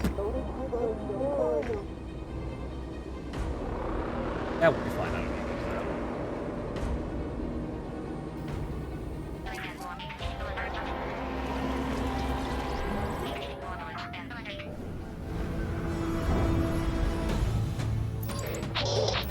Oh, great, it's the ace. Well, now we'll get to see if it actually works on him. Okay, fighter support. Everybody else focus fire. Let's put the fucker in the ground.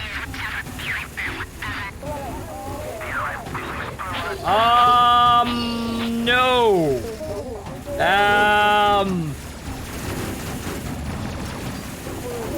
That guy's dying pretty fucking quick. I think plasma turrets might just be kind of a joke. And he's running away again. We'll get you one day, asshole. Okay, what's broken? Gravity? Yeah, we'll be fine. His ship is huge, he can't dodge. I suppose so, but yeah, no. Shooting him, his turrets, his shield's melted pretty fucking quick, so it don't really seem to matter with plasma. The plasma bonuses don't seem to really matter at all, or rather they're such a small bonus that it doesn't factor into being like worthwhile. Get me? They may be better on paper, but functionally speaking, the Vulcans they're fine.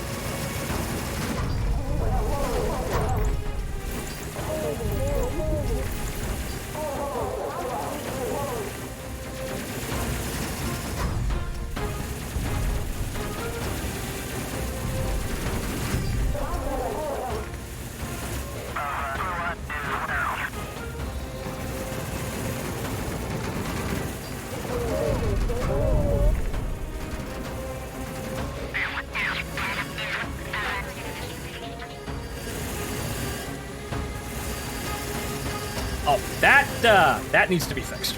Also, our engine shut out. Now we've got a problem. Somebody needs to go out there. Actually, fix the... Ramos, get out of there. Just, yo, our health plan doesn't cover cancer via radiation. Yeah, grab the suit. Actually, well, you fix that. Alonzo will grab the suit and then go outside.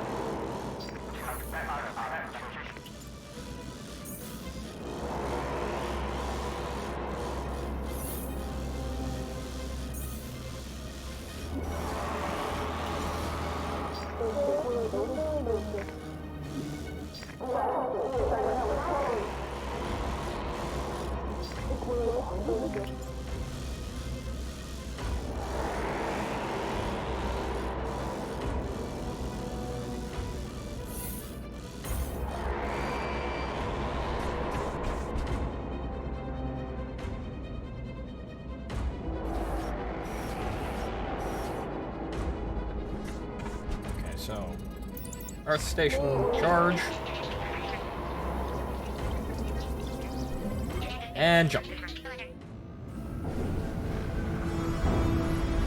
I hope they do make a DLC for this game based around captured Phasmid weapons and ships. Maybe post-human Phasmid wartime with bigger ships. You know what would be nice? More ships. Like actually being able to change the hull of the ship to do different things. Like, this is kind of an all-rounder. Maybe have ones that are outfitted for evasion and, you know, whatchamacallit, outfitted for evasion and firepower, and then crew sides, like you could have your marine landing, you know, team. Or something, you know, different types of ships. This would be way easier than coding a B-17, I'm almost certain. There's way less research, they just have to come up with fun ideas.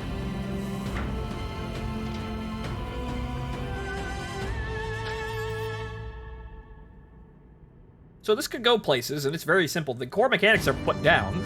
The game's a little wonky in certain areas, but you could look past it and still have some fun here. And this game was $15 when I bought it, so it's not like I got robbed and got a mediocre game out of it. This is less frustrating than Bomber Crew, I think. So, at the end, you know, after the 1.1 update, it seems to be well worth the purchase price. Agile engine. Oh, ship evasion is not particularly well armored and will leak a large amount of radiation when damaged. Armored reactor, medical bay Mark II. So we have the engines now. We can buy the engines.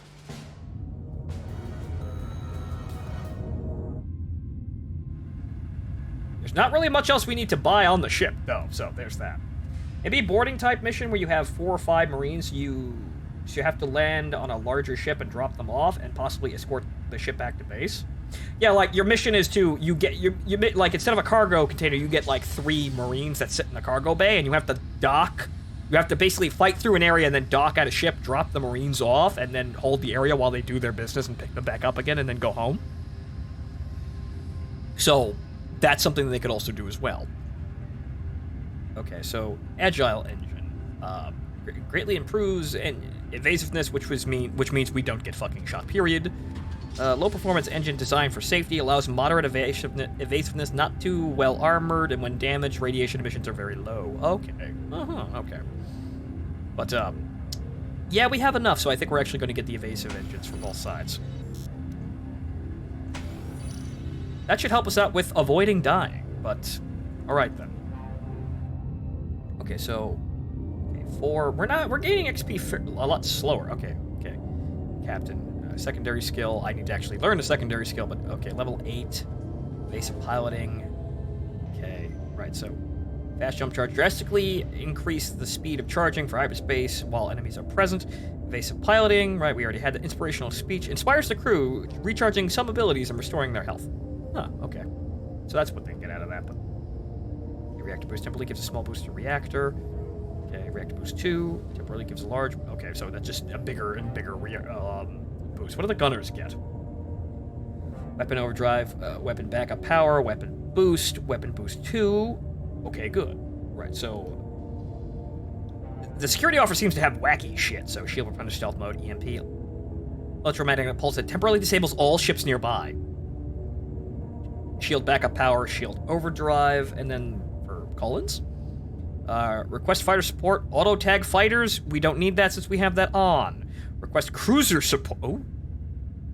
Performance analysis. Analyze the performance of the crew, increasing XP gain for a short duration. Oh. So that means just XP bonus. Just, double XP weekend. Click, click. Okay, so that's interesting. But now we need to keep going.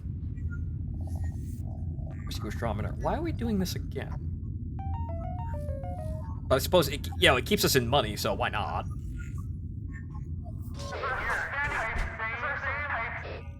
You receive a classified information that the enemy champion has been active in this mission area. Proceed with caution. Maybe we'll kill him today. Maybe we'll actually kill him today.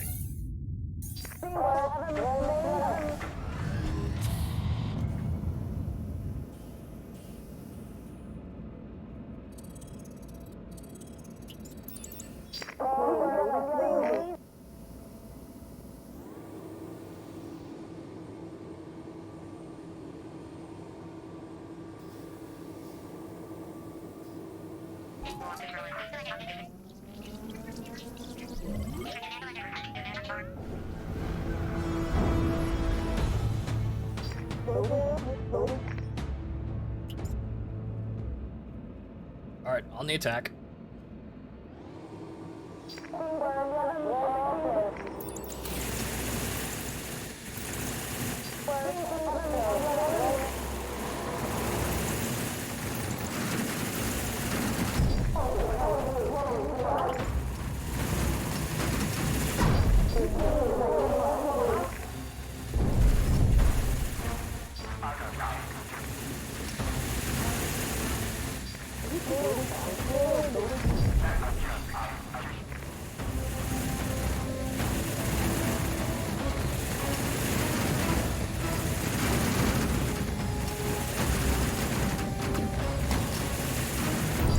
We're on attack, so I suppose we go on defensive, though I'm not seeing an increase in evasion.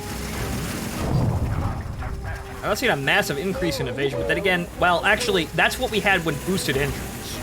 So we had 16 maximum for defensive flying beforehand. Now it's 22, so that's our boost. So that is a slight increase, but we want more reactor power in order to actually, well, get it even higher, since that's not really all that useful.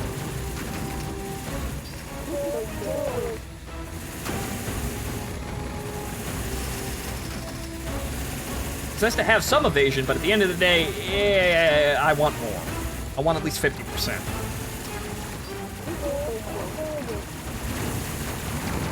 I've gotten this to like 80% with max power best engine at a level 20 capital. Passive, just press the button. Obviously, you remove the power to the engines, but...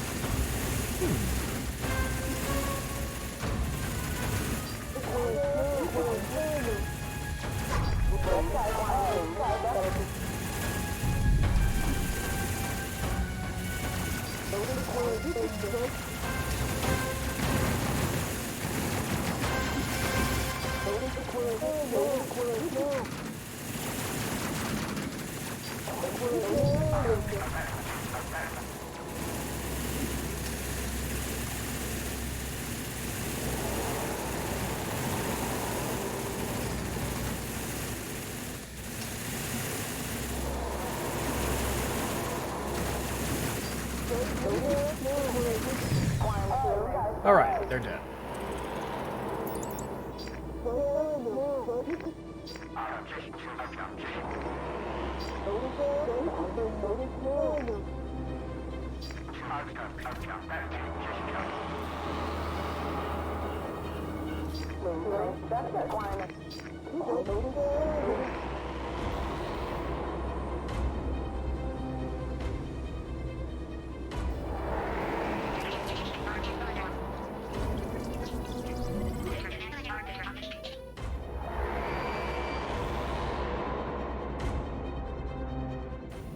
I thought it was already going, but I had to click it twice.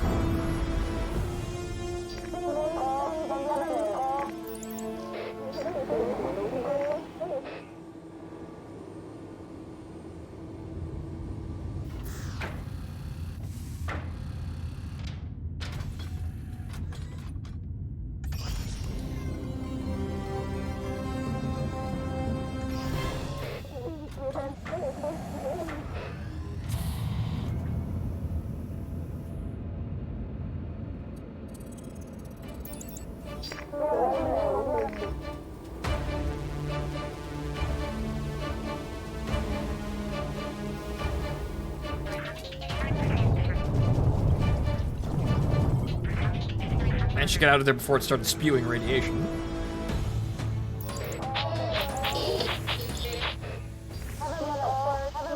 Alright, so call in fighter support and get everybody shooting.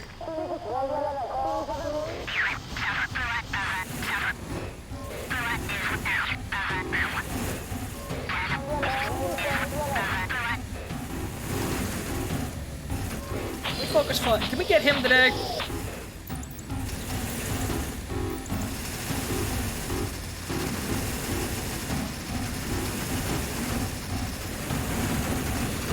Kill him today, maybe.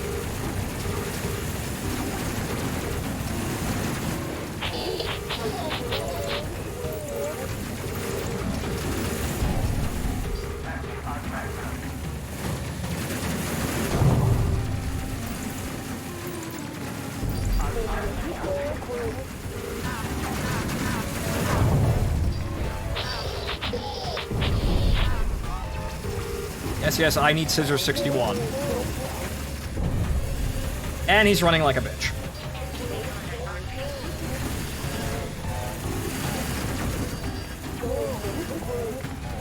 Uh-oh. Alright, guns! Guns, guns, guns!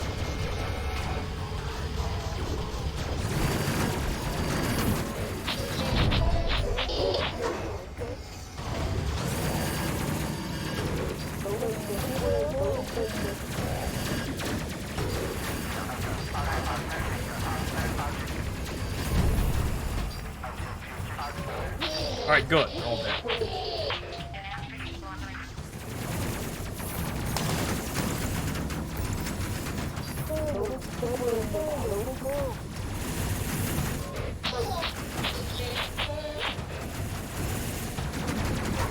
Ramos, get back on the fucking gun, you shit.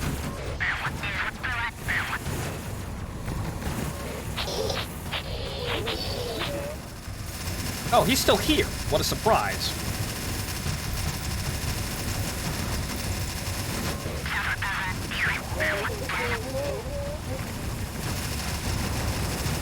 Alonzo, why aren't you fixing anything? He's actually taking out our modules directly, this fucker.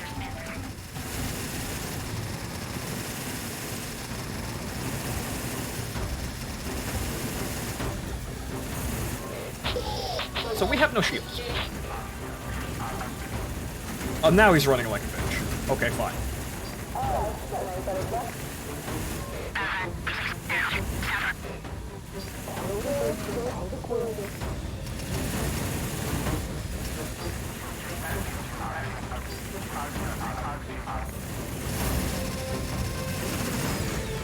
I was waiting to see what the hell was going to happen there with stealth mode, but yeah, I could use that and make this all go a little easier.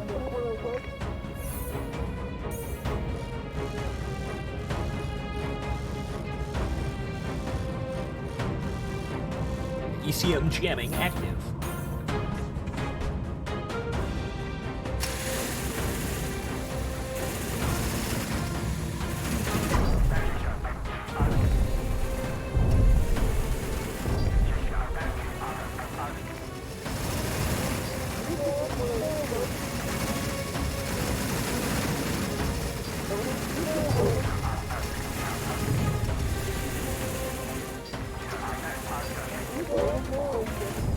Looks like we're gonna have to go on to the mission to kill him in order to actually kill him.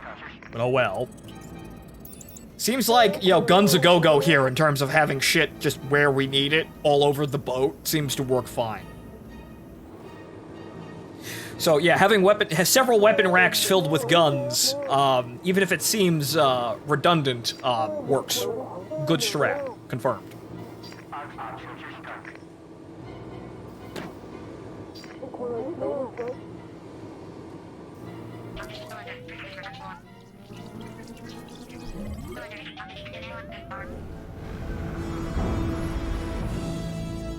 Evasion also seems to keep the boat alive a little better. I want to upgrade the reactor, though. What I want to do is I want to upgrade the reactor so I can actually put reactor energy into the engines without actually sacrificing, you know, being able to move around the boat. 'Cause that'll get us killed.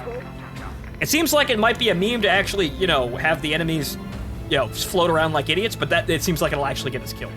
Until we get grab boots, that is.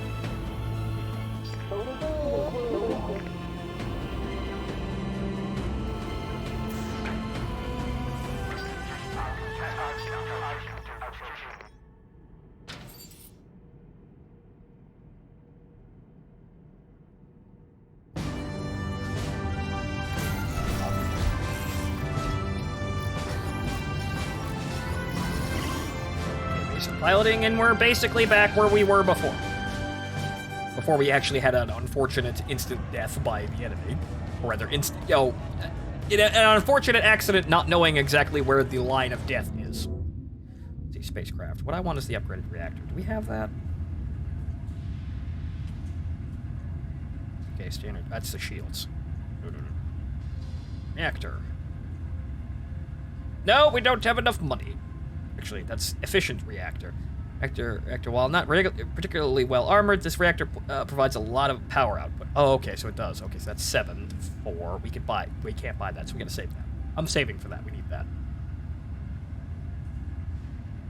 Get your life blown up while I wasn't looking. I found that the point where the ship says "No, fuck you, game over" is kind of not necessarily intuitive. So, yeah, I kind of died, but oh well.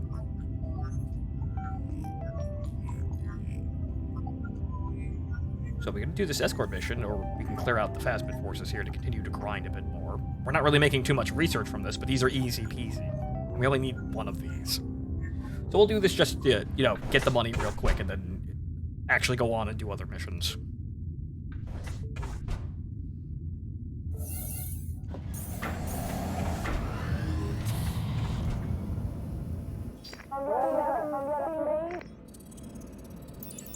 And plus, you know me, I'm better with a second try, too, so... Whoops, everybody fucks up.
Did you play Bomber Crew? Yes, I did.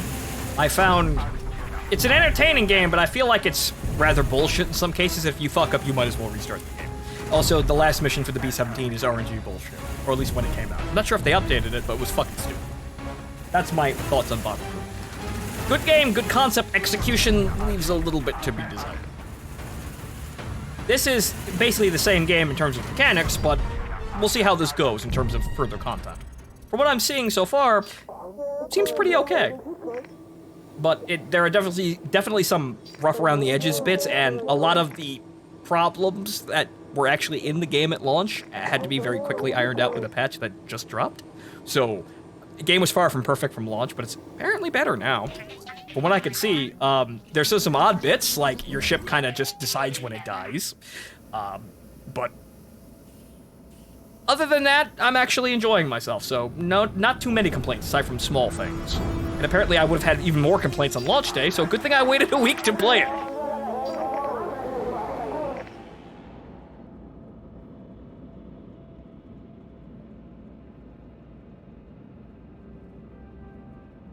Okay, there are enemies. I don't see any of them.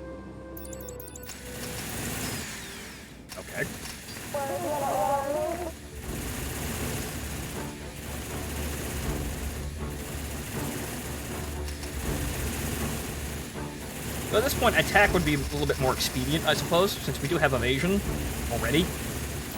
Seems like we need to... It seems like basically our accuracy increases with the reduction in range. So the closer they are, the better our guys are at fucking shooting them. So rushing into attack actually does have its benefits so long as your ship can actually tank the damage.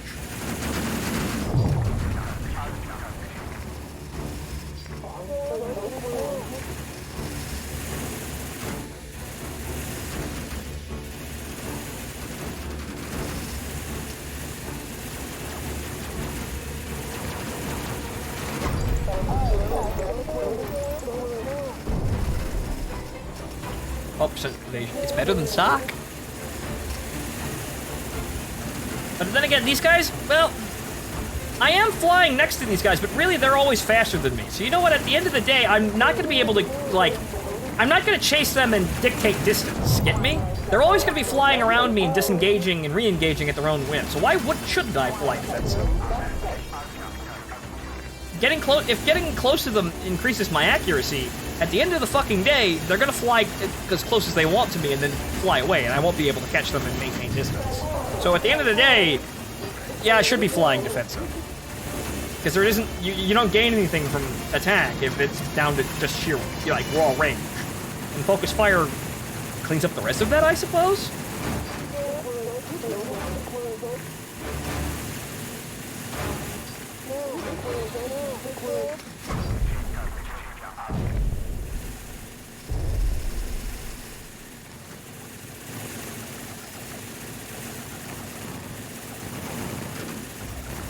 But yeah, so every single time they're gonna do that. They're gonna come at me. They're gonna come at me straight, and then they're gonna make their attack run, and then they're gonna fly away, and I won't be able to hit them until they re-engage. Or rather, that one re-engaged or was kind of slow, so I guess there's some dice rolls there. But they're always gonna do this. They're always gonna be doing the boom and zoom sort of tactics on me, and at some point, well, actually, basically, while they're attacking me, they're vulnerable, and while they're running away, I'm never gonna be able to hit them. And I can't chase them because they're a lot faster than me. So at the end of the day, I should be flying defensively because they're always gonna magnet to me. It's not like they're gonna stop attacking. So, defensive, it looks like, analyzing it, attack doesn't do anything. So, I should be flying defensive because if there's a modifier I put on my ship, then that's what evasion is, I think. If evasion is a modifier for which the enemy just misses because, that's better to have than accuracy, which may or may not apply. Utilize the purge mechanic? Yes, I use the purge mechanic to, Oh. Right, so yeah, I used the purge mechanic to put out a fire in the cargo hold here. I felt smart. Attack gives you 10% accuracy, defense is 10% evasion. It doesn't seem like it matters all that much. I mean, it's nice for accuracy, but it seems like 10% evasion matters more than 10% attack. And that 10% goes to shit when the enemy just... well, they just fly away and I can't kill them.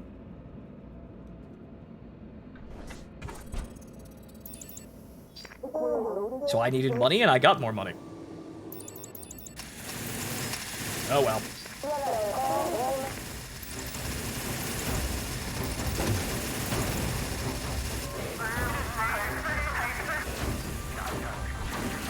Oh no! It was a trap! Quick, get the guns! Why are you moving to melee range to shoot someone? Guys. What?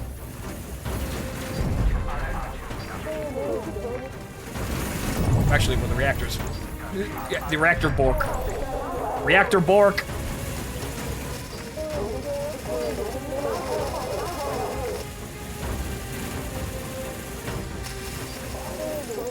They appear to have they pulled a fast one on me.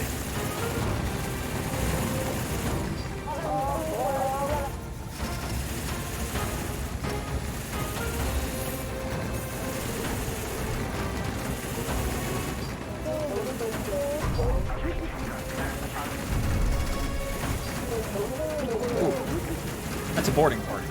Ah! Okay, so evasive flying, if you hit it, it makes the boarding party ship, which is that thing right there. It makes him, like, if he's going to try and latch onto you, it makes it so it interrupts his animation.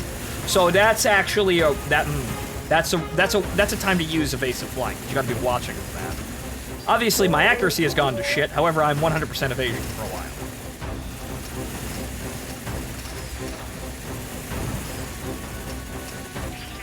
Calling fire support to help us out here because it looks like we're being shot full of holes.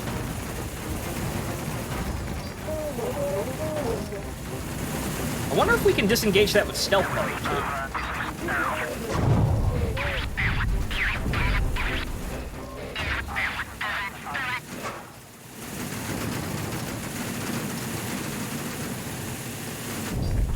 Oh, there goes that.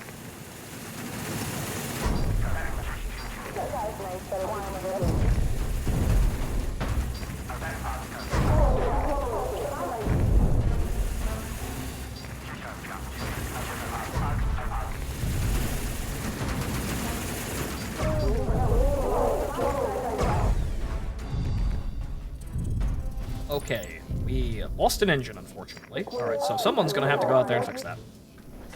Alright, Alonzo, get out there. Ah, they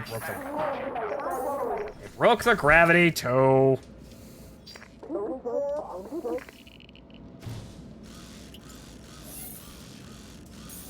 Also, their engine's on fire. Ramos!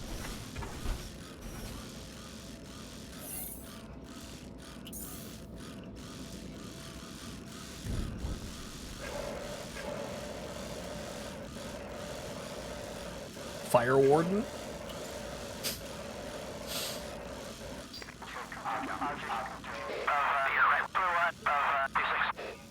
Alright, get your asses back in here.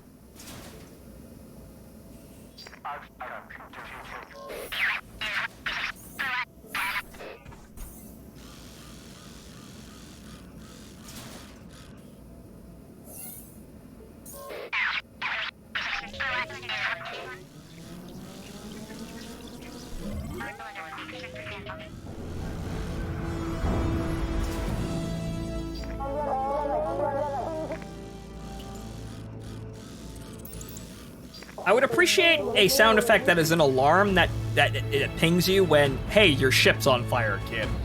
Because I feel like I didn't notice that fire until way later. Like, there's a text pop-up that shows you, hey, your ship's on fire. But in the middle of combat, I'm watching so many things that I may not notice it. So,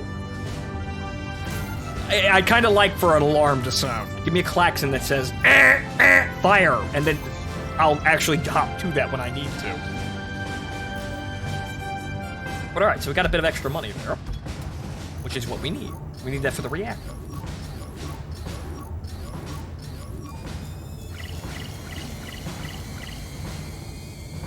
Weapon overdrive, reactor boost 2, very nice. Don't buy the reactor, why not? Temporarily gives a medium boost to the power output of reactor, increase weapon damage, but will cause a radiation leak or risk of fire. What? Okay, use that when I definitely need to, I suppose. I need the increase, and I'm gonna throw that in the engines. Just divert power elsewhere because you don't have plasma weapons. I suppose so, but I kind of want to game that even further. Because I want to amp out the engine. I want to amp out the evasion as high as I can get it. Okay, so right here, so systems. Right, so I'm in this to min-max it, so I'm going to. So that's expensive, but we're gonna buy it. So if I'm gonna do evasion, I'm gonna do evasion as high as I can get it. I suppose with all of that, we should probably grab the armor as well, because we are being shot full of holes while we're out there. And that's all I have money for. All right, then.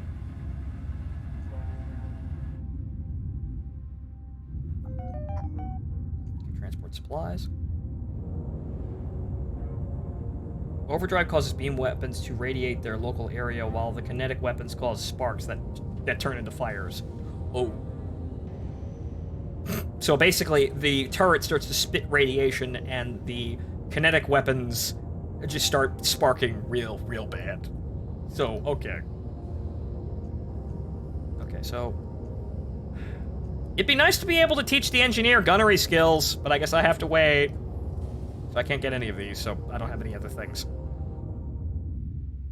Alright, so let's do a test here.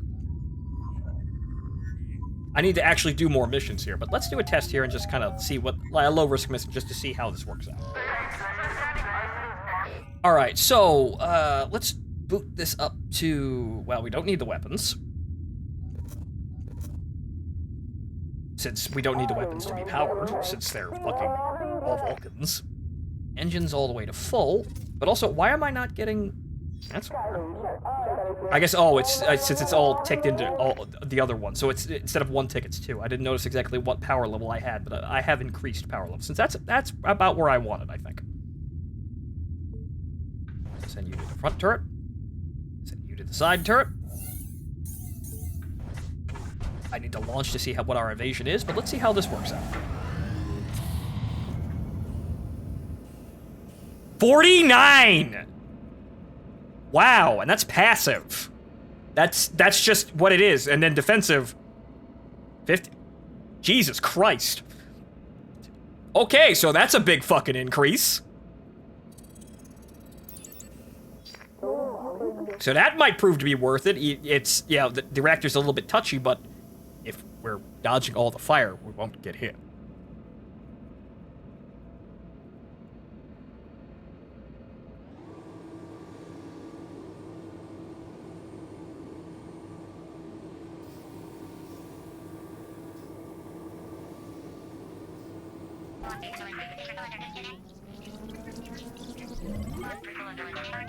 Evasion is meta as fuck. It goes past 60 with the evasion engines. I have the evasion engines. So, we're gonna fly defensive. And... well... No, Martin, you're drunk. Get back to your chair. What I want to see is... Okay, so after a jump, did that go back to the way I wanted it? Yes, good. Okay, so it saves. Right, so the way I set it on the mission is gonna be the way it is, so good.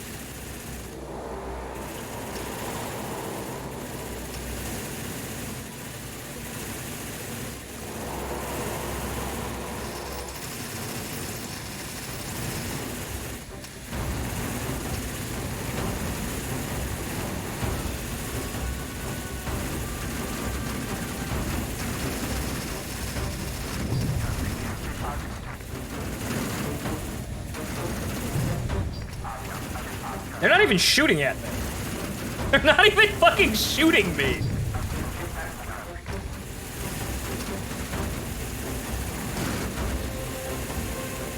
I think I may have broke the enemy's targeting system.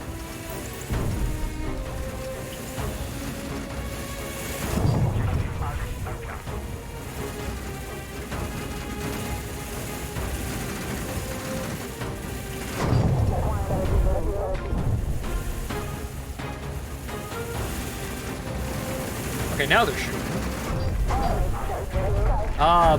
Fucking wrecking him out there, though! But that was without focus fire! Wow. Oof. Okay, suddenly we're wrecking them. Absolutely obliterating them. Yike! That was with kind of piss poor, actually just the basic accuracy here. So... okay, it seems to get evasion up as fast as possible, and then, you know, be a cool dude and shit on the purple men. Vulcans all the way.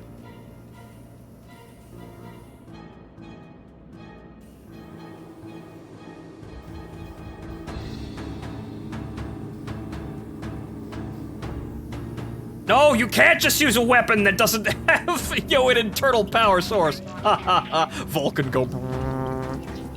No, you can't just use primitive gunpowder weaponry in space. Vulcan go brrr.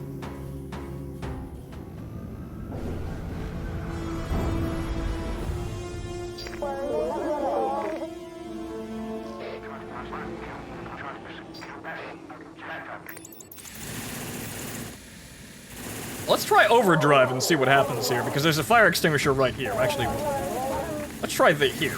Actually, Ramos is right next to one, so you know what? Let's try overdrive.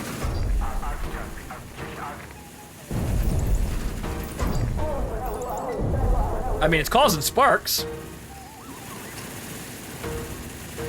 He's actually hitting them way out there.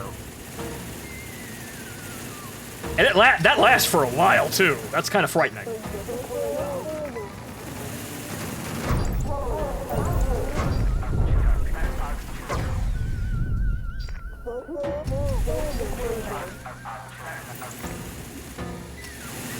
No fire either.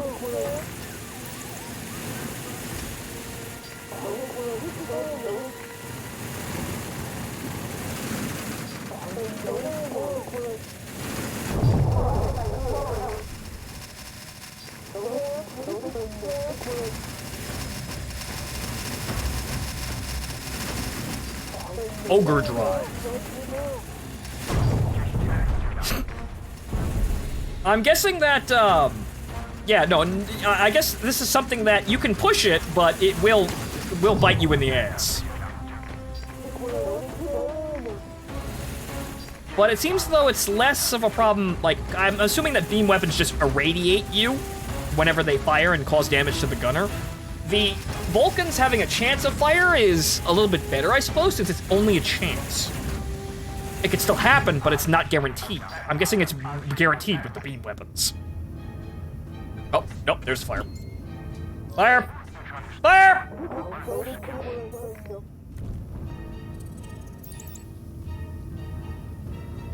There's the fire.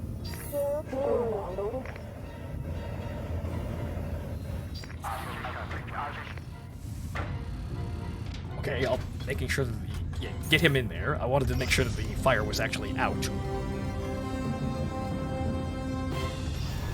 All right then. We could use it. It doesn't seem like it does very much, but it's there when we need it, and it's not an instantaneous set the entire ship on fire sort of situation.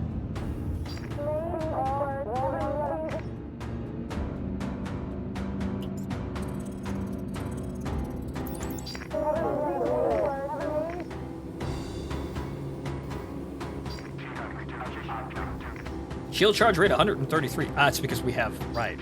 That's because we have extra power diverted to the reactor. Good.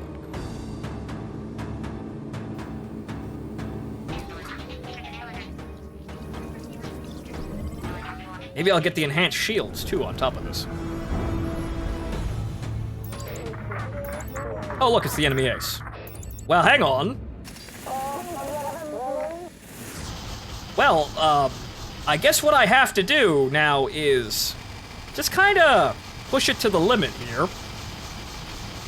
And make sure we kill the fucker.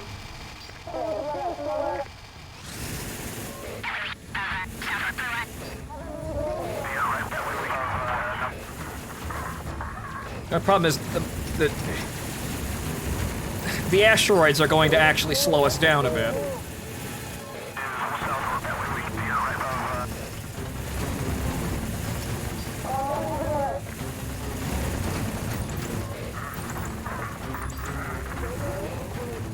Yeah, it's... Uh-oh. Uh-oh. There it is. Fire up! Keep the guns going, though. Do not be alarmed. I have it under control. Just leave the fire extinguisher here, though. No, Martin, you idiot. Get back in your goddamn seat. Are we killing him? Maybe.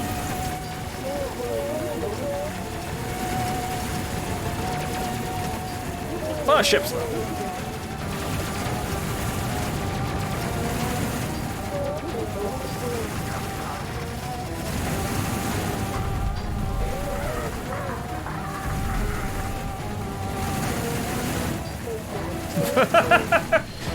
And they never called back.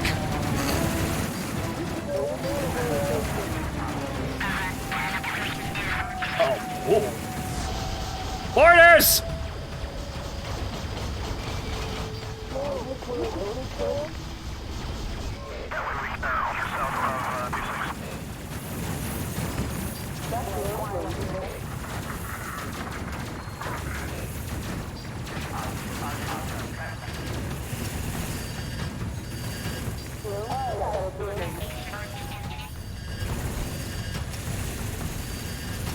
some evasive flying while we're actually trying to, well, stay alive.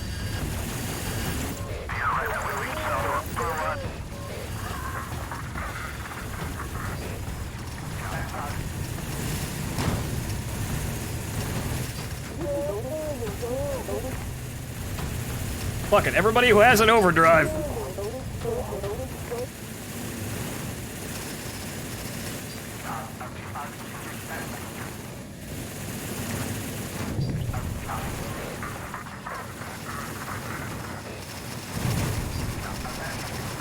Uh-oh.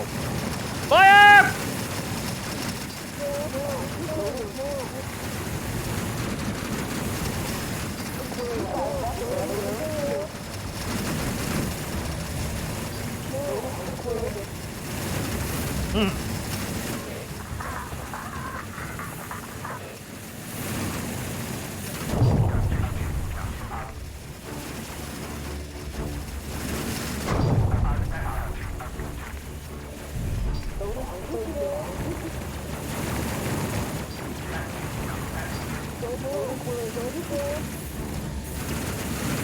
He, of course, ran away like a bitch again. But I suppose that means I can't really kill him unless it's a scripted action, really.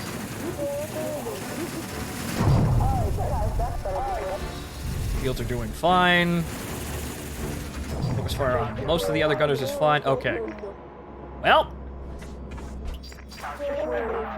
Put us in fucking stealth mode. We need to go fix that engine.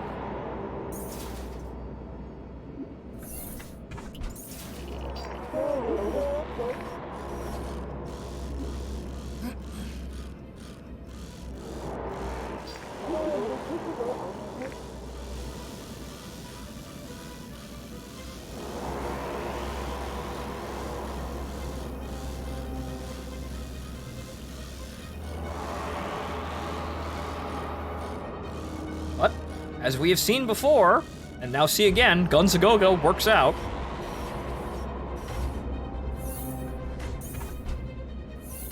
Well, let's get the hell out of here.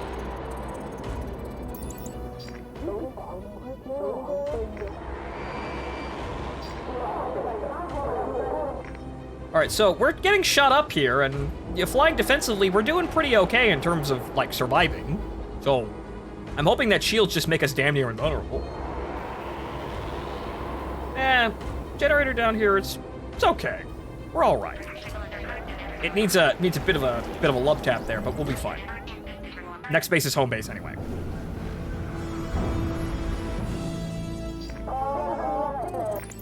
Okay, put us down. So yeah, evasive, the evasive engines plus more reactor power. Very good.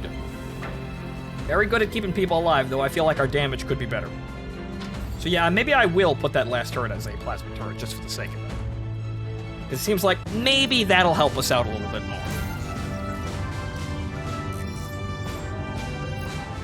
Because it seems like hitting the hull of the boss, he just stops taking damage when you hit him in the hull, which is annoying. And you think because I have all Vulcans, that the hull would be no problem, but apparently, no. Okay, level 5 for everybody, so good. Spacecraft, though. Okay, so how much for the shields? 1,000. Can afford that. I think, yeah, we could do that and buy the gun turret as well. So we're at the rear gun turret. Put that to Mark 3s. Yeah. Good. Or Mark 2s. We haven't unlocked anything else yet, but I suppose we just have to get more research. But we're doing pretty okay. I'd like to get more armor for the boat, but this seems pretty good. So now we've got the increased shields, which, okay, so that's the same recharge rate. We just have more, actually, no, slightly improved shield recharger. It creates fairly basic shielding and recharges slowly. So, So I suppose it's more shield hit points or something? I don't know. What does the symbol mean in the middle? That's recharge rate, I guess. I'm not sure what that actually means, but I'm going to assume it's better. So,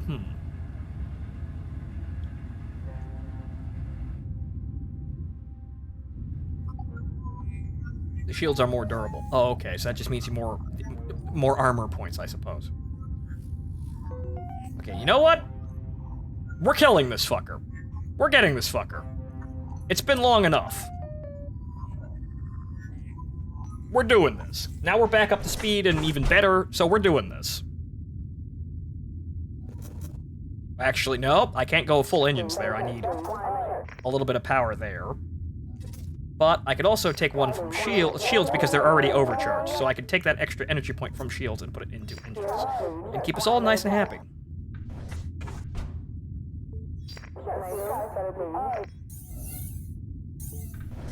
So now our shields are charging a little bit slower, but they're a little bit more durable to, you know, compensate for that anyway.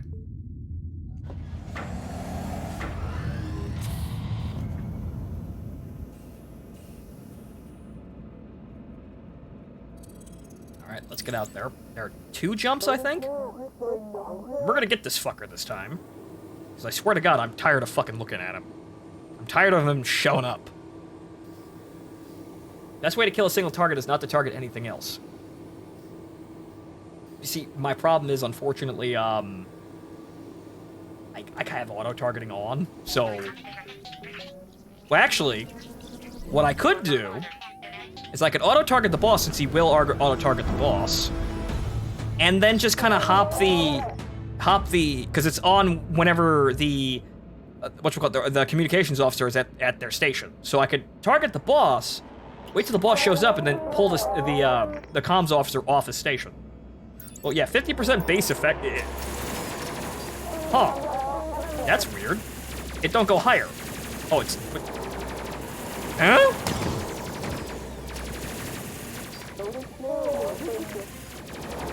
It might be because it's the asteroid belt?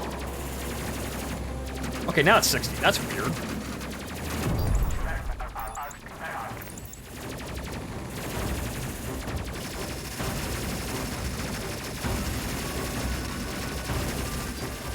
Oh.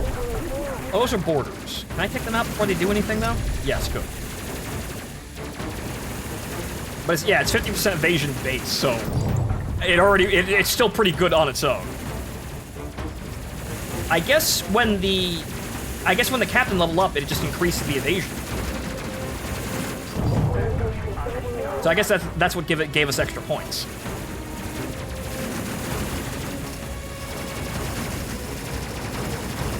Hey guys, I'd like you to hit the target, please.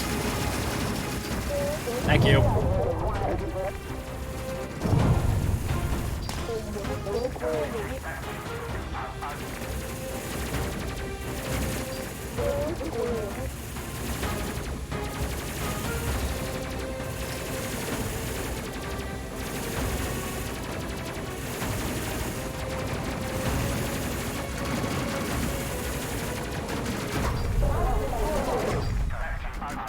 Alright, we're good. Alright, I've got a good feeling about this. I think we can manage this. Nothing's really terribly damaged, by the looks of it. Shields are recharging. So we gotta do this... We have to do this in a certain way. We gotta do it quick. So I'm gonna have to use slow-mo time and then make sure the enemy is targeted. The boss is targeted, and I pull the communications officer off immediately to avoid targeting other enemies.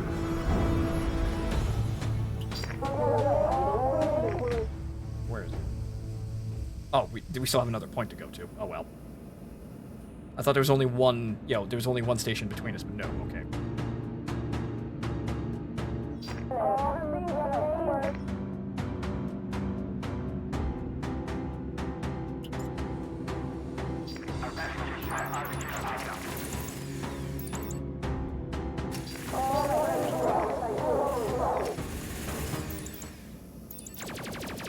Well, I used that a little too early, it looks like. I'm actually outrunning them by the looks of things.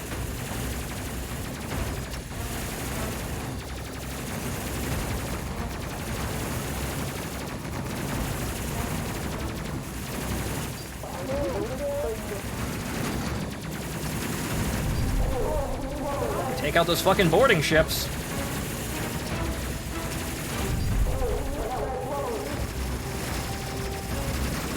Get that fucker.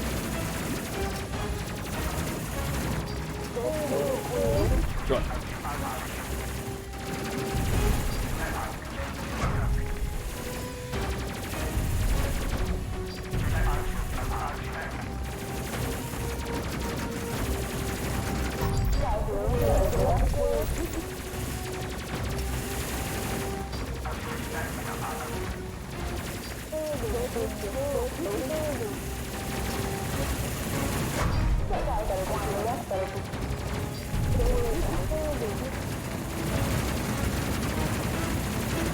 Our shields are holding perfectly fine, even while being riddled like this.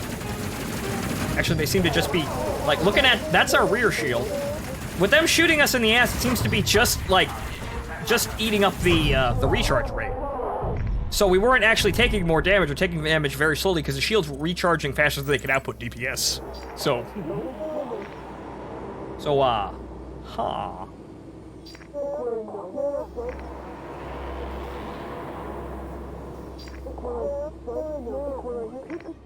Carry over here to go get healed, like 3 ticks of health that he needs.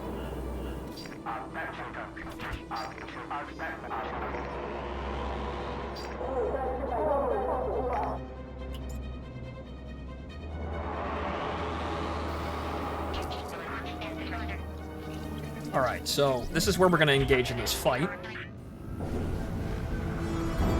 Alright, so where is he? Well, he's got to show up first.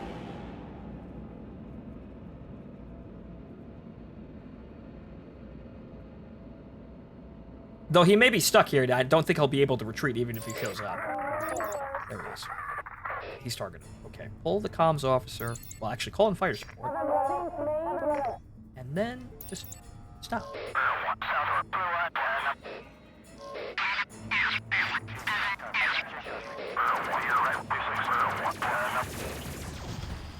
Ah, they targeted some of the guys. Oh, well. Well, you can fix the oxygen, Mendez, while you're doing this.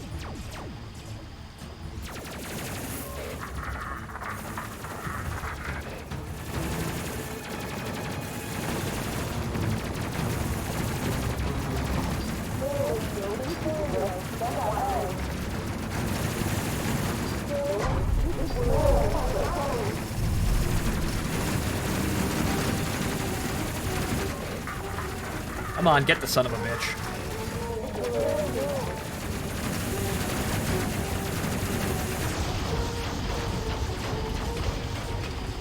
Ramos is a fucking overdrive.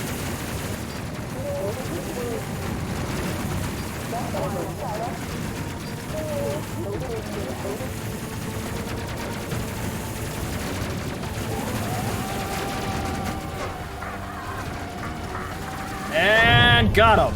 Good. Good enough. Alright, Mendez, get back to your station. We still got ourselves a bit of a fight here, so I'm gonna pull out the stealth mode. Fly defensive, get some distance. Make sure everybody's doing okay here. Ramos is a bit irradiated, but I think he'll be fine.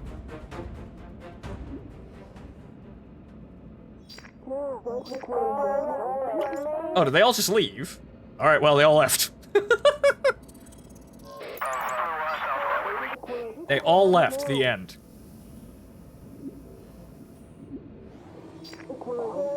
Morale broken. Squad broken! And they all went home.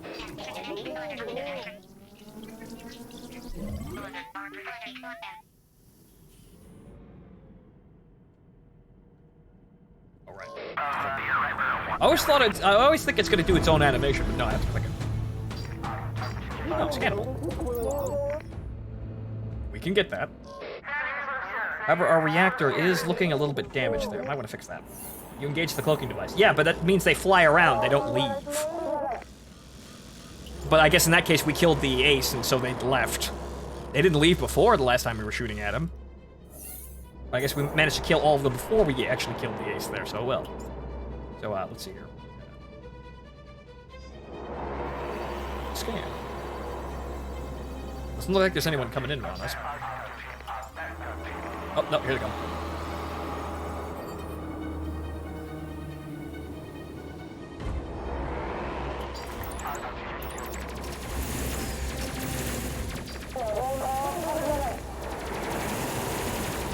They bolt when you kill the ace. That's what I think.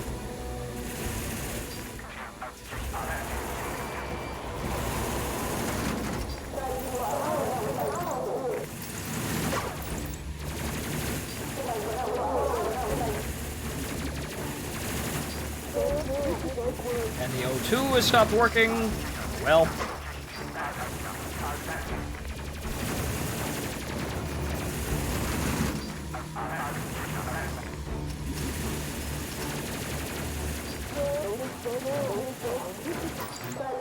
We don't need to do anything. The shields are doing perfectly fine, it seems.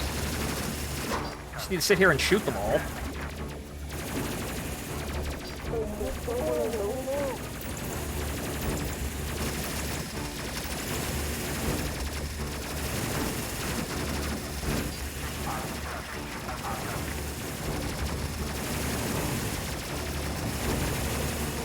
That's a boarding ship.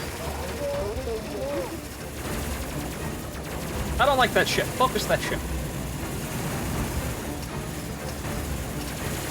You know what? I'm just gonna make sure it doesn't actually have a chance to line up on us. This is gonna be a little weird inside an asteroid belt, but I guess, Martin's descendant is crazy and drunk enough to, you know, evasive fly erratically inside an asteroid belt.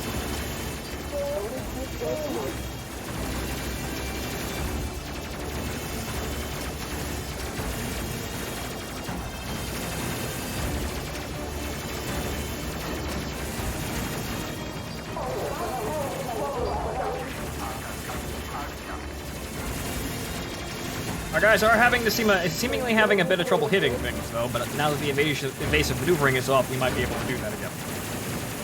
So, slowly poking that guy's shield down.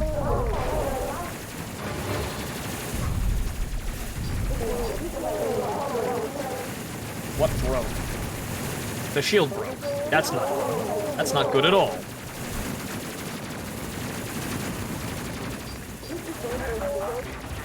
You do that with the shields not online, though. Yes, you can.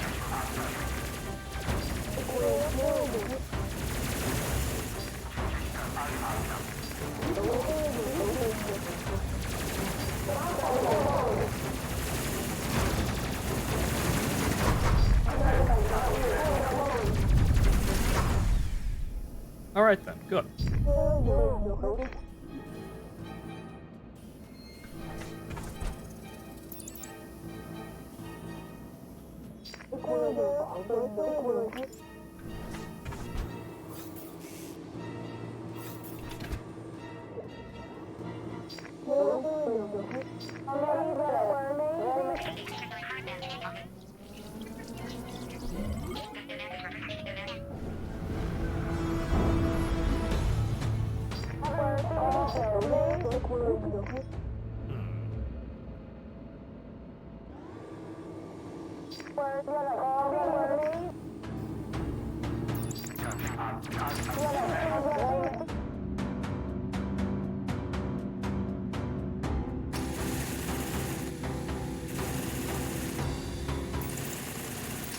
Calling fighters just to make this go faster, I suppose.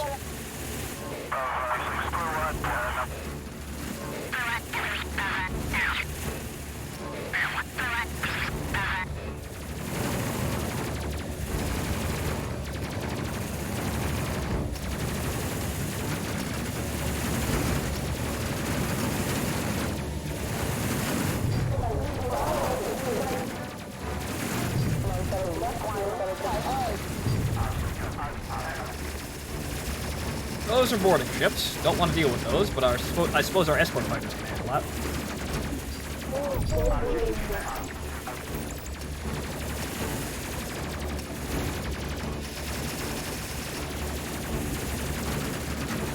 And come. Good. All right. Threat neutralized.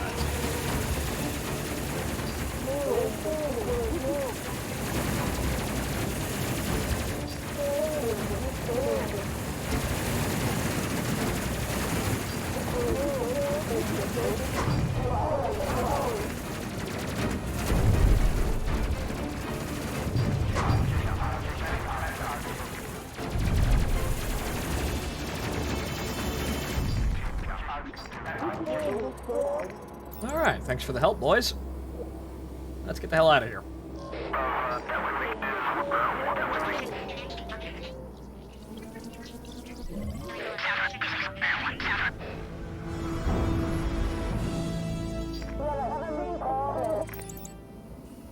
Alright, so we seem to be fairly strong now. I'd like more weapons, but we kind of have to wait until the research actually gets up there to actually, you know, allow us to buy more weapons. But in terms of durability, I think we're doing perfectly fine here. Probably buy some more armor to mitigate the damage even further, but I think our shield recharge rate is perfectly A-okay.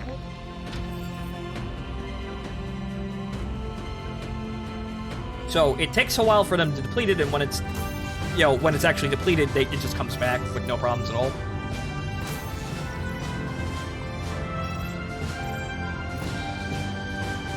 So gaming the fast recharge on top of the shield seems to be probably a pretty good idea. Because if it's just instantly back, then, well, it's instantly back and we don't have to worry about it. How did you get a 7th crew member? There is a difficulty in the options menu now, well, I'll show it to you. They added it in with the latest update that you could have a 7th crew member after the 2nd tutorial mission. But, okay, good. Shield overdrive, nice. Performance analysis, give everyone XP. Fantastic. Okay, so... Okay. Temporarily increases the effectiveness of a ship's shields, but will cause the shield generator to leak radiation for some time after. Emergency use only. Okay, light armor suit Mark II. Gravity boots. Fantastic. Radiation shielded gloves and phase pistol. So everyone now has a gun. Good. That's what we can spend our money on. But, so, Grease Pig here, if you go to the mess hall here, adjust difficulty. And you can set crew size to increased. This will give you the extra crew member. And you can also set for tagging mode to be semi-automatic, i.e. your comms officer does it while they're sitting at their station. And then, you know, increase the amount of slow time, and then, you know, change the difficulty if you feel like it. This was added in with the latest update. And you know what? I think it's good that I waited a week to play this game, because these are very nice options, and I like them. But so yeah, you have to play 2 tutorial missions, the 1st and 2nd missions, before you actually get to increase the crew size. Maybe it's to do with scripting, I don't know, but play the first 2 tutorial missions and then go into the mess hall. Then you can change that. Yeah, time to put grab boots on everyone and keep the grab generator off during the mission. Yeah, now we can do that. Now we can play stupid and funny like that. So whatchamacallit? So everybody gets grab boots.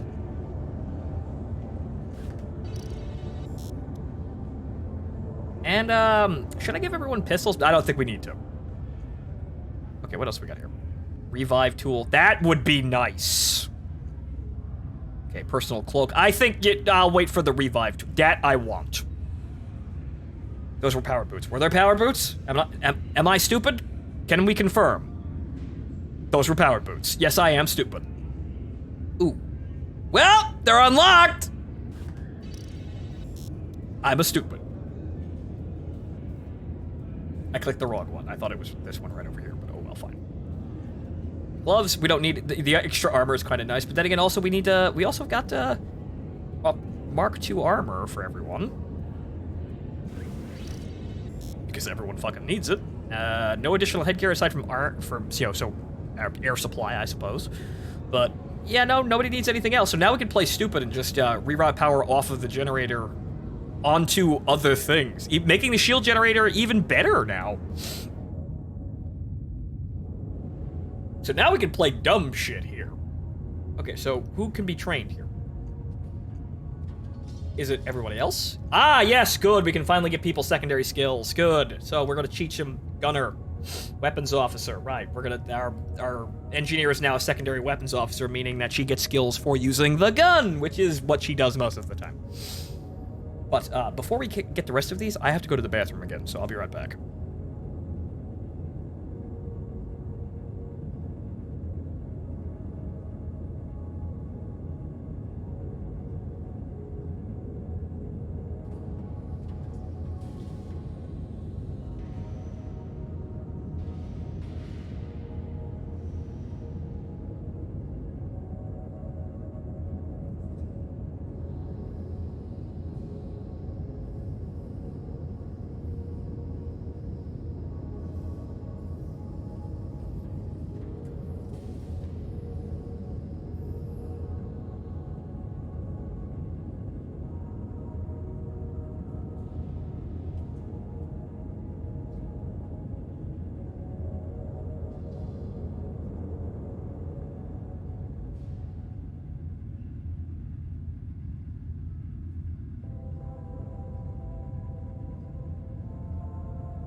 Alright, I'm back. Okay, so. Now things are looking pretty good here, but what else can we get here? What else do we really... I mean, actually, funnily enough, I think we could just make all of our gunners engineers. Because I think that'd probably be the... I don't think we need anyone else. Or, yeah. I think we could just make them all engineers. That just helps them with running around repairing things. And honestly, I don't think we need an additional comm officer or any... I'm not sure what to give the security officer. Because they don't need to do anything. Aside from, like, maybe being also, again, like, backup engineers. Because I don't think they don't need to move from their seats. So I guess in an emergency situation, yeah, everybody just be an engineer. Since all the gunners are now taken, they don't need to do anything else, just whatever. Engineer on comms, but what would comms do? There's only one comm station. The comm officer needs to be there at all times. All the gunners are taken, so they really don't have anywhere else to be. And I don't think there's anything... Yeah, that's... Like, it's nice to have the second skill there, but I don't think you need more than one comm officer or, like, security officer. So, like, I'd like a new captain, maybe, to drive the ship when I need to. But, everyone else, those, it doesn't seem... Like, one of the classes is so obviously useful, why not pick it? And the other ones are worthless to have more than one. Unless they die horribly. I mean, yeah, sure, but they're not going to be anywhere close to the person that's fully trained for the job, right? But engineer, you get the bonuses immediately. Engineer, it's not the skills, it's the ability to fix shit faster. So, security officers are better at hand-to-hand combat. Ah. But now we don't need to rely on a specific engineer to do all this, so I'll trade off. So that's actually something I should have considered, but at the end of the day, having everyone be repairmen is probably a better idea. But now we got lots of money, so now we actually need to probably up-armor the ship, because I don't think we have really anything else you could buy at Second Medical Bay with slightly more hit points, but that seems... nah. Equipment, everything else seems to be running fine. Escape pods, we could buy extra escape pods, but I don't think we need to. Agile engines, low emissions. We don't actually get any big. We've got the speed engines, so we don't need that. Weapons. Do we get any more weapons? No, we don't have any more. We need more research in order to get them. We're close though, but we don't need any more. So basically, it's just the armor plates. Just get the armor plates. Armor 2. Armor 2. Armor 2, and any armor at all. Actually, we can't. Shit. Damn, the ass is still unarmored. And actually, that's the point that actually gets shot at the most, so... whoops. But oh well. That first crew was plenty good at escaping the ship without pods. Yeah, no, 3 people got spaced. Actually, one person's dead body flew outside the ship, so... you know, they can get out of the ship perfectly fine. They don't need help.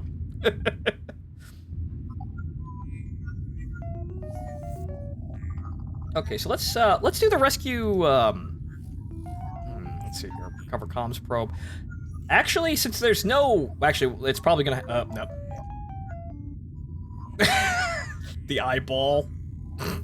Okay, so they have another ace to throw at us. So what we should probably do, let's go do the rescue astronomer mission to just kind of see how well the ship holds out with this new fangled meme loadout. So, Peters, you go to the front. And then we route power away from the gravity, and then to the engines. Wait a minute. No. Well, we need one of the weapons in order to keep the plasma powered. So, all the engines, but where's my extra... Huh.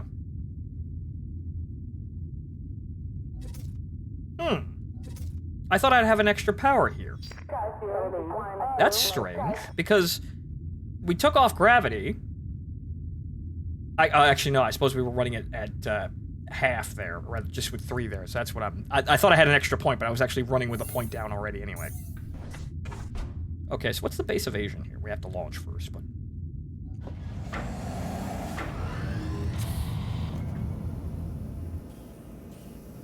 Okay, so base evasion is no better than what we had?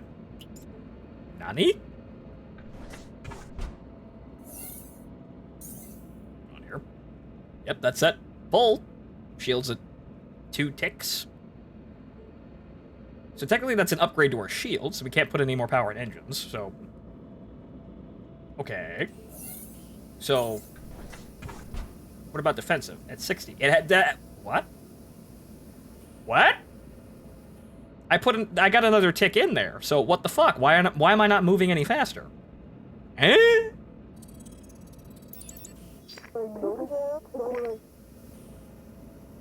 So I increased it, but apparently evasiveness can't get any higher. Huh?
Okay, so well, we're very handedly outrunning the enemy here, but they're still catching up to us, so it's not like we can just escape being targeted at all.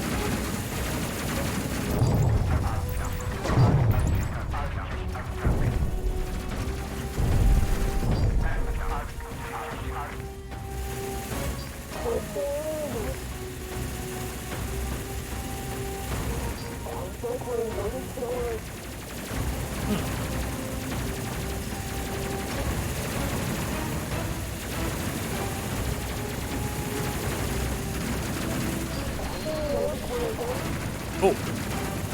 No, fuck you.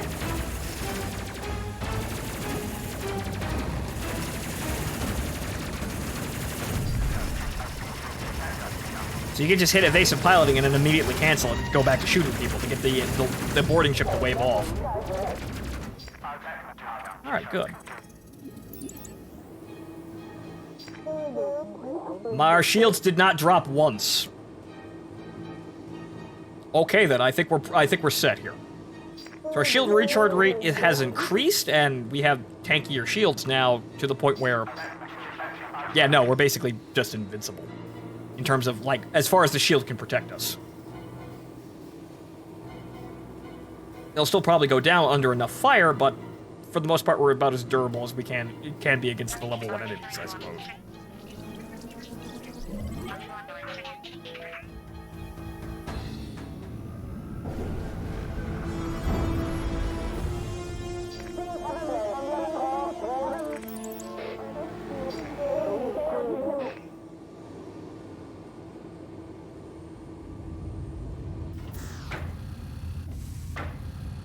Also, what I should be doing is actually using the whatchamacallit, the comm officer's combat data ability as well. I completely forgot about that.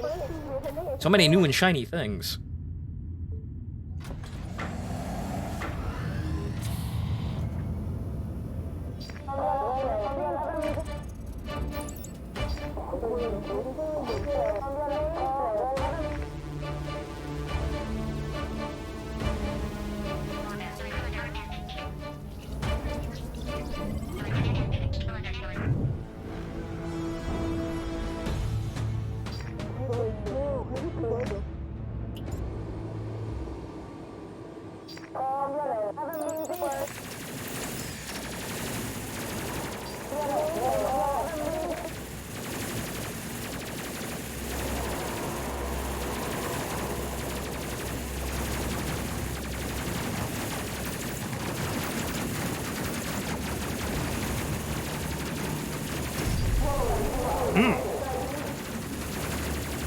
300 XP, huh?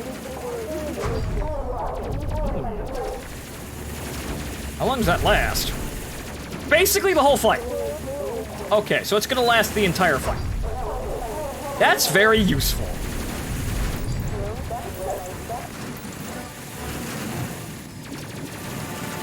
Don't you dare fucking line up on us.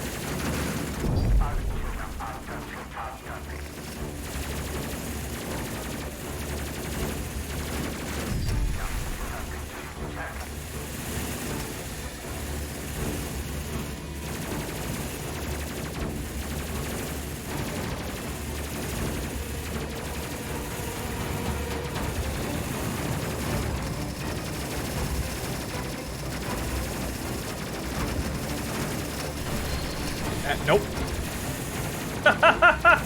I interrupted your animation, fucker.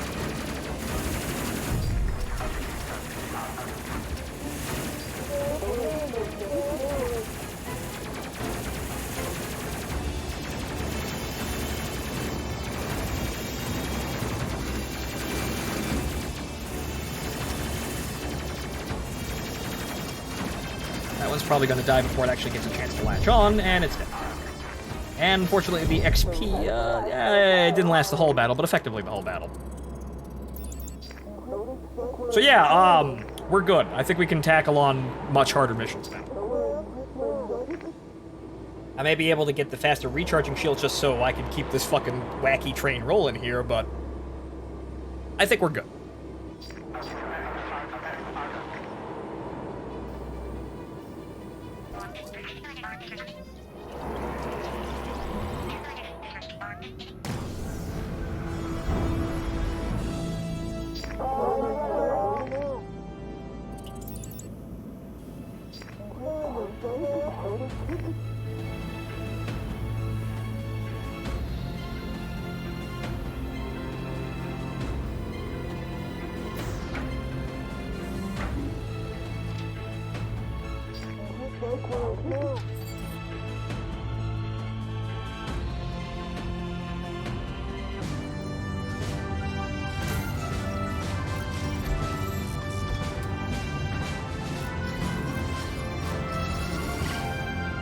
Fast jump charge.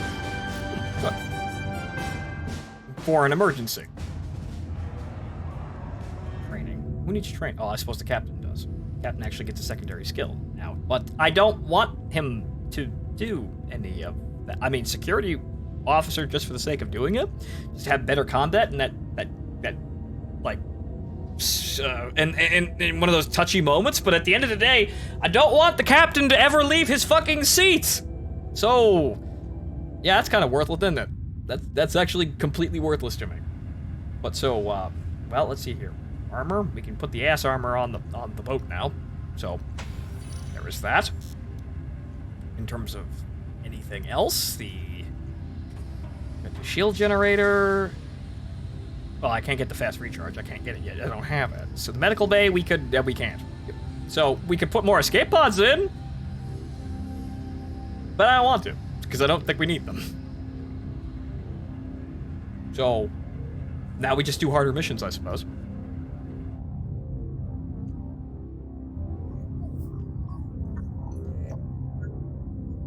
Okay. Eliminate champion. Well, I suppose we can go out there and just beat the shit out of them. I mean, I think we can handle him. Okay, so. Gravity off. Shields to full. Weapons 1, shields 2. That should be good enough for our purposes.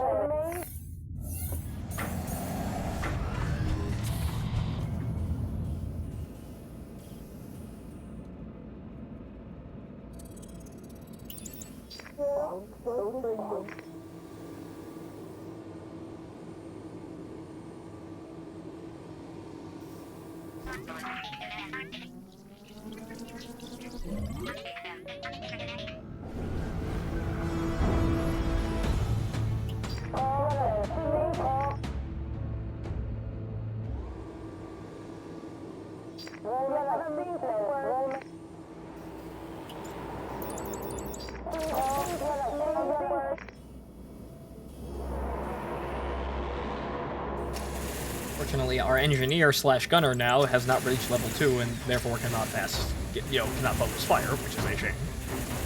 I'll save the double XP for when we're killing the boss.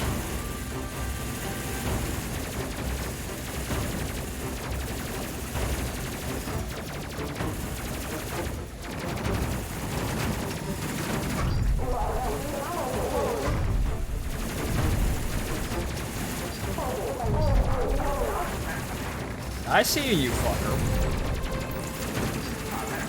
And... Nope. Ha!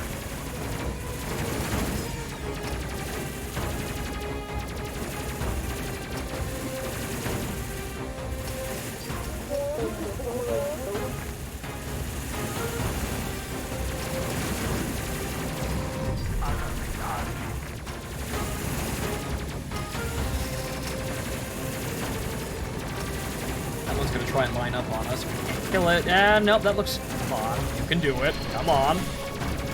Come on. Come on. Good. Oh, it went up to 61, huh? Okay. So it looks like I can't get it over... It looks like I can't get it any higher than this. So the only way I can get it higher is probably by a higher skill captain, I suppose. It doesn't go any higher with raw stats. That was close, but then it's a little less daunting as you realize the moment they would have entered the ship, they would have been in 0G, and all of my crew have gravity boots. So avoiding them is, avoiding it is the first, I think, the first stage of it. The best way of doing it is to avoid the boarding to begin with. But now that we have, well, there's no gravity on the ship and everyone has guns and gravity boots, it's going to mitigate the problem pretty fucking quickly. Or at least minimize the danger. But obviously you want to avoid it simply for the fact that it's less fucking, inconvenient.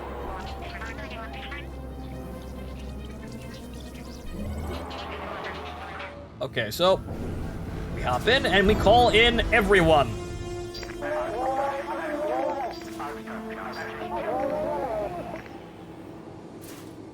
As they actually show up. There. Okay, so performance analysis, fighter support. Focus fire, focus fire, focus fire.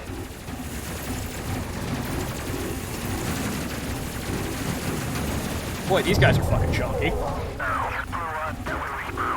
What's out? The shields.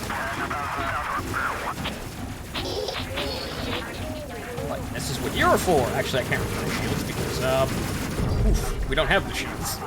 I thought we could still do that aside from that, but like, irrespective of that, but I guess not.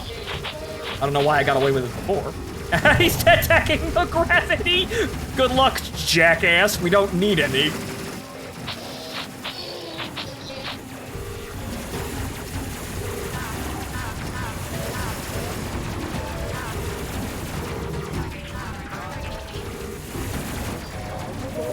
Gravity generator requires repairs. No, it doesn't.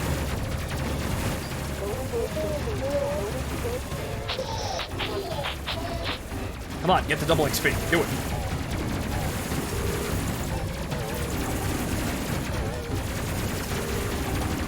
Get him! Get him! Woo! That's a lot of XP.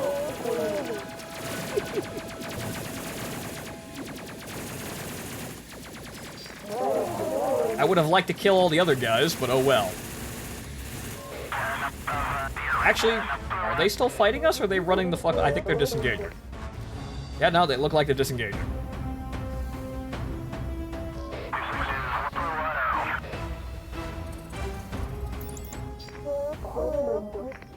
Well, and look at that. We lost our shields and we were still fine. That's the armor taking over now, too. So, good for us. Do we need that? No. No, we don't need that at all.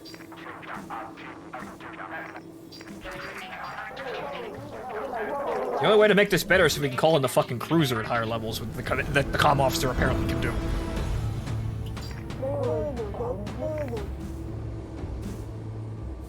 Oh, you're still not at your gunner, see?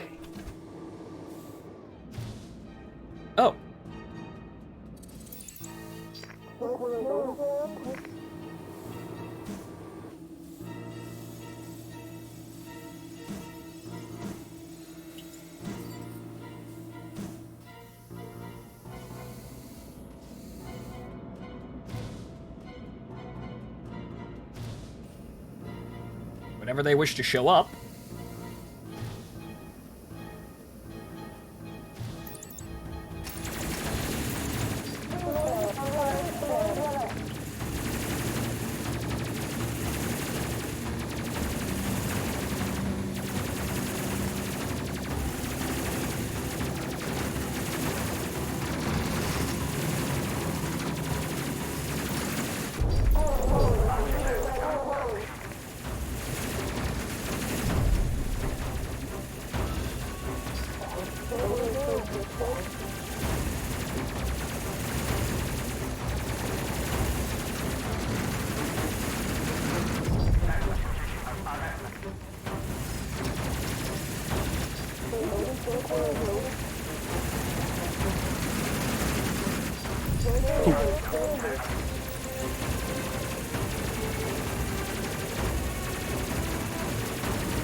Once again, we're getting to apparently routine ho-hum missions, and this is where the game starts to concern me.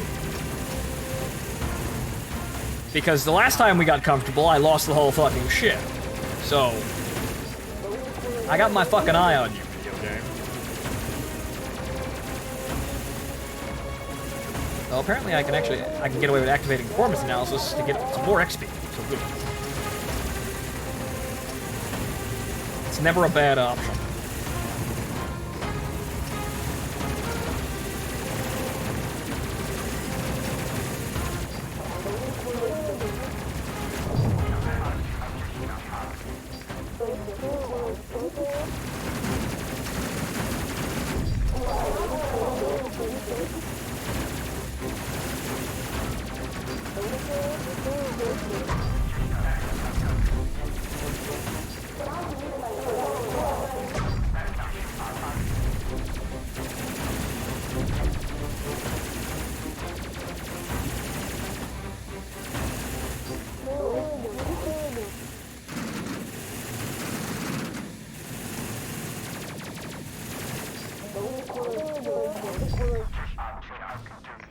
All right then. Home, boys, home. That's where I want to be.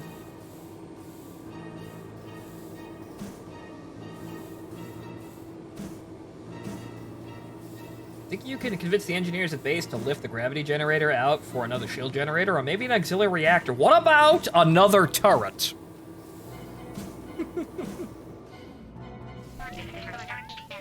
Maybe, what about a ball turret? Just, there's already a spot for it right there. Just hollow that whole shit out.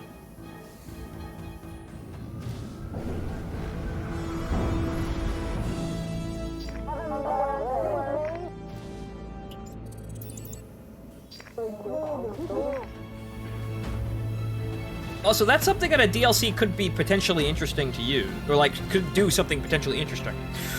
You could say remove the shield turret for something, you know, you remove the shield system and then make it a hard armor tank.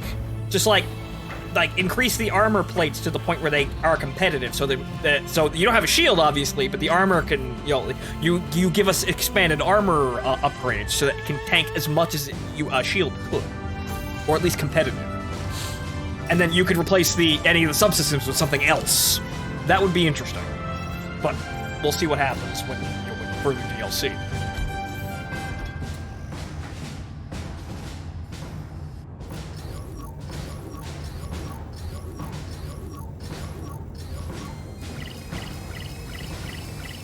Okay, good. So our engineer now shield replenish. Good. Also, yeah, all that XP. Reactor boost, reactor boost, reactor boost, reactor boost.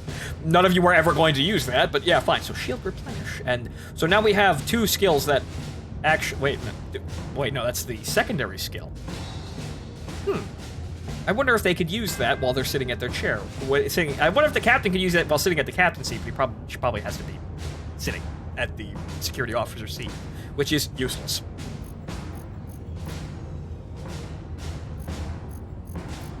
Okay, high capacity shields Mark 1, plasma cannon, autocannon Mark 2, standard engine. We don't have the missile launchers, but gravity generator Mark 2, we will never need that. Plasma cannon, autocannon Mark II. You know, it'd be nice if we can give everybody sealed oxygen, and then also divert power from the oxygen generator as well. See, there's ways to min-max this that would actually make this all work out. It's rather orky as fuck to do that, really unsafe, but you see how this could work, and you could actually just overhaul an entire ship and how it operates.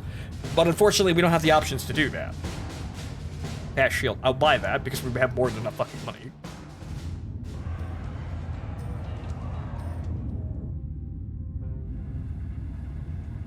It's here. So, right, or it's the shield generator, which... Okay, so how fast is it? Okay, so we lose...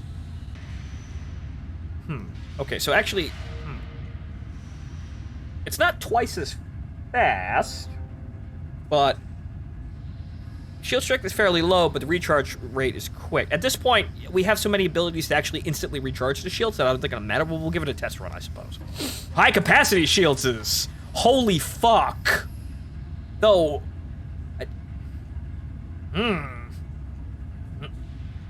The shield rate, the recharge rate is awful, but...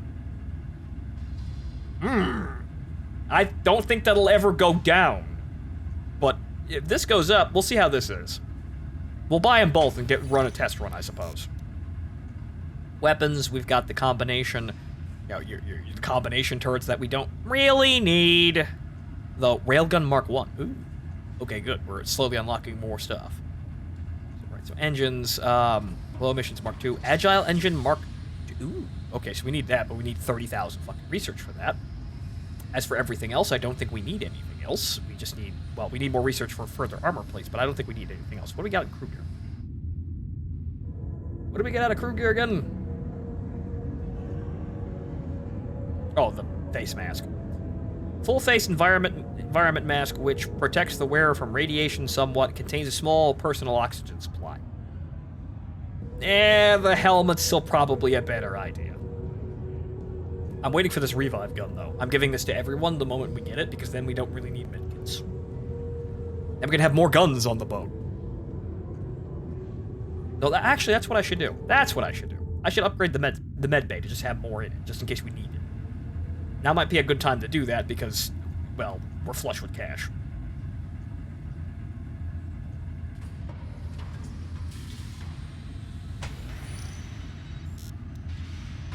So... gives more, and then fast medical bay, and then medical bay Mark 3. We'll see how this goes, but just to have a little bit more capacity for healing people, just in case bad shit happens. Just in case we run into a really, really bad mission. Which we're probably going to do, because we need to. Because I need more research. Okay, so at this point, we can't really do anything with money. So we need to get more research. So, we're in it to win it. We could get more XP, but I think the XP is also stole as well. So, rear armor. I already upgraded it. So, gravity off. Engines to full. Weapons to 1. Shields to 2. Everyone take your stations.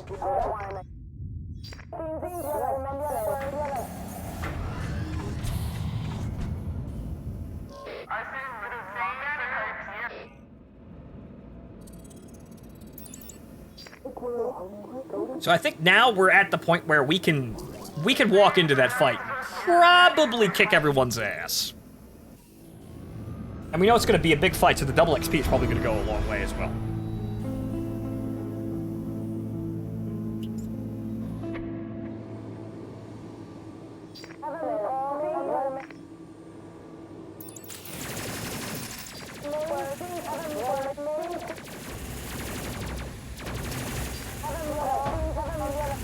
Oh, now everyone can focus fire as well. Isn't that nice?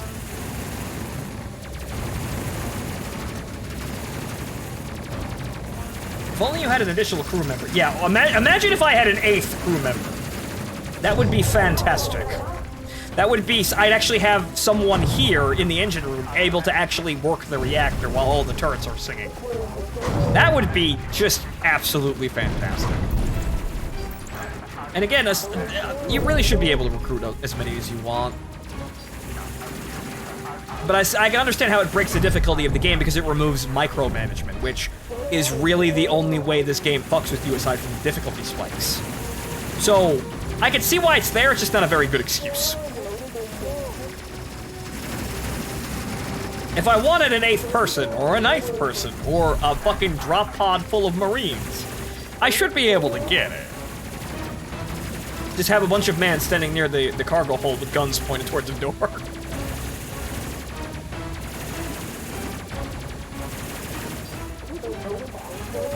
Yeah, tear out the grab generator and have another gunner. That too, and also, like I said, tear out the shield generator, cover the ship in armor, and then put another turret or something else in there.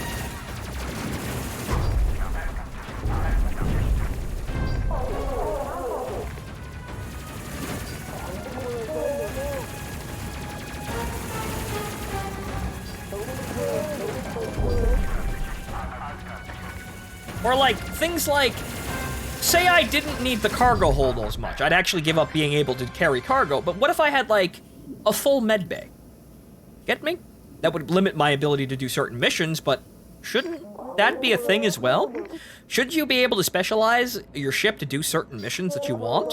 And then, of course, through that specialization, you lose out on getting other missions and then potentially the rewards from those missions, but shouldn't you be able to do that? Isn't that logical? I suppose that they need to do more work to do that, which is the only reason why it's not in the game already, because that takes work and they're an indie team. But shouldn't you be able to do that? Shouldn't you be able to do something other than, you know, other than the escape pods? Shouldn't you be able to change this around to do something else? Shouldn't you be able to say, decide what all of these rooms are, and then have different ship hulls as well to allow for more rooms, and then have other things in them? I'm not, you know, it starts to sound like The Sims, but a spaceship in terms of designing a house. But I'm not expecting like customizable like areas, like it's like I'm making it out of blocks or anything. Just a couple of ship designs that have different rooms and different orientations and different things in them, like FTL does. But the thing with FTL is the rooms are kind of just an image, and this is a 3D model. So I can understand why that's not in there, because that takes more work. But anyway, I'm being shot at. I suppose we'll use this fast jump charge ability now.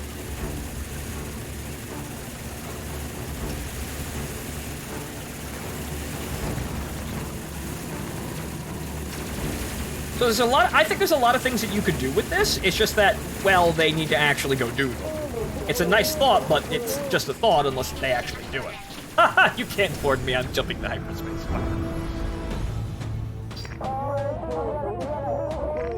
Okay, so we have another point to go to.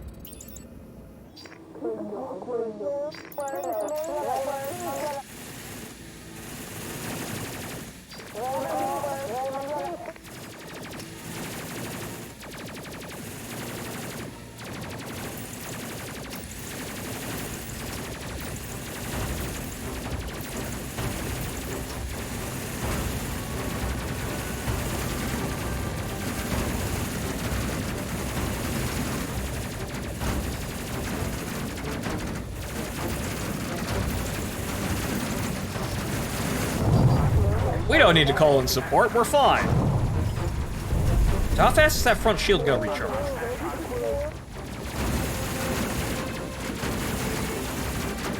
Actually, really kind of slowly, but it's coming back, I suppose. Honestly, you might want to take the high capacity shield. Yeah, no, this isn't really working out. It's not, like, the delay between it's depleted and recharging is really slow.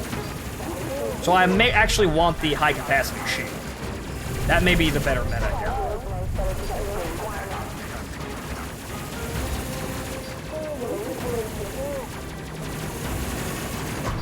So we want our engineer to come over here and actually fix this up, because the reactor took a couple of hits, and also the rear of the ship is on fire. Hey, you!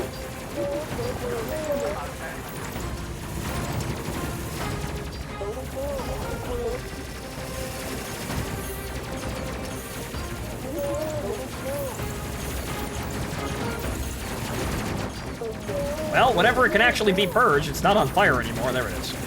Will actually be repressurized.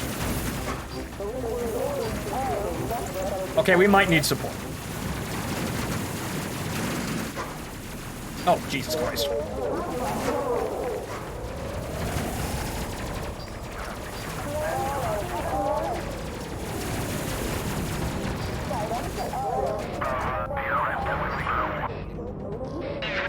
Alright, so we need to go into stealth here because we're actually taking considerable damage. I don't like the quick charge shields. I don't think they charge quick enough. So I felt safer with the larger shield. So you know what? We should probably actually go get the larger shield when we have the chance.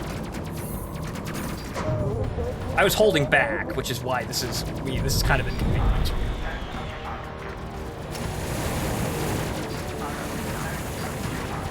Actually, there's a lot of ships though, so you know what? Some Phontomen.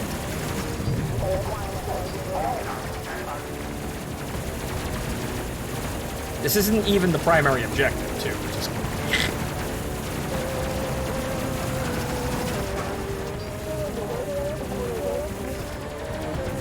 This is going to be kind of touchy.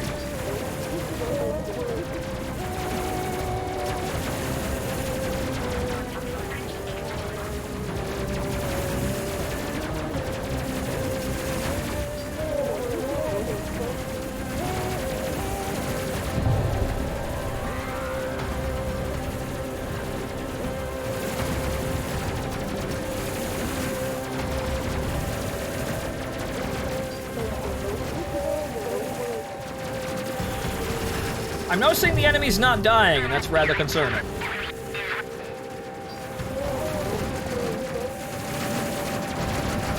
Yeah, no. Oof. What's broken? The engine. Yeah, no, I think I want the high-capacity shields.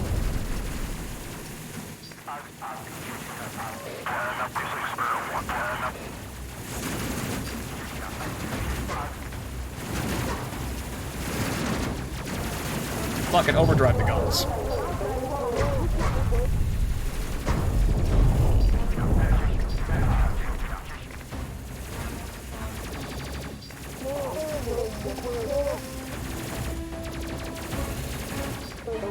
Well, don't need to do it now.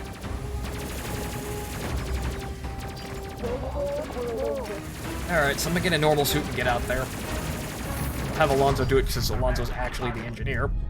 Okay, so yeah, I feel like I'm in fact a really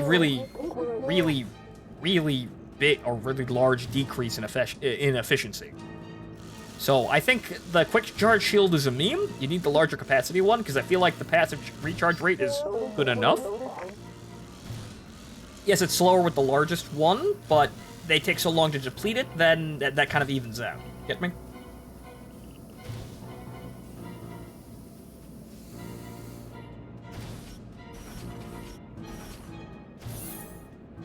In terms of getting us to where we need to go, we haven't actually gotten to the objective yet, which is going to be the biggest fucking concern. So go to spacesuit, report back to your station.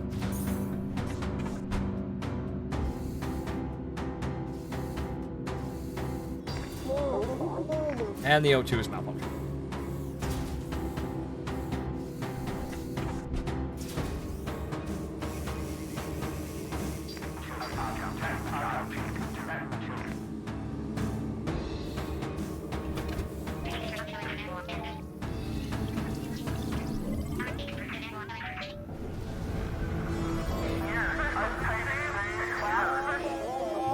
So we actually have to fight everyone. Okay, great. Fantastic. I don't like that. So this is going to be a big fight.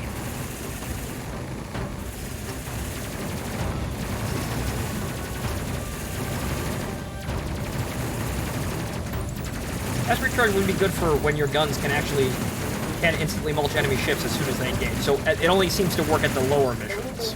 Like the easy peasy missions. This seems to be okay as long as we're taking kind of, you know, acceptable fire. Not swamped by a billion dudes.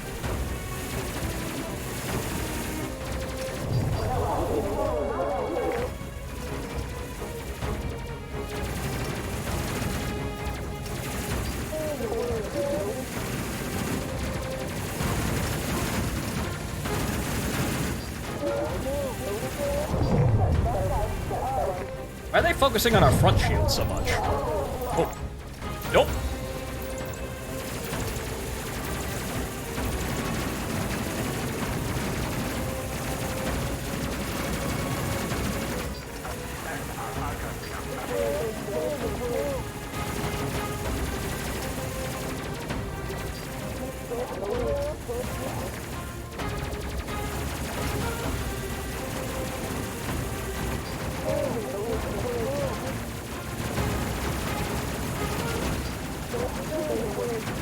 You know what? Overdrive.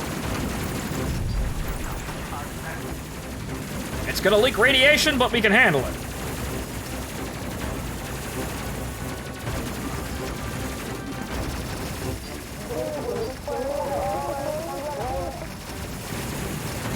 Why not have double XP for this nonsense?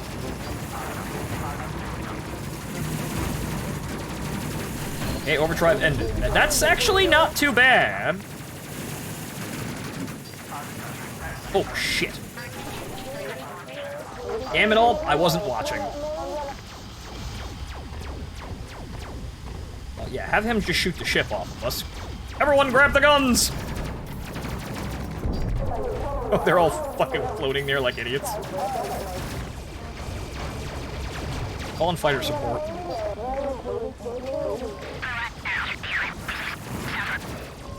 You know what, everything going to shit here, I'm gonna activate stealth mode before so we clear out these borders. Alright, good. All clear.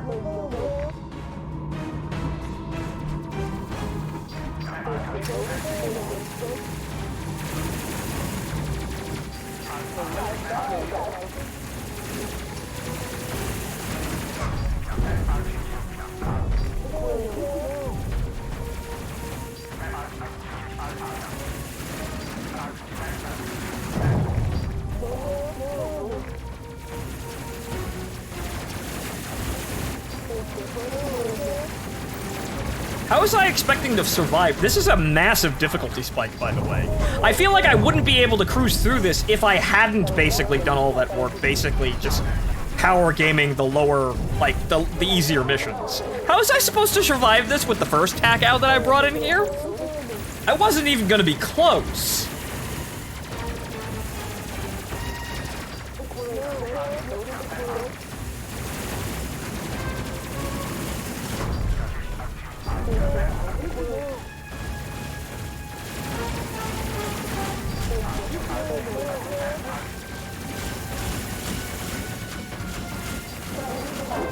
There's the beam ships.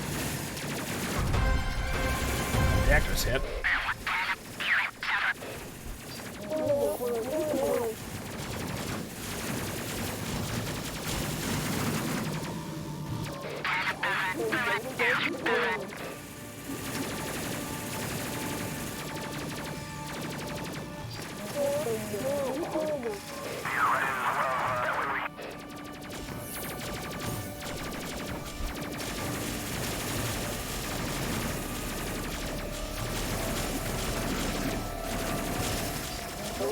Only a couple of ships left, but they seem pretty durable, so this is why it's taking so long. There we go.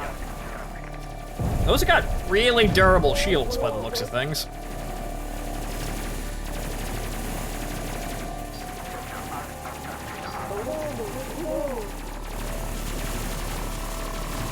But we're holding, but I feel like if I had more durable shields, this would be less of a, like, even less of an issue.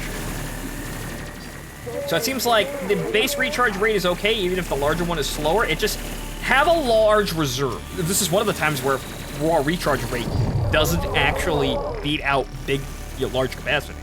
That's kind of funny. Usually the super meta is fast recharge rates because the mighty glacier shields will just be depleted by stronger enemies, and things like like higher DPS wins out against alpha damage. These are typically memes you see, but apparently not so here. Are they dead? Did we get them? We did. Shot full of holes, but we're all right.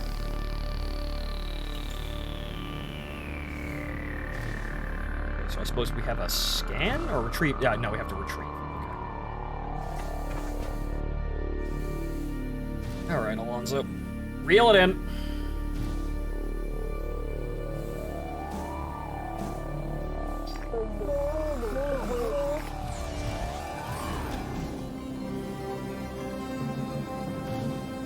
All right, Captain Martin, take us home.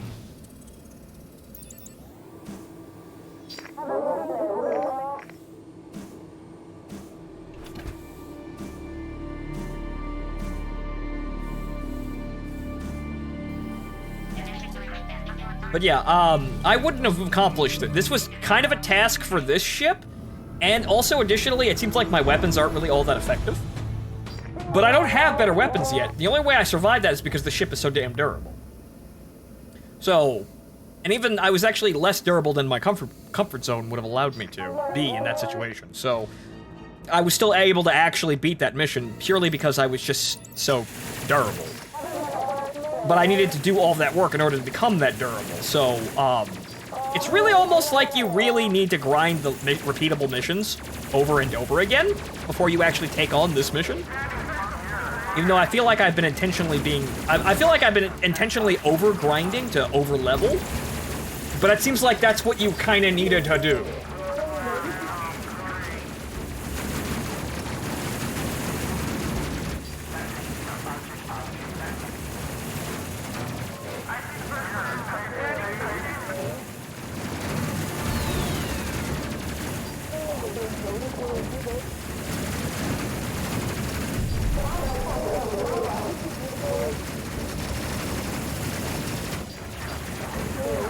Okay, so we're being shot full of holes here.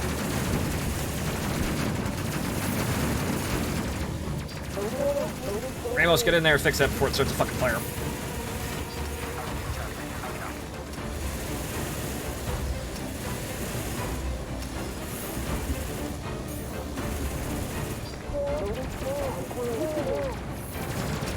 And then it just what? What? I just fucking fixed that and it started to fire the moment I left the room. Ramos, get back to your station. We're being shot full of fucking holes. Alright, overdrive. We need that shield back up, and the engine's already fucking exploding now. Ramos might have a problem, though.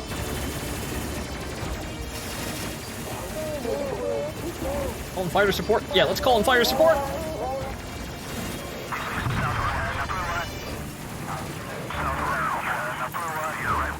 Alright, Ramos, go get healed. We might have this under control with everyone else.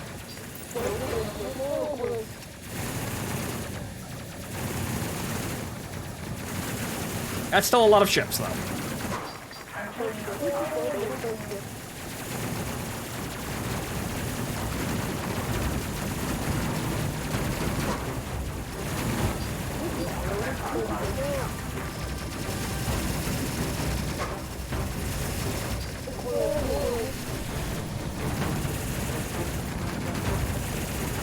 The upper part of the ship is actually taking considerable amounts of damage. Oh.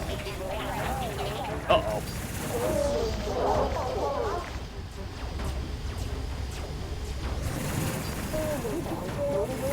Wait, Ramos, no! I like how they also don't get damage from radiation. That's kind of annoying.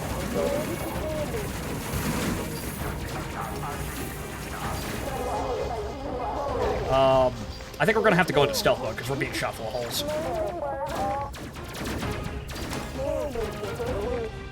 Alright, so, right. Alonzo, grab the fucking normal suit and get out of there. Uh-oh, that's a fire. Right. Alonzo, get out there and fix that. We need a Bocher there in order to keep this in stealth mode. Captain, get a fire extinguisher!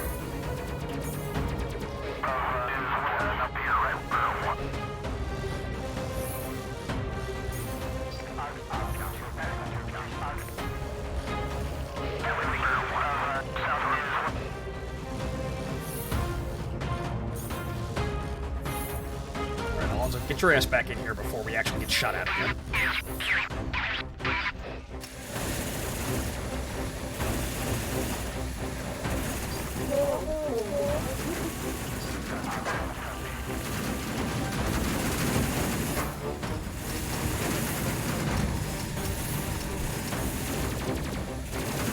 We need to get going before we get shot to pieces again.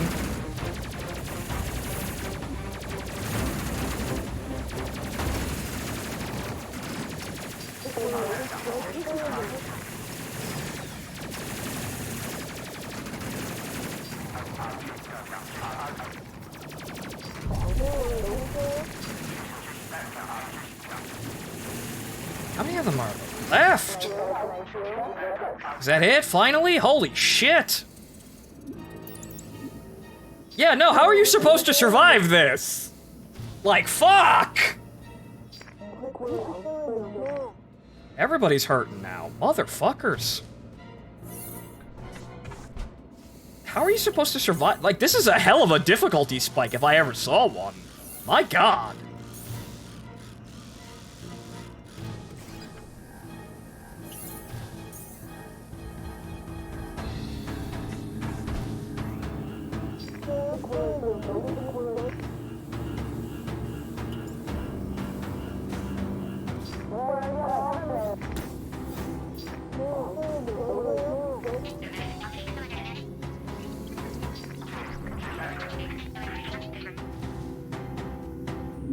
Pop up.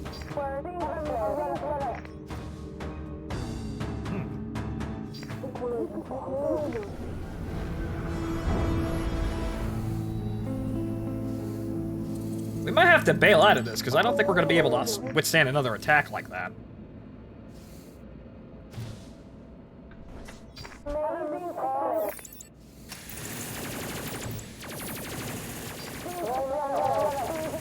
Peters needs some help there.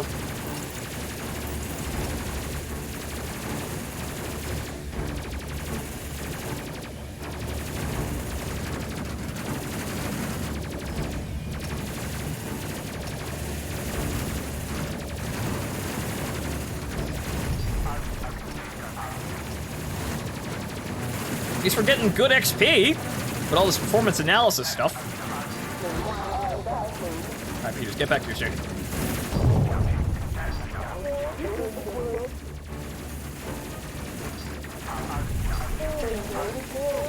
Shields are holding. Looks like we're dealing with significantly less enemies this time, thank God.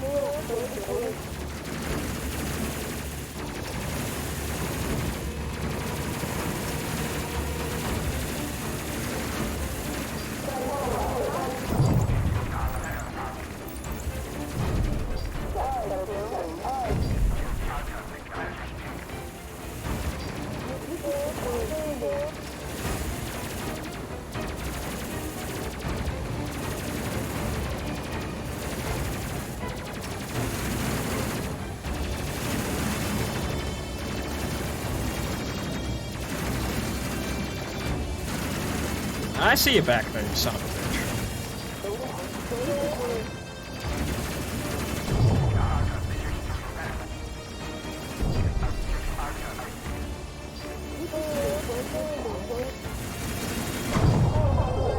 Alright.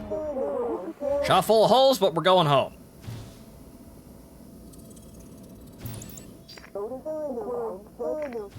But yeah, I'm glad I over-leveled for that.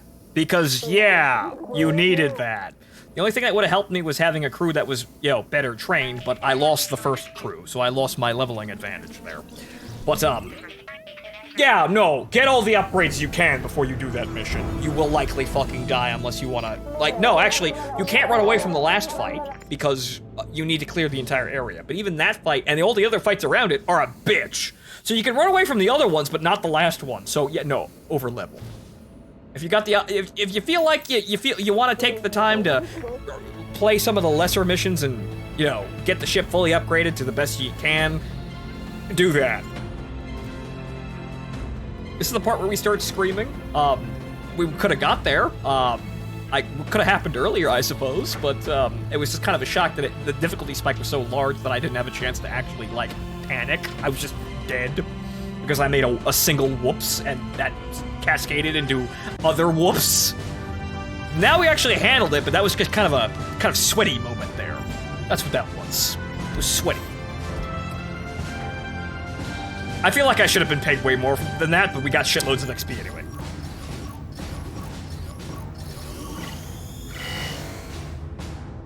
Wow. It takes fucking forever to get past that level once we get up there, huh? Level 5 and level 6 is where things start to flatten. We got 14,000 XP off that mission. Heavy armored suit Mark 1. Good, okay. Power gloves Mark 2. Missile launcher Mark 1. I want to see this. Can't operate without reactor power. Apparently missiles were borked, so they weren't that good. I'd like to see if they actually are good, but what I will do beforehand is also just buy the fucking high capacity shit. We need these. These are probably going to be way better, but I'm going to try the missiles, because that seems like a fun time if I can actually... Oh, Jesus Christ, they're expensive. Maybe put them on the side gun pods? Maybe, because then they don't have to move. That's a good idea. Because then they can fire all around the ship without actually having to have a direct line of sight. So, that's probably good for a hip mount. The problem is we're only going to get one. Okay, so autocannon high explode. Ooh, that's probably the 30 mic, and then also a railgun. So less effective against energy shields, can operate without reactor power. So I'm only going to be able to buy one of those. But it'd be nice to be able to sell some of these back and buy other ones. But okay, so it's kind of a comedy. We'll see how it runs on one weapon. So it does do 109 damage, which is pretty good. The only problem is apparently their accuracy sucks. They were adjusted, but we'll see how they roll. Actually, I'm probably going to save for that. So I'm not going to buy any of the other equipment. We're going to save for that. Phasmid Mothership. I think I will do other missions first. I think we will do other missions first. So engines to full, weapons to 1, shields to... Yeah, shields to 2. Peters, you get on the nose gun. And then Alonzo, you get on the side gun, and we're ready to go. Yeah, nice reaction. Yeah, if that mission was hell for just recovering a probe, imagine what actually attacking their mothership is. I think no. No. Okay, so we'll see how Alonzo gets along with the launcher. But, yeah, no, let's do simpler missions while we continue to level up. Because it seems like, over-level to get over the difficulty spikes. I see this now. I see the bullshit this game is throwing at us. Anything that makes significant progress or seems like a dangerous mission is a dangerous mission, and you need to over-level to basically beat the shit out of it. It's like bosses in JRPGs. Like, I had the same similar feeling with Persona.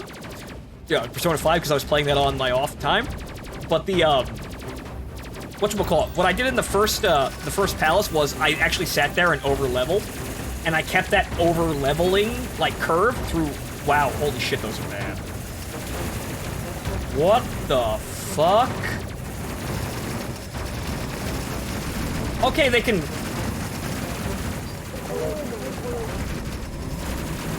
Okay, so those are a little weird. They look like they hit like freight trains. They look like they hit like goddamn freight trains, but those are...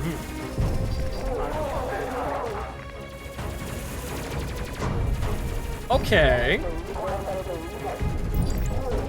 Alright, let's start focus fire with that. Then again, we should be doing performance analysis. This is the only area. Okay, so yeah, they can be fired at enemies just willy-nilly, so that's a bonus. They can hit like that. They're just really... That's what focus fire on, too. That's actually really bad accuracy, but you can see that they can hit whatever they want. You can hit whatever you want. So having one of those on the ship is probably a good idea, but now we're getting kind of weird with how we're actually laying these things out. So, the accuracy is fucking awful, but, those work. The accuracy on these things is absolutely fucking just disgusting, but you can hit things all around your ship. And the difficulty jumps a bit after it, since the enemies start getting armored. Yeah, this is what I figured. So, what I was saying is, I got beat by the first mid-boss in the first palace of Persona 5, and I'm like, oh, is that how it is? When you tell me to prepare for a fight, you mean sit there and grind, kid. Oh, and then I went, okay, and I sat there grinding until I was, level 15, I think, for the first dungeon, or somewhere 15 to 20, I think. I basically just beat the shit out of the boss. So the point where you get healing abilities for your party, I just sat there and just grounded it out, and then I proceeded to just walk into the boss room and beat the shit out of him. So, I understand that kind of grinding. It's just that you have to, you know, articulate it to me that that you're gonna be this way. Once you clearly signal to me that that the game is gonna be an asshole unless you grind, then I know what the fuck to do, which is to sit there and grind, which I can do patiently. I'm a very patient person when it comes to grinding like that. I played War Thunder for years, after all. I can be very, very, very patient through excruciatingly long grinds. The only problem is I don't really want to do that on stream too often because that's a lot of time sitting around and it's kind of boring. But that part of me, I can still do that. I just need a good cause to do that. Hey, boss name, you fucking nerd. Where's my money? Hey, ding dong, didn't do nothing wrong, Kamoshida. Where's my money, bitch? Run in and, you know, punch the shit out of him. But I understand how this works, and I'm not gonna complain about it, but it is like, there's difficulty spikes. I'm gonna point it out like, ha ha ha, you think you could fool me with difficulty spikes, you assholes. But okay, fine, you're gonna fool me with difficulty spikes, I'm just gonna grind and be really prepared for every single fight. I know how to get around that trick. It can be kind of bullshit sometimes, but I can get around that trick. So, let's see what happens when we have 2 missile pods. Because, yeah, that was kind of iffy. The accuracy is somewhat suspect. Mighty sus on that one. But it might be better to have these because they can fire all around the ship. If they hit anything. Which is a major... I still think they need to be buffed again, because that's actually really kind of shit. So... nothing else to really buy here, so let's go ahead with missions. We need more research, that's what we need. Let's see here. Medium risk here, we actually get... we've already done these, so we don't even get any more research out of those. We just get money, which we also get out of these. So clear enemy forces. Fine.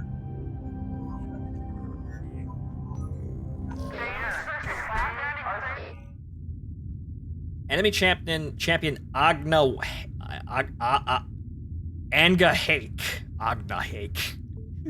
Okay, so we now have another ace.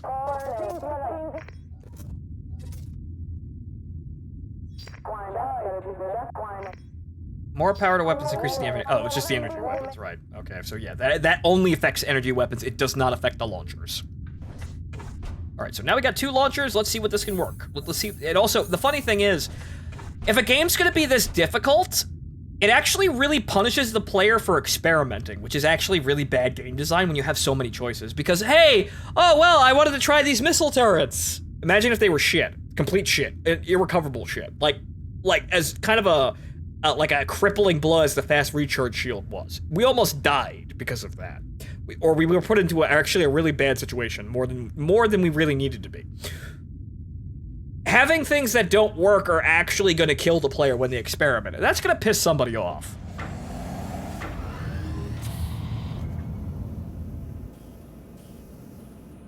So that's what I'm going to say about that sort of thing. So really, the difficulty spikes are... you could see them, like, you can kind of expect, but they're still kind of silly. Because it's kind of just really cheap to do that, because it's not really telegraphed and it doesn't really smoothly upgrade things. You kind of just need to sit there grinding. On, like, intuition. And if you don't have intuition, well, you're gonna get wrecked. That's why I was suspicious before. In the beginning, things were going well, and I'm like, well, this is going great! I was immediately suspicious rather than totally elated, because every time something goes great, usually I'm about to fucking lose something. And I did. So, always be suspicious.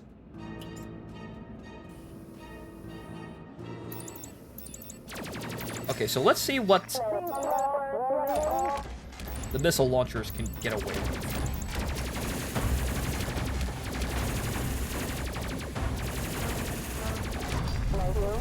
Oof. Well, there goes my shields. Thanks, rocks.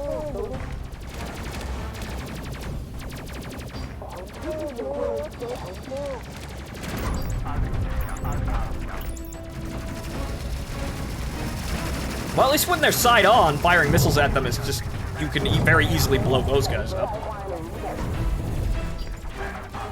So it looks like for the long, like the missiles are very good for anti-long range, anti-heavier ships that just kind of sit in front of them. Like I'm gonna call them cruisers, I suppose. They're definitely not the fighters, but they seem like they're actually hitting shit too. Like as they're doing passes right, but then you got that, which is completely.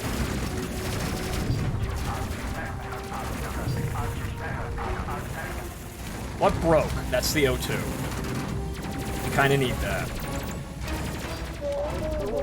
It's better than turrets that physically can't actually hit anything when they're, when it's not in the arc of fire. Nope. Fucker.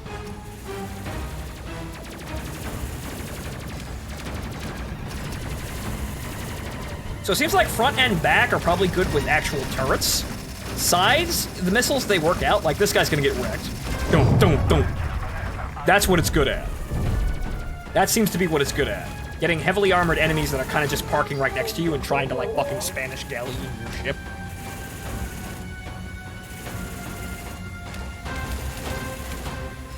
But it looks, no, all of those missed. Nice. You'd think with that many missiles, one would find its way in, but no. They seem to have a bullshit fucking, like, just ECM jamming fucking field that just makes them miss. Alright.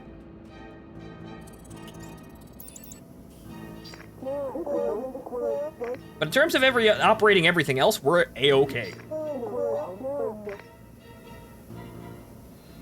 Right, I have to charge to get out of here. The frigates. Good for removing tailgaters. Yeah, right. Missile knows where it is by knowing where it isn't going. Right.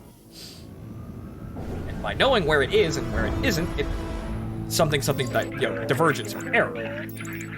Well, there's that guy. Well, I don't know what to make of this jackass, but we're gonna call in fighter support. We're gonna call in performance analysis as well. Make everybody focus fire.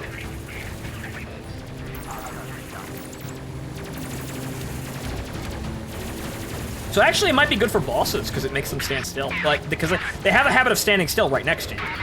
So that actually might be a pretty good idea for bosses.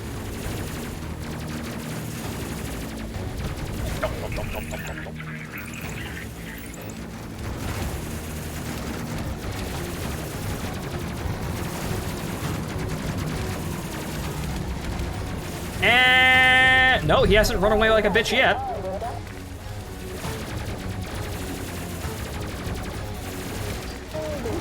Come on, hit him, come on.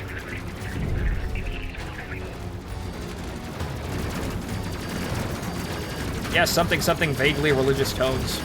Are we gonna hit the man? Are we gonna hit the man? Or are we just gonna be sitting here scripted like a bunch of idiots? Guys, we could very easily kill him if you actually just, like, did anything. But okay. Alonso's gonna actually fix the goddamn it. The air. Air's kind of important. Fuck it. Have Ramos overdrive the rear turret. It's the only one actually shooting at him.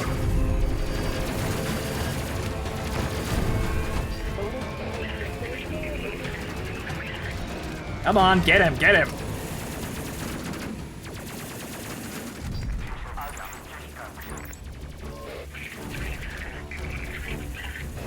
And he ran away like a bitch. We could have killed him, but the AI just kind of decided, nah, I'm not gonna shoot. Fucker. Oh well.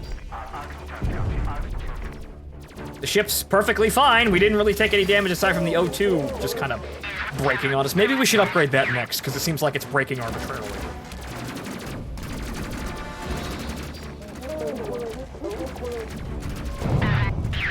You see, the missile launchers seem to be good for that. Specifically just that, which would be the boss, but my guys decided no. I feel like it's incredibly hard to actually kill the boss in those encounters because it's scripted that they run the fuck away. So we could have killed him, but I feel like he's kind of supposed to not die there. So you can kill him, it's just arbitrarily hard, but when you get that kill the champion, he's stuck there until you kill him. So that's how I'm seeing this go. So it's really not even you just shoot him a lot until he runs away. If you kill him, it's very lucky. So you don't even bet on killing him there if he shows up.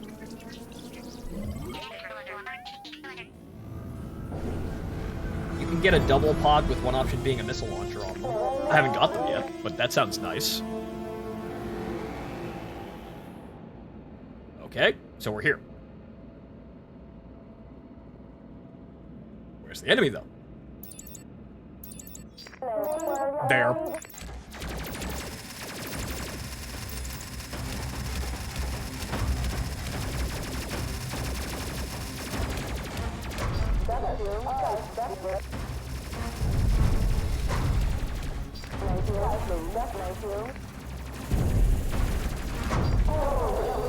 That seems like a double pod worth using. Possibly, depends on what kind of ships you're fighting.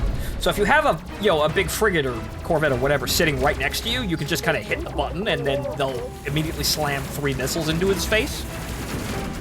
Like, say one of these fuckers hop behind me, and then like, oh, they're sitting right behind me. I could switch the plasma gun to a missile launcher and then immediately deck the guy in the face. Kind of like that.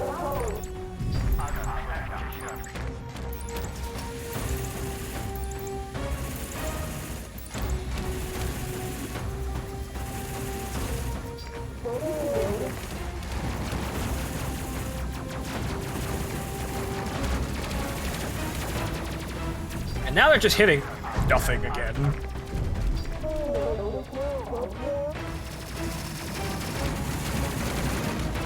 But no.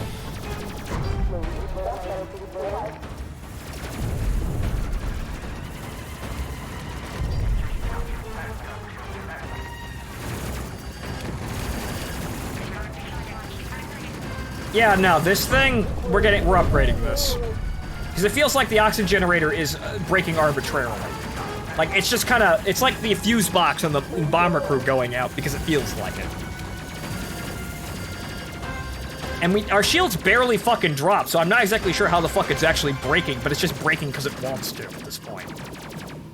So you know what, we'll upgrade that because the game is like, haha, we're gonna try and fuck with you, aha, aha, aha, we're gonna make all your dice rolls bad now, ha ha ha, aha. Aren't we so amazing?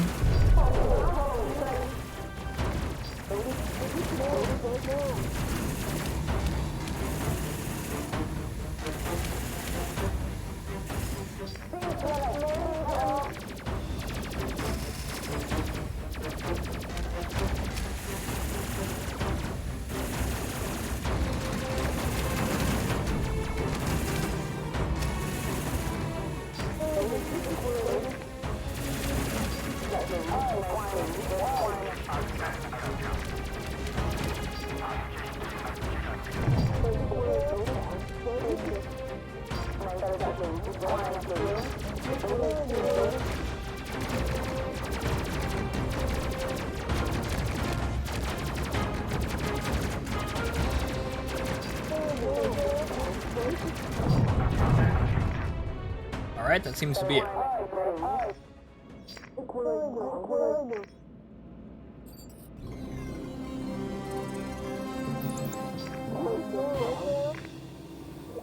Alright, so yeah, the missile pods are a little underwhelming, but I feel like we aren't really doing much better with the Vulcans, so might as well keep them. Or are there any of the other weapons that I could potentially have on that? So might as well just keep them till now and then replace them with something much better down the line. So no need to switch them out. They're not amazing, but they're not awful either.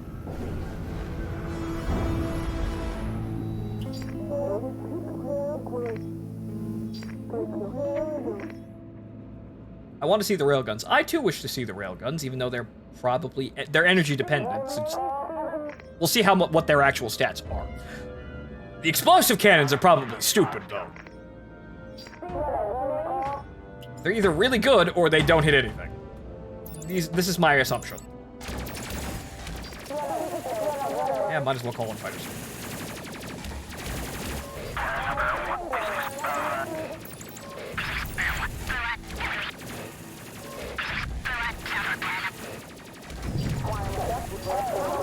Those are new. What the hell is that?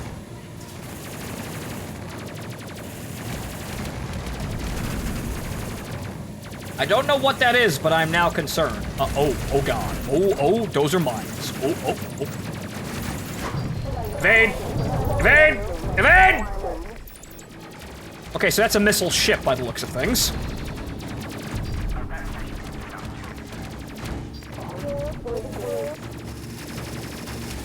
I don't know what the fuck those are, but they're spooky. It looks like we have to shoot them down before they actually get to us. We don't have the Vulcans to do that. Okay, so they go back into the mothership after a while. So they're drones.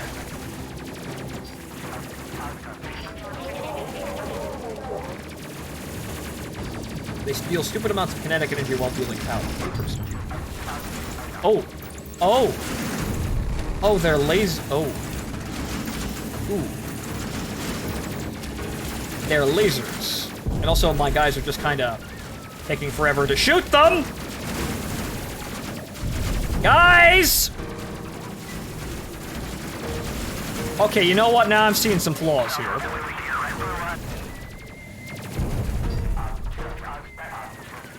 Is the shield generator? Yeah, the shield generator is down. Fuck. Alright, go into stealth.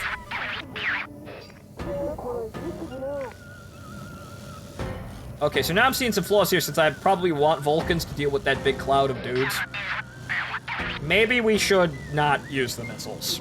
Maybe maybe I just saw another enemy that's a problem. Hey, get the fuck away from my boat. Get away from my boat! Get out of here! You can't see my boat.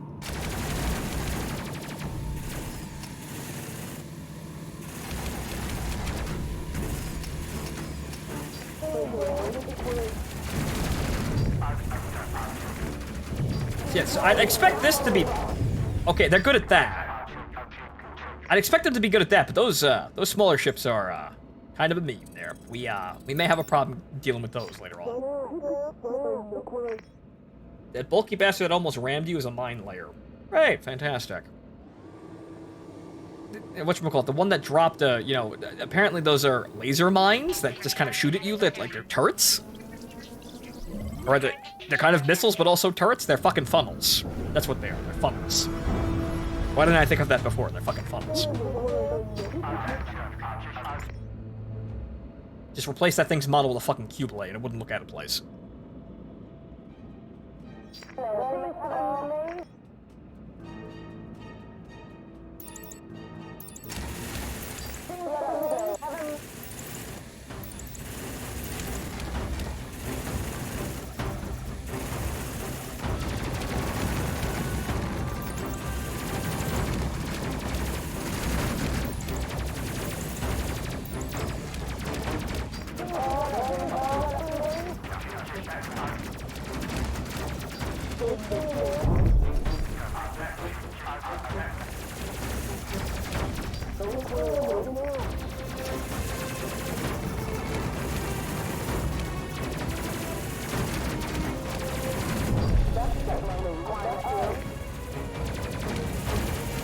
Okay, so maybe we want...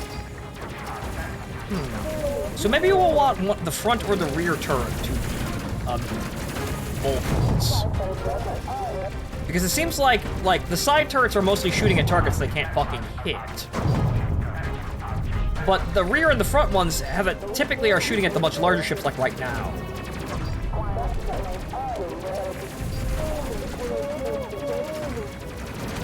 Nope.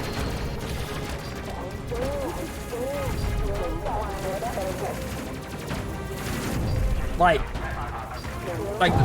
they can't even hit that. So, maybe have the missiles front and back, and then have the other turrets flying, shooting everywhere else. I'll have the other ones be Vulcans, so, you know, plasma guns.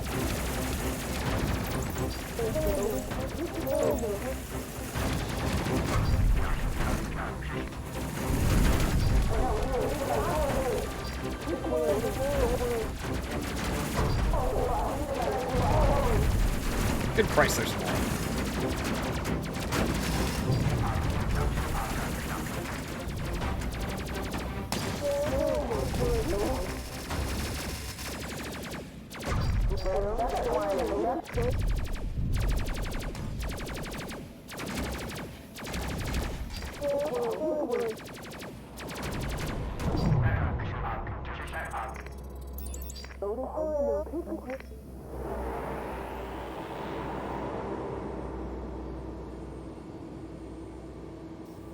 Rock. So we're getting plenty of XP for the crew. It's just that, yeah, these weapon arrangements are seeming kind of... This is where things are going to get kind of weird, I suppose, with figuring things out. So it seems like we want front and back missiles because they're just... They have the tendency of shooting at targets that are... The ones that stand still. The large ones that are easy to hit with missiles kind of come from the front or the back. Mostly the back. So we want to have the side turrets being Vulcans or something, some other form of turret. Because those might get us better results, maybe? I'm not quite sure though. Good lord, dude. Look at all the fucking paint they stripped off, yeah.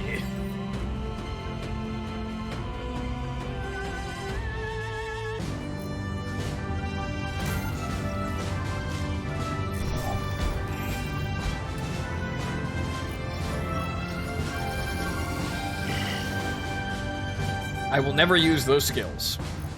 Aside from weapon overdrive. Light gloves revived, we need that. Balanced reactor, improved ship reactor. It provides a little bit more power and is a bit tougher. Railgun Mark 1. Slow firing, high damage kinetic weapon that is magnetically accelerated. That magnetically accelerates projectiles to extremely high speeds. Effective against ship hulls, requires reactor power to operate. Let's see about that. Let's see how much those cost. We might need to go do more money for that.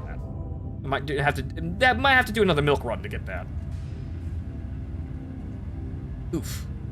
Okay, so that's plasma and missile. Not bad. All right, so we need to do another milk run so we can actually get some armaments here. So let's go do one that will give us money. Eliminate champion. Oh, well, I mean, that works out. We need money, and he's not that big of a deal to kill. So we almost killed him beforehand. With a little bit more time, we will get him again. So, you know what? Let's go do that. He's not that difficult of a boss.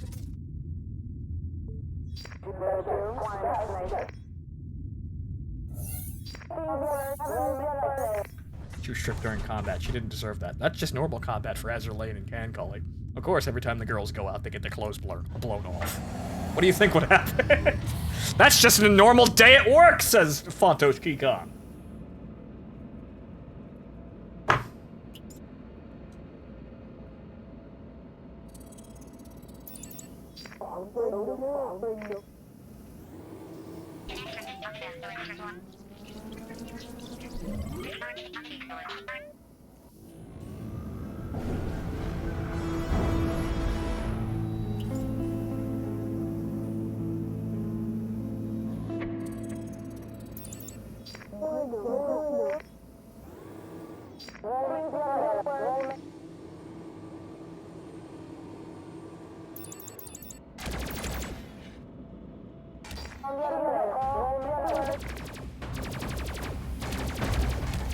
I'm not sure what we're going to deal with in terms of resistance going to this fight, but might as well shoot everything. Might as well just, you know, save everything until we absolutely... Actually, you know what? We should use this now. We could use performance analysis now because we're going to be fighting way smaller people here.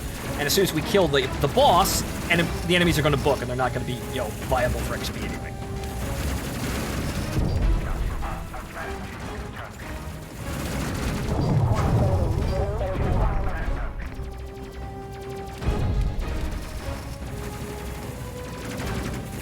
Like this. This is what the missiles are going to do. Nope. Fuck you, interrupt your animation, and then you don't board me. I don't want to deal with that shit. Even though it would give me more XP for killing your dudes, and they wouldn't be able to do very much. It's inconvenient.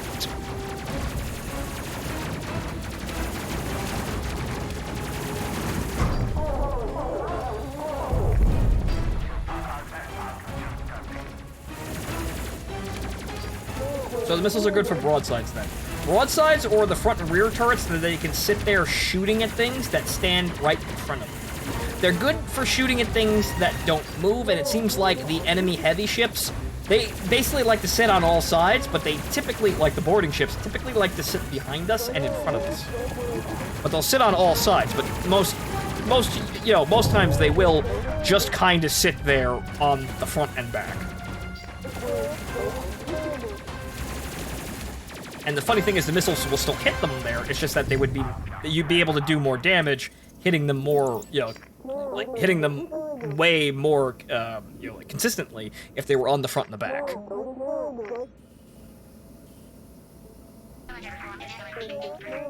All right, so let's kill the boss.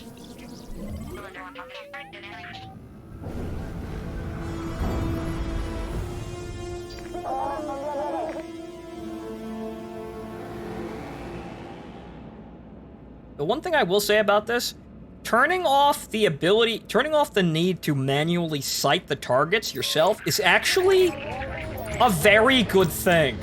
Because I feel like having to do all this grinding, with the addition of having to micromanage all the targets, would be fucking excruciating for long periods of time. And it looks as though, yes, you do need to grind in order to actually make progress in this game. So you will be playing it like me for about fucking, I've been playing it for 6 hours. I don't feel like I'm anywhere near the game by making progress, but I still needed to grind for like 6 hours to really get somewhere. So I feel like I'd be exhausted if I had to fucking, manually target all these fucking guys. So turning that off, I think, was actually a godsend. I thank God that they had the sense to actually say, to get rid of that. It works for Bomber Crew, maybe, but not very. This game seems like it's much longer than Bomber Crew. Shields holding. Shields are holding perfectly fine.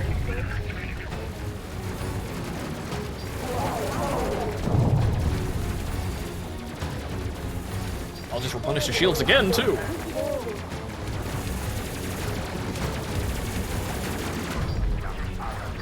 So yeah, he's not terribly difficult. He's just gonna hide like a bitch at long range.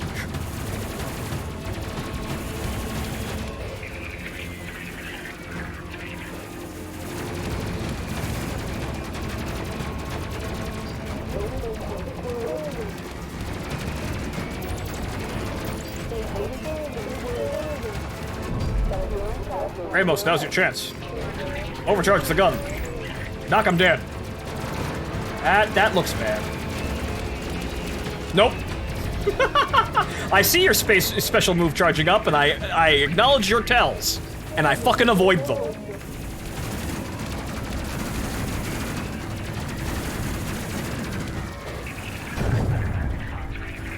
And he's dead any second now. And come on, get in there, missiles. Come on. Oh, no, they missed entirely. Oh, more XP for us.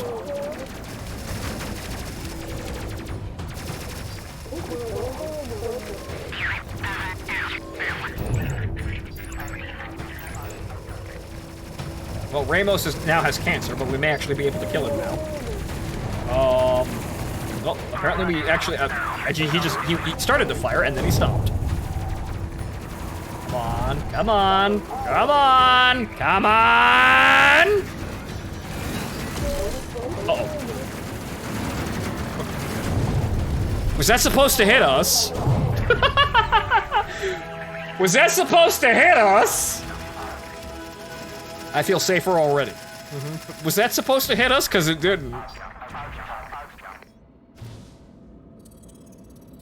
GG, my man, GG.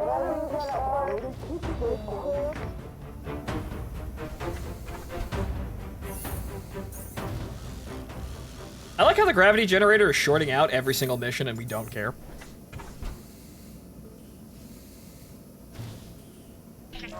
It shorts out somewhere along the line every single mission, and we're so far past that shit.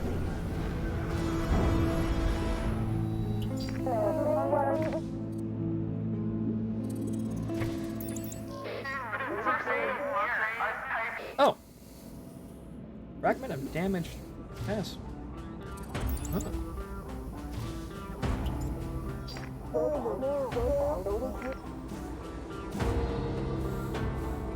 Well, Ramos, you may be dying of cancer here, but I need you to activate the tractor beam.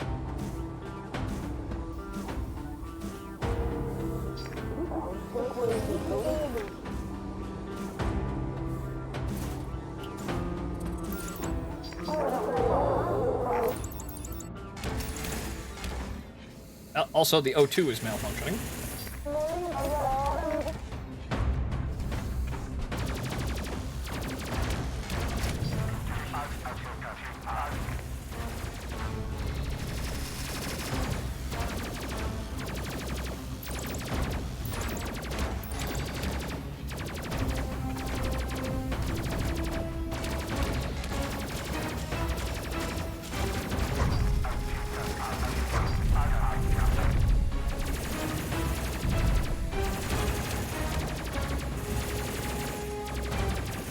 Well, the beam ships seem to like to stand still for the most part.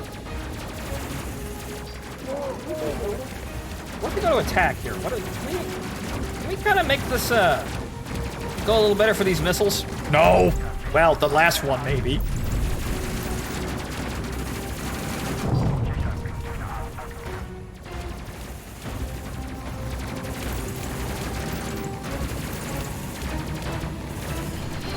Nope.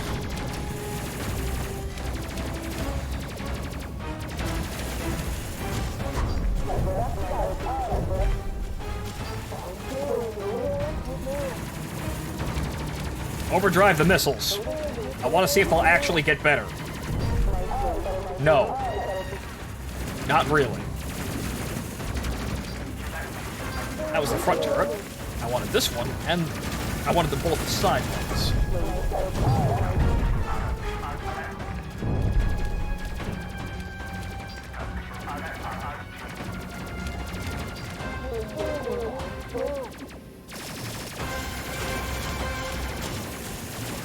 Ship burst into flame yet? Nope. Even at close range like that, they're shit at tracking.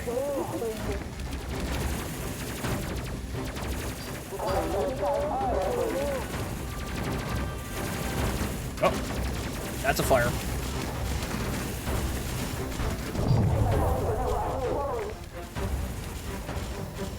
That is also another fire.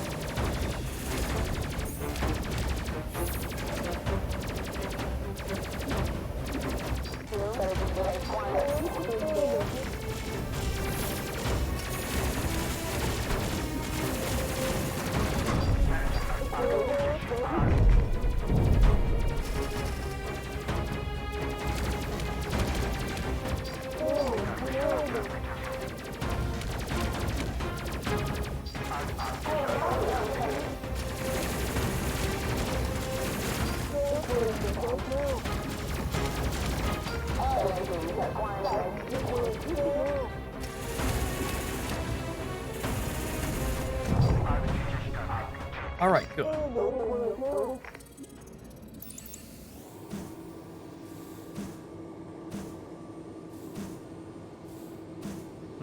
So we're going to be able to buy more to the few railguns with that 10,000 and extra credits that we get here, along with the extra resources. We might actually unlock the high explosive turrets, which I kind of want to see just for the sake of it. We'll try one of both.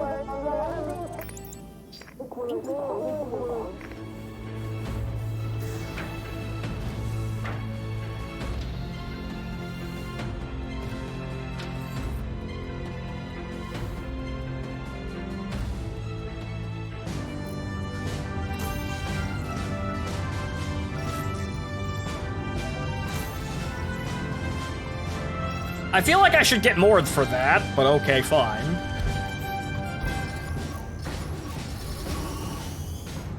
Yeah, wow, leveling starts to slow down tremendously. Environmental mask, armored boots, escape pod Mark II.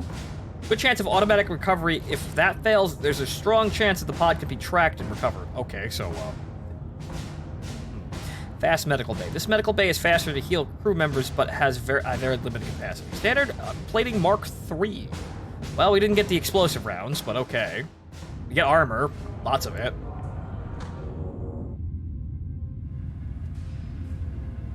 Okay, so weapons here. I want to see what these railguns can do. So we're gonna... Well, considering that we're not necessarily utilizing the full advantages of being able to run with Vulcan weapons, considering that we're using one plasma, and we kind of need that. Unfortunately, this is this is not as power gamey as I want it to be. But let's see what the let's see what the railgun can do. So, for the sake of it, I'm going to install this on the front and the back. It replaces the plasma turret, obviously, but let's see what this can do here. Then again, actually, we might be able to get away with mounting it. Yes, we can, actually. You know what? Fuck it, all up on railguns. Let's see what this can do. Clearly, we need to go buy other things, but let's see what this can do. We don't really need to buy anything else. I'm gonna put level 3, yeah, level 3 ass plating. That seems important, but everything else can wait. So let's see what railguns can do, just for the, just as they are. Okay, low risk. None of these reward any more research. I suppose rescuing the astrometer one more time to get that last little bit of research might be a good idea. But, let's go for this straight-up combat mission. Okay, so, gravity off, engines full, weapons 1, shields 1, or shields 2. So, leaders, put your ass up there. So frankly, we could send Alonzo, because we don't really need Alonzo right here. We could just actually start sending Alonzo just like with one click, just straight to the front. So I actually have to move Peters. So we might actually be able to retask Peters cleanly to just leaving him in that turret. So let's click there. Okay, so let's go see what this amount of turrets can do. Mate, the sniper. Sniper's a good job, mate. Railgun fire, railgun fire, railgun fire.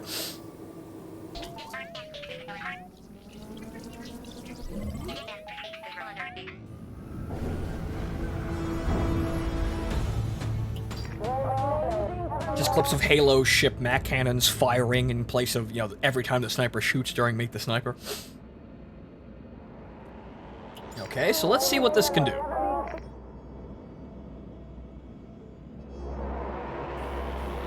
Performance analysis, obviously.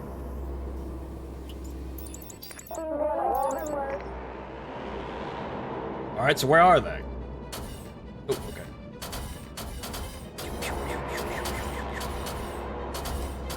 Okay, they seem to have a bit of trouble with shields. Obviously because they're ballistic weapons. Also, the rocks are in the fucking way. Dink, dink, dink, dink. Ding, ding.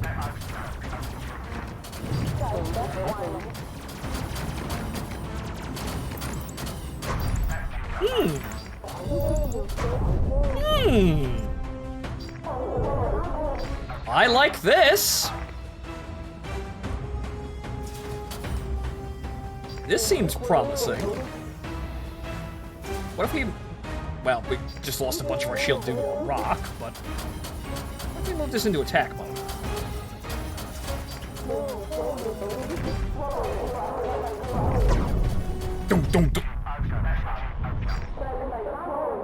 Okay, I think we got a winner here.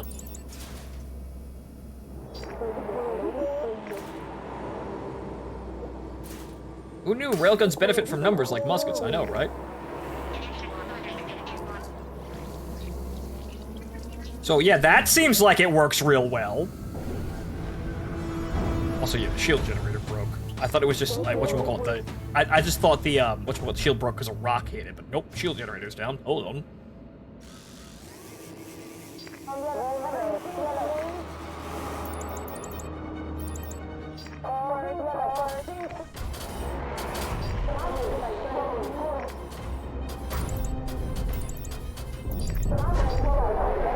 Yeah, no, this is child's play at this point.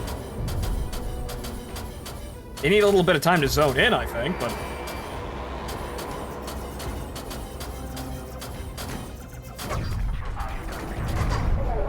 Yeah, no. No. I ain't going back. I think that's good enough. The only thing that's a shame is that we can't actually, like... The only shame is that I can't actually get them to, like, have the, like, the benefit of not being able to run without reactor power.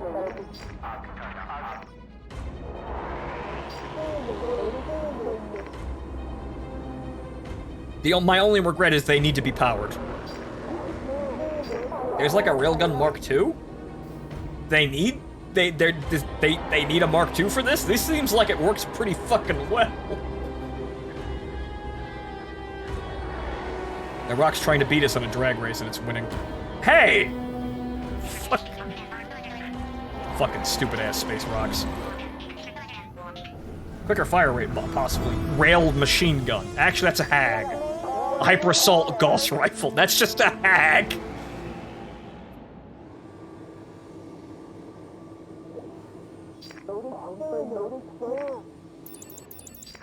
Something tells me I don't think we're gonna need support for this.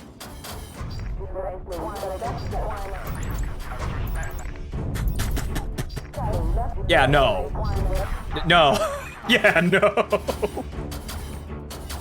Those guys are durable, but...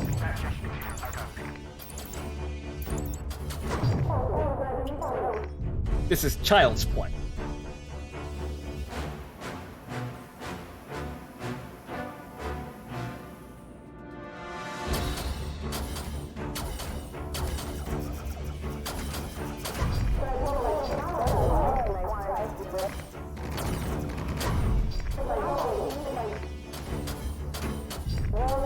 The rounds are so fast, they don't have time to miss.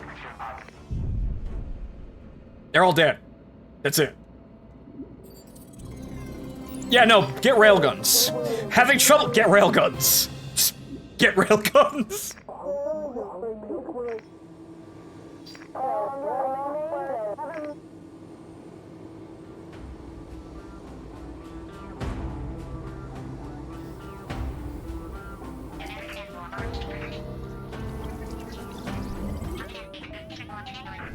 I feel like you should have one anti-shield weapon. I feel like I don't need it. I could get it, but I feel like I don't need it. Like the bigger ships, they may the bigger ships are obviously their shields are kind of a bit to work through.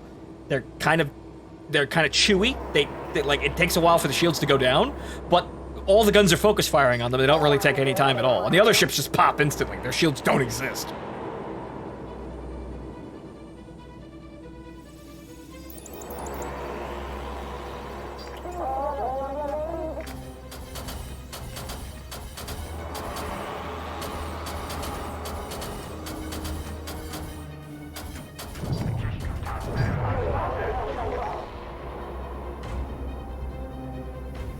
Radiation. They cause radiation when they fire like that. But hang on here, let's try that. Where's the rest of them?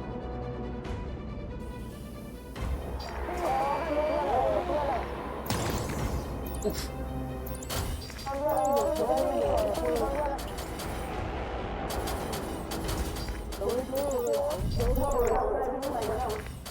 Yeah, the whole ship is now being irradiated, but what does this really get us?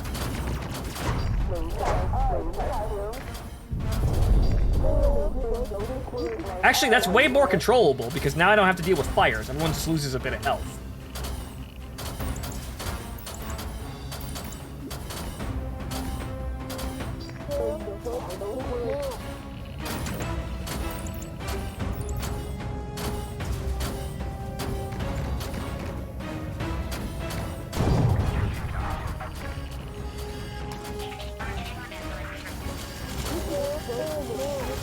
Oxygen's out.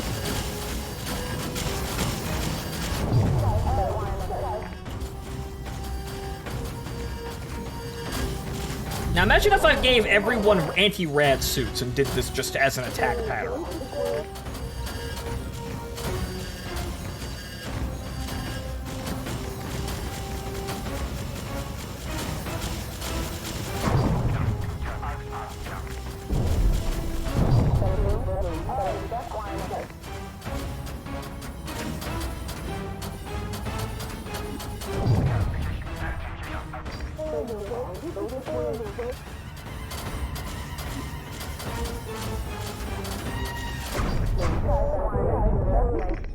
Yeah, imagine if I gave everyone anti-radiation suits and then proceeded to just slam the overdrive button the moment we could.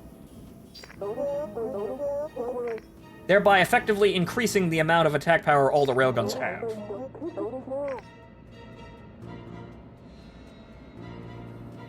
Yeah, Kid Dog ship glows in dark. Cosmic rays, man, though. That's natural stuff in space. Cosmic rays. But yeah, no, those are the beam ships. They took fucking forever to kill with the other... Oh, you can just go fuck yourself.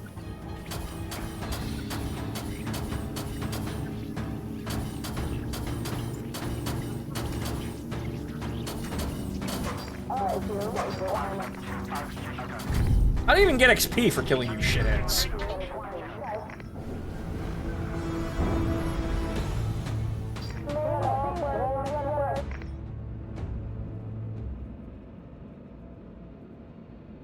Well, the enemies are going to be incoming, so oh well.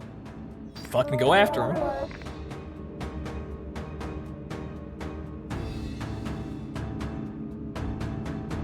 Delete A limos. Delete.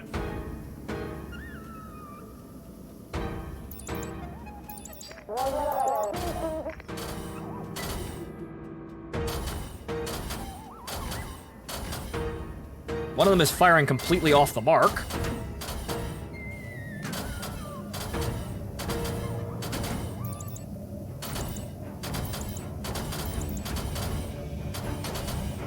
Can't really do anything to increase effectiveness here.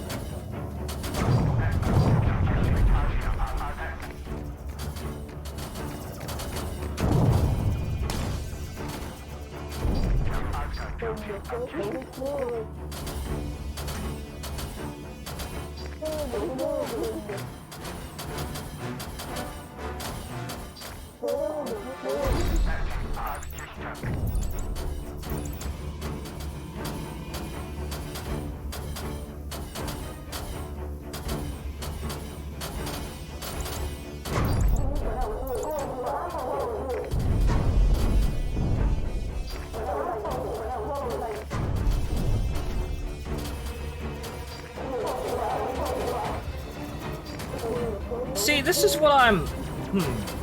Since railguns are technically energy weapons, would it be... Would I increase effectiveness when upping reactor power?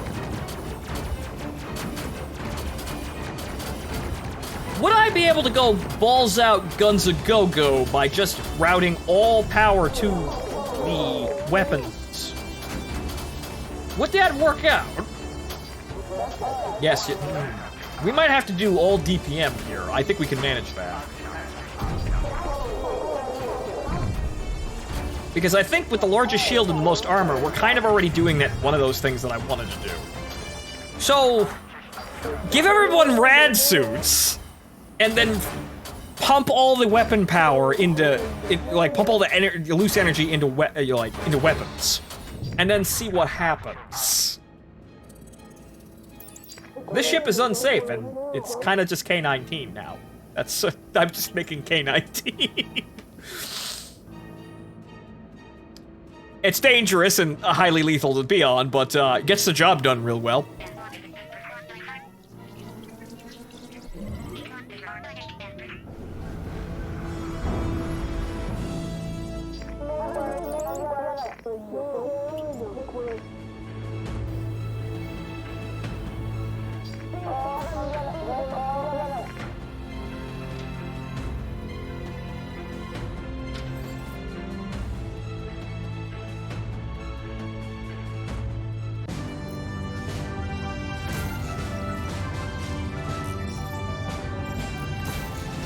Although I think I've now actually unlocked the explosive turrets, which is a shame. We can't really try them, but I want to see how far this goes. Weapon backup power. EMP. Also, yes, EMP. So we can meme at other ships now. An electromagnetic pulse that temporarily disables all nearby ships provides an extra unit of power to this. Even more. Particle Beam Mark 1. Interdesting. Also Plasma Cannon Mark 3, just in case we needed it. So free Okay, we gotta try something here. Okay, so what we're gonna do is we're gonna... We're gonna give everyone rad suits. Okay, so we're gonna give them radiation I don't think any of these other ones... Okay, heavy armored suit gives some radiation protection, but you know what? No. Everybody gets rad suits, and then everybody with gloves gets radiation gloves. Because now it's... Okay, so, but aside from the helmet, does... That's the Starship Trooper's helmet. That's just the Starship Trooper's helmet. That's the mobile infantry helmet. That's kind of funny. But okay, so do these give... Yes, they do give anti-radiation defense. Good. We don't have any money left, though. Boots. You know, it'd be nice to have anti-rad boots, but I don't think we need them.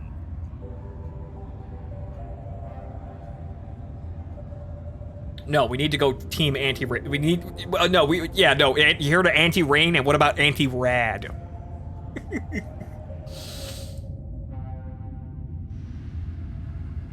Okay, so in terms of all that other shit, we don't even have any money left, so I can't even do anything else.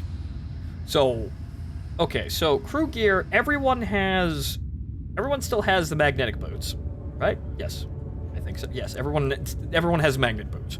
And I can't really buy anything else, but we'll see how this works out here. So what we're gonna do is we're gonna go absolutely balls to the wall, all in on powering railguns.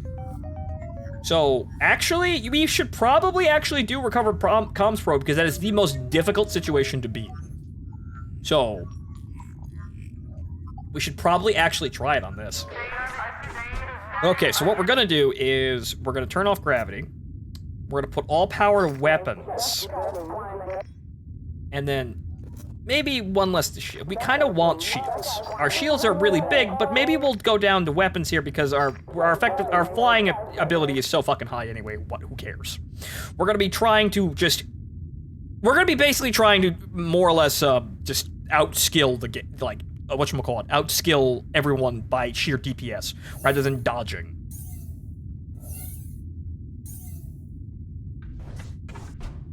All right, so weapon effectiveness 154. Or 145%, and that's base. That's base, we can make that higher. So, this is gonna be something.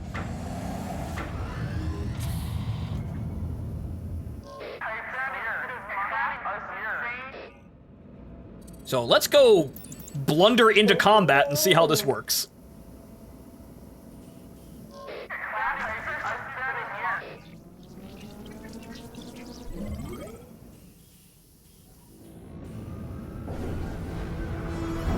So unfortunately, I'm gonna have to do something rather awful with the ship named after my wife. However, now we can, consider fan art by Deku of,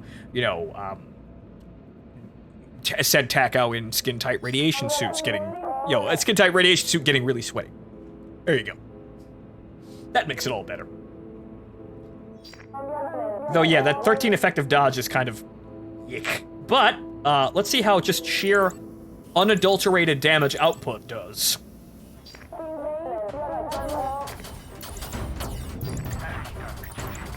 Lay it on! Lay it on!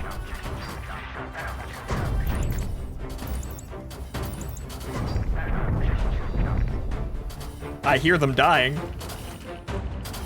The whole ship's being irradiated. But no! Oh no, fuck that! No, they're all being they're all dead. They're all already dead. They're all already dead. They are all already dead.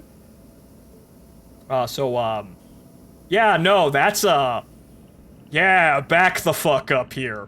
Turn it down before we all cook inside our radiation suits. That works. That works real well. But I think what we're gonna do is we're gonna wait and make sure we have that for the last fight.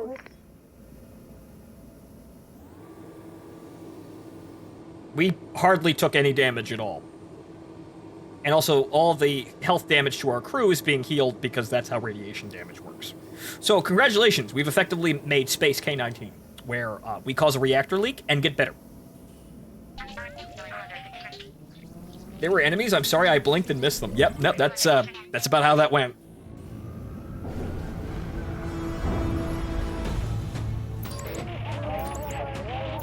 Oh, look, a boss!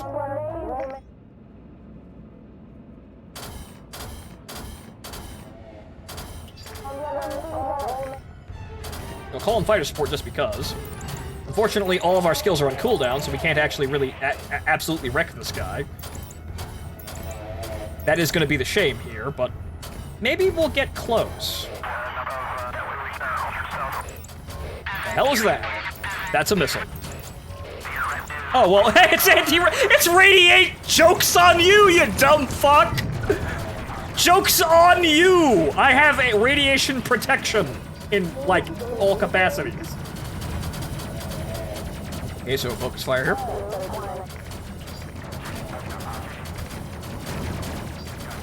Okay, so... let's see here. Plant shields. EMP, how about that? Backup power, focus fire. We're taking damage now. Oh, that also shut down everything else. Oh.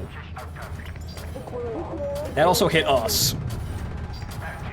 I didn't notice that. But now, actually, some of the guns are still firing. All right, because they have backup power. They keep shooting.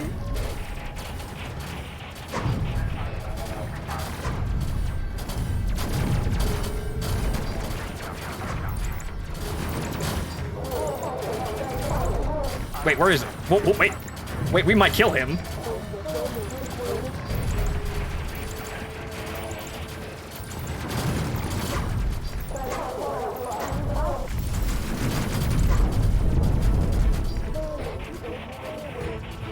Ah, you stupid fuck. Yeah, of course it's scripted. I know it's scripted. Yeah, fuck it. Why don't we just overdrive the whole thing? Overdrive the shields, overdrive the weapons. Chief by accident out counters an ace. Yeah, I know, right?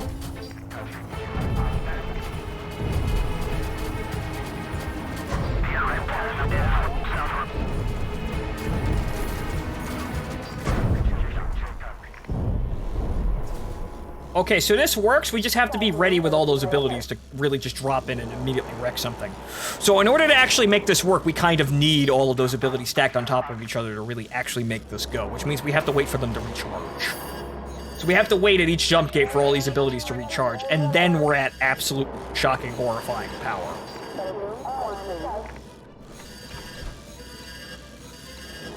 So that's what we kind of need. There's a little bit of prep here. So it's going to take a little while, but we can make this work and make it absolutely horrifying.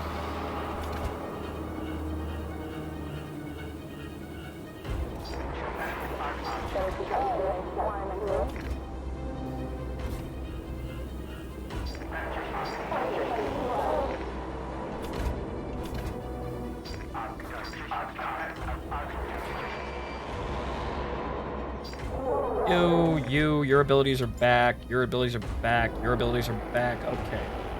Performance analysis also back, overdrive is also good, okay, we're good. We can stand here to heal these guys a little bit more, but now we're good. I have a feeling that mayhaps irradiating your crew is a wee bit illegal. They knew the risks, they knew what they signed up for. They knew this was a dangerous posting.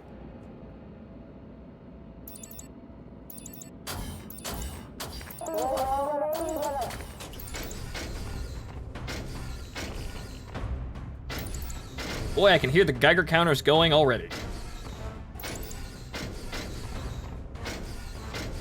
Overdrive the shields. Go into attack mode, and then activate performance analysis.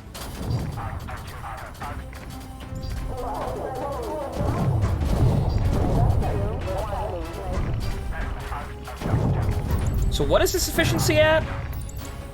188%? 100% accuracy?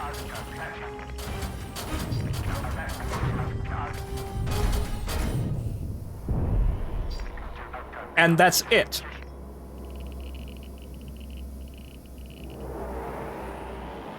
So yeah, have everybody cancel all their skills. So yeah, that works real well.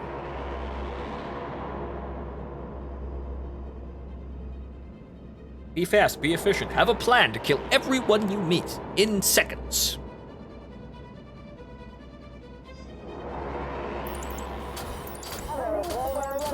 Okay. Wait, where are we supposed to be going? At Destiny. Oh, we're here. Okay. I think I may have broke up their attack there. Because we didn't clear, we shot them all, but they took too long to get here. But they're smaller fighters, so oh well, who cares?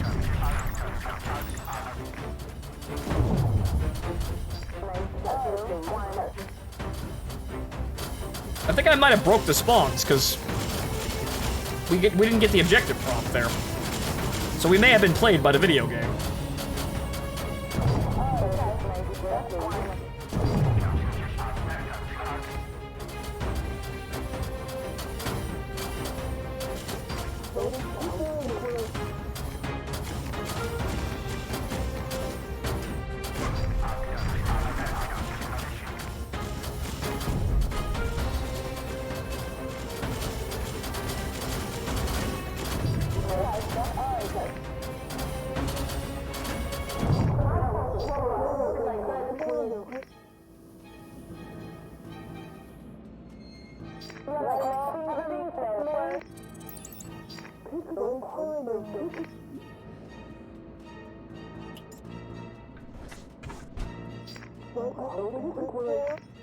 With everyone basically irradiated, and with radiation healing, over time, it's even like less of a concern to do this. You just lose some health for a bit, and then it comes back the moment you're not being shot at.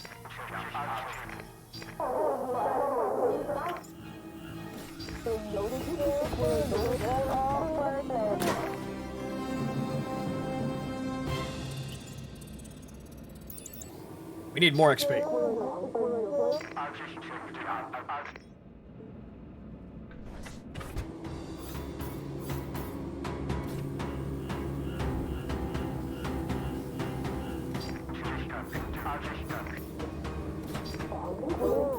Wanted the captain to come back here. Get rid of that while everybody's recharging their skills.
Alright, everybody's skills ran out, and then we just sit here to recharge them.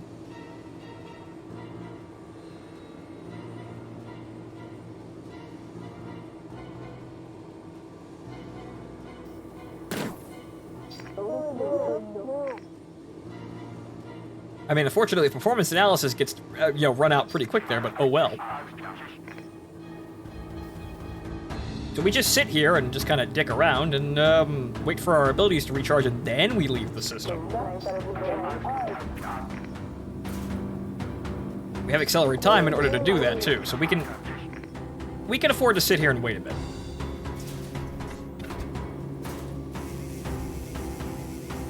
So if they send another, small wave of get a move on kid enemies, it won't be a big deal. We won't even actually have to activate our our abilities to counter them. They'll be so piss easy, they'll just, watch. Pop. Pop. We're having a little trouble with that last one, guys. Pop. And that's it.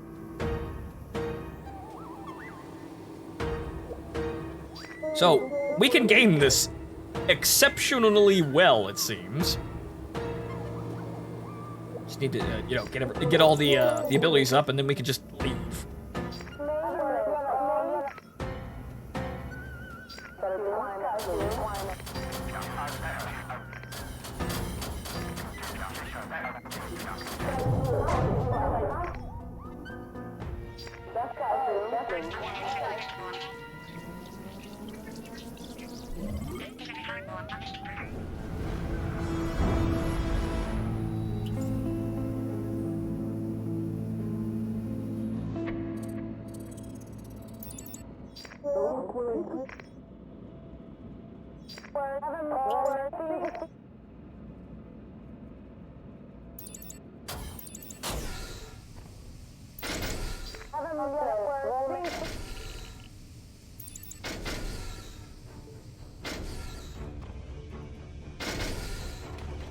I don't think backup power actually does anything, but it might. 'Cause I don't think you can get over 4 energy in a single location.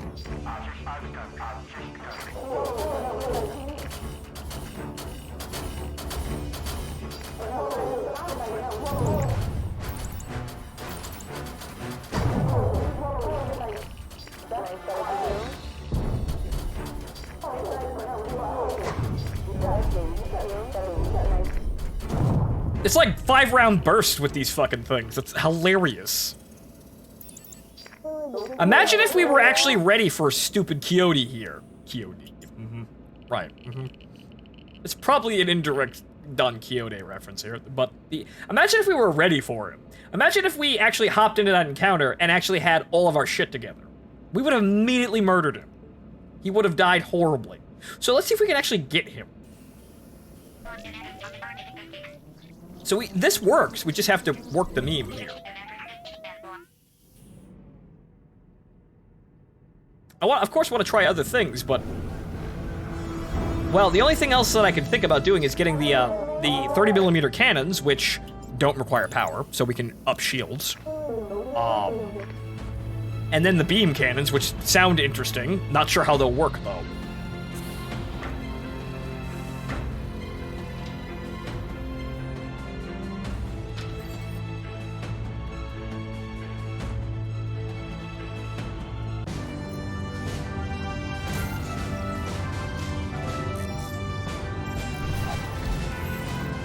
We'll get his ass. Inspirational speech. It inspires the crew, recharging some abilities and restoring their... Oh!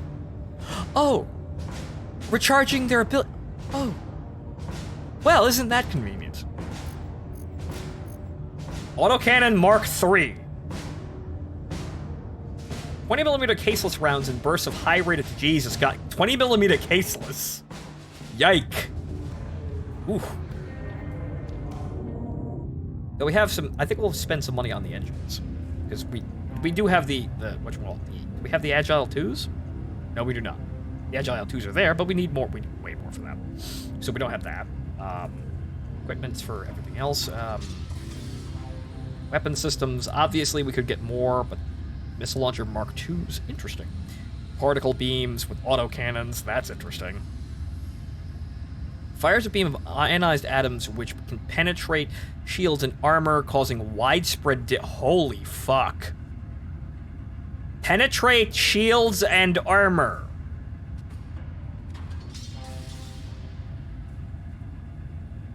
Hey kids, you want to ignore shields entirely instead of having to break through them?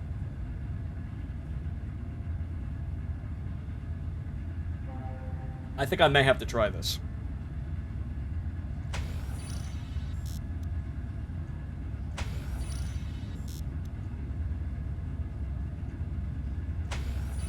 I'm not gonna have enough though, unfortunately. So the rear turret's gonna have to be the railgun still. Not sure it'd be better than the railgun build. We'll see. Because obviously it's gonna be low DPS over time. That's what it's gonna be. That's what beam weapons usually are. So I'm not sure, but we may be able to just obliterate any targets that come near us.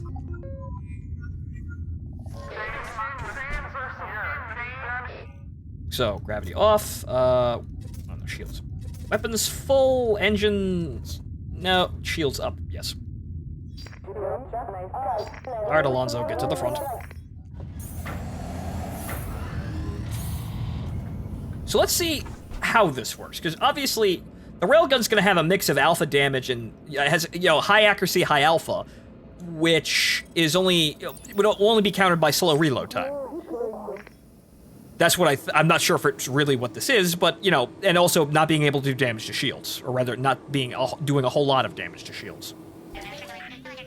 Continuous beam penetrating shields might actually be really, really, really good because it doesn't have to go through shields. So we'll see. So let's have a target here.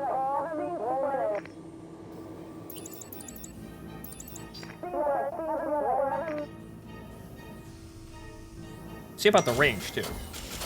Oh, there it is. Okay, so... Also, it's not really continuous. It's a laser zap.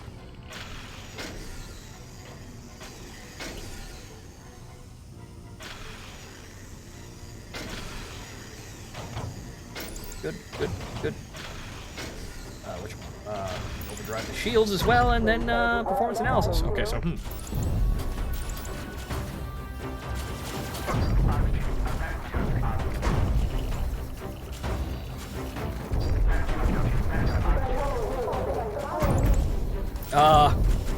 these don't miss.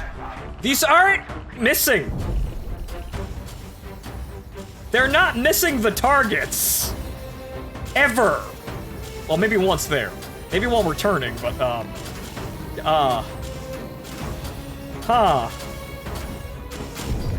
Those guys are a little durable.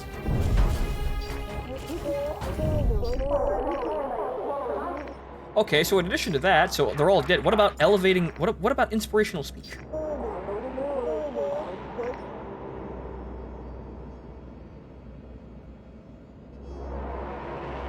Recharging some of the... Okay, so shield overcharge is ready to go. It isn't doing any of these other ones, though. Some of their abilities. So it doesn't seem to... doesn't seem to matter for gunner abilities.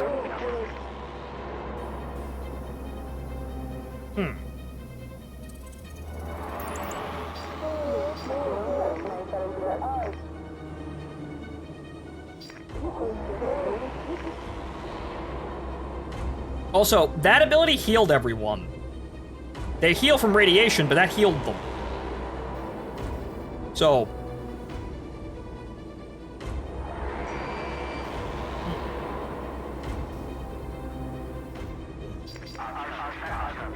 Random text message from my grandmother. What? Okay, we're all good. Well, actually, I've already targeted the charge and get out of here.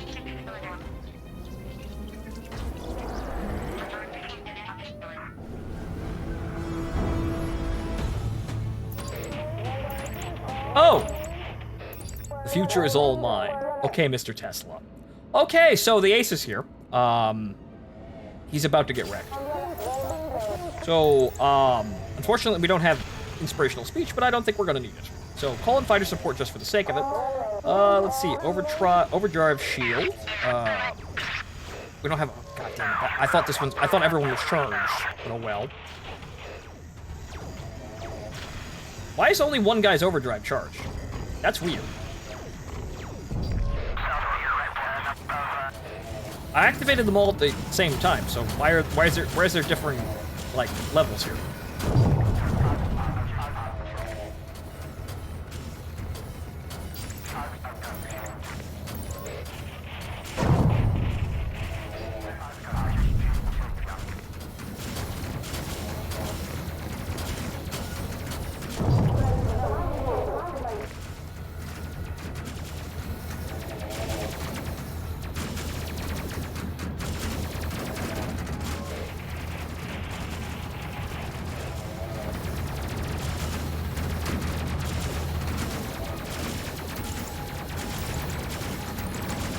Well, if he sticks around for more than 5 seconds, he's dead. Ah! He ran away again. Son of a bitch. What a shit show. It's purely down to the fact that some of my crew abilities charge faster than others. So I suppose the inspirational speech is a random thing, which... What? I suppose it randomly increases, like, which abilities that are charging, which is strange. Oh, well, that's still on the ship, but okay, fine, we're fine. We've got anti-radiation, so... Yeah, I accidentally countered this boss. By the sheer stupidity of this strategy, I accidentally completely hard countered this boss, which was funny as hell.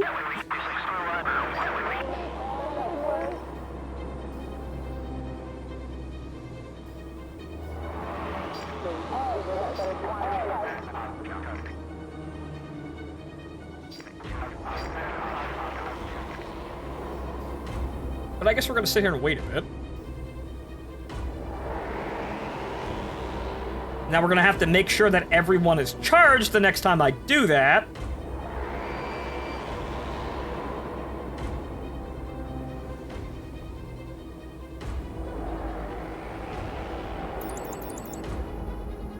Oh, boo.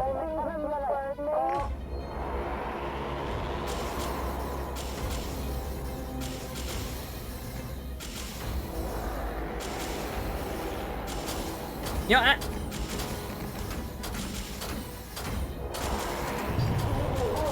I actually don't want the ship to fucking move. I mean, now it's kind of annoying because he's right there, but when the ship dodges, it swivels the guns off target. So what happens if I just take the captain out of the seat and just stop the ship from moving completely? Would that actually increase? We need to test that. See if that actually increases overall accuracy. Because obviously the enemies are to come screaming right at us. So it's not like the enemies are going to dodge us.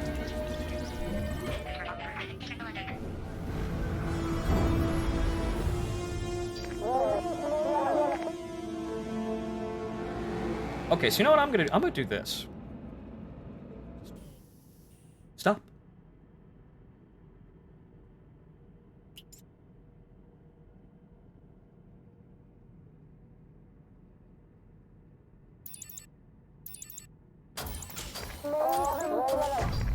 Okay, so,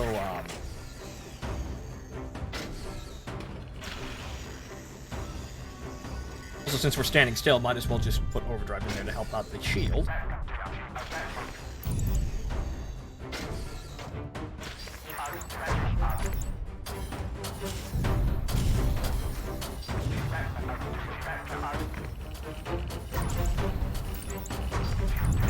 Yeah, no, funnily enough, this is actually fucking with your accuracy. So just kind of standing here actually helps. And they're all dead. They're all dead.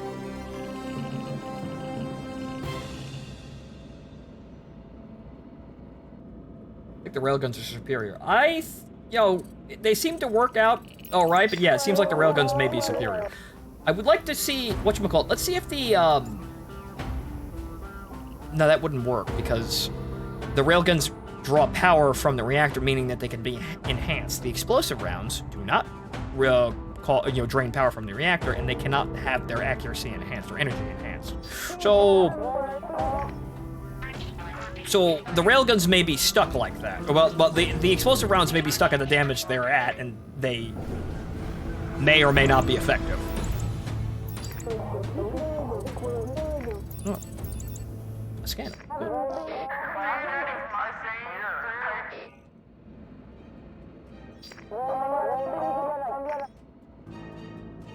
So the railguns may be more effective, and we may be, we may want to go get railgun Mark IIs or any other weapon, I suppose.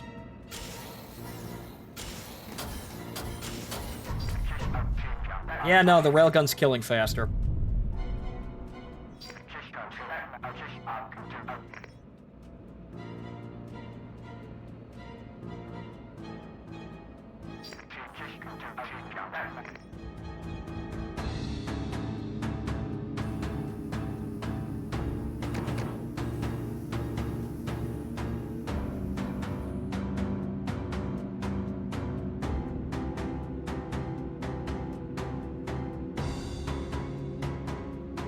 I'd like to scan the target, please. Thank you.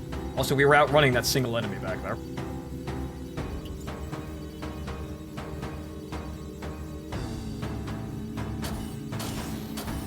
he's behind a rock since we can't kill him.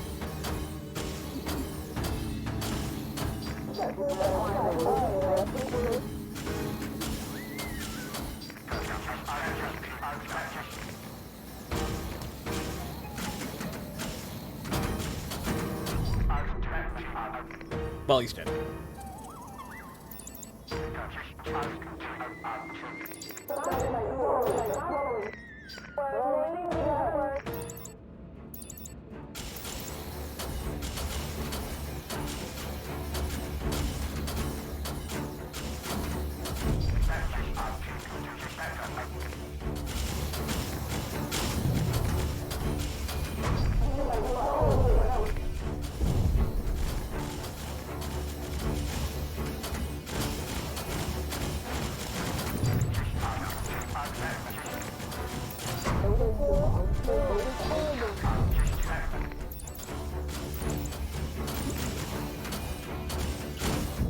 Hey, see how long that one beam took to kill that one guy?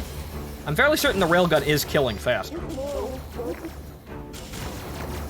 That would mean that, yes, the railgun is superior.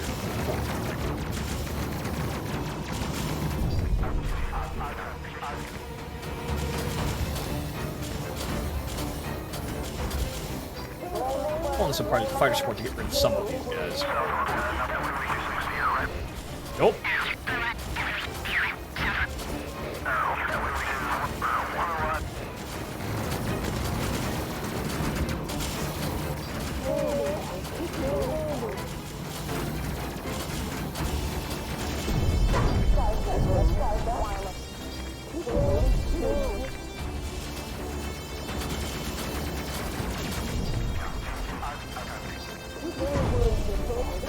Also, another flaw with the beams is the beams may be off target, but they're stuck off target for that entire damage tick, whereas the railgun firing, actually, it can deal damage more consistently because one shot will miss and another will hit the target at about the same, like, it can fire like 3 shots before, like, the one beam animation is done.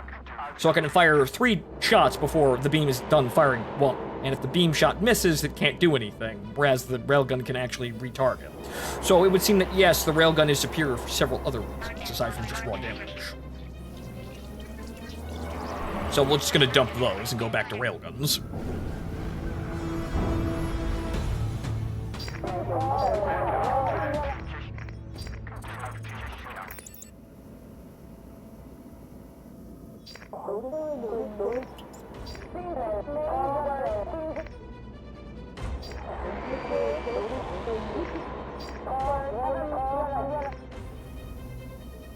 Okay, so we're gonna go here, and then we're gonna pull this guy out of his chair.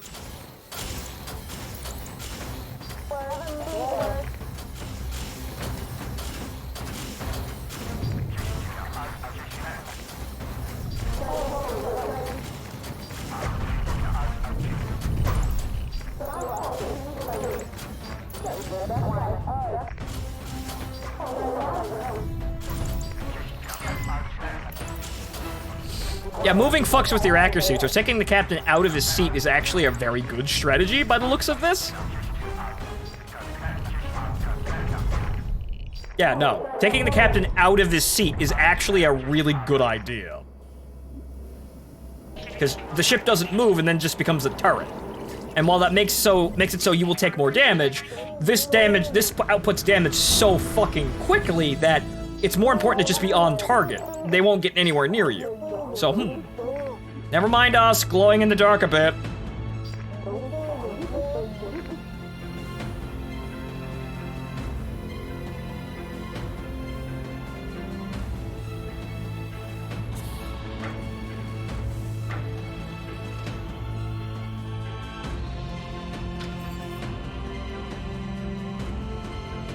I'm not even sure you need overdrive on the railgun, as long as you get 2 guns on target. It helps with the removal of things. The larger targets seem to take a little bit longer to kill.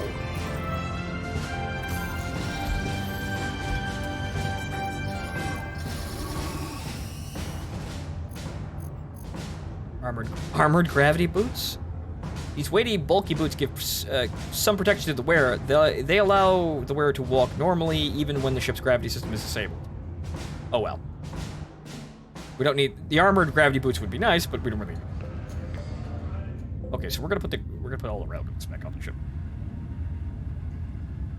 Because these other weapons might be fun, it's just that, well, it does do a lot of damage. However, we can increase the railgun's output pretty much...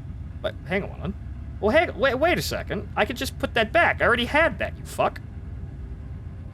Hey! So why don't I get the refit option? Why does that cost so little? What? Install what the? Why can I? Huh? It costs money to reinstall the railgun. Yes, but why about the other weapons then? What's the difference? Like, this is a better gun.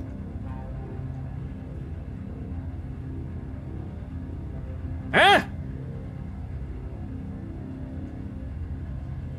Why does it do that to the railgun and not the other gun? What?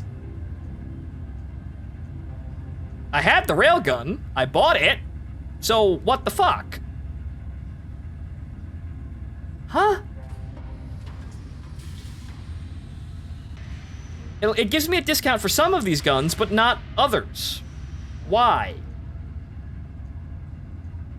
I guess we're stuck with the particle beams now. That's fucking stupid. But, okay, so I can go back to autocannon Mark IIs for free, but I can't go back to Mark Is. What?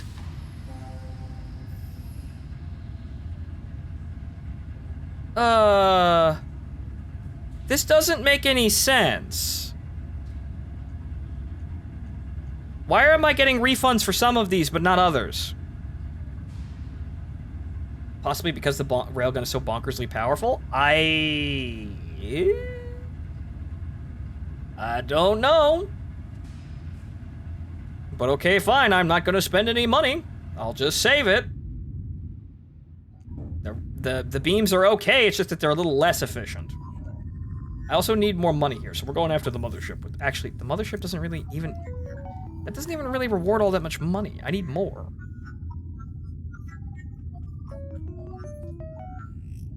We can take this, though. We can take this. With this beam loadout, we can take that. So we're gonna go take that. Alright, so... Okay, weapons default. Shield, engines down, shields up. Alonzo goes to the forward compartment. I need more money now, because this is dragging behind.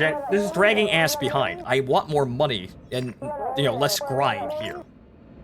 It also frustrates me that I had it before. Why is it charging me for that now? And why is it charging me for other weapons and not, like, Mark II weapons? But also, it doesn't charge me for a Mark II Vulcan, but it charges me for the Mark I Vulcan. And it charges me for the railgun at full price, but it'll discount weapons that I've never used, like the combo turrets. What? That feels like a bug.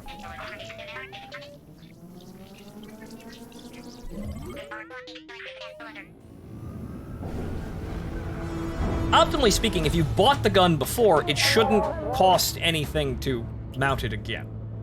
Once again, punishing you for experimenting.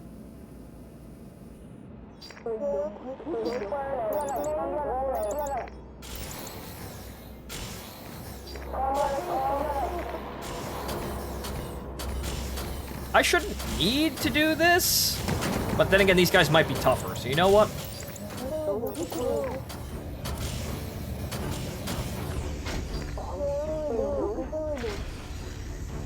No, it's not a boarding ship, okay.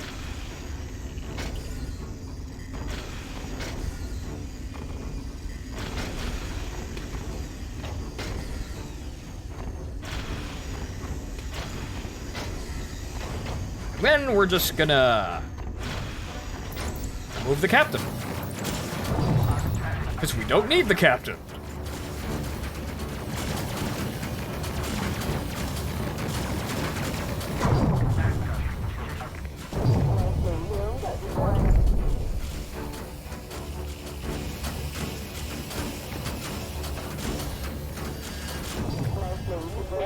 Actually, the captain can go down there and fix that.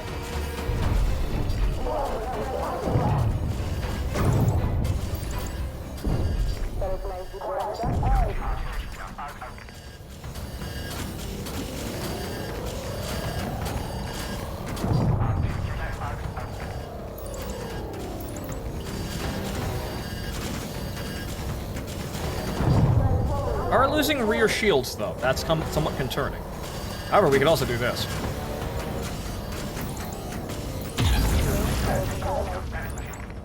Ha!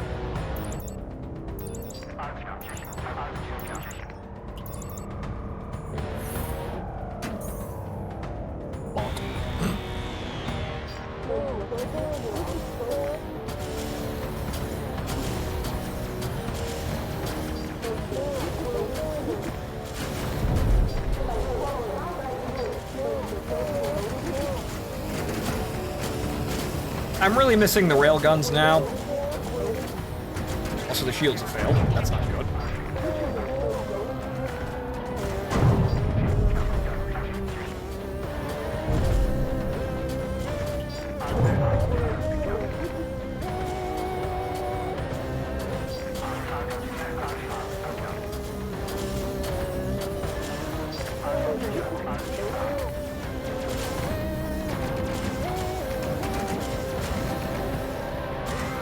Get over there.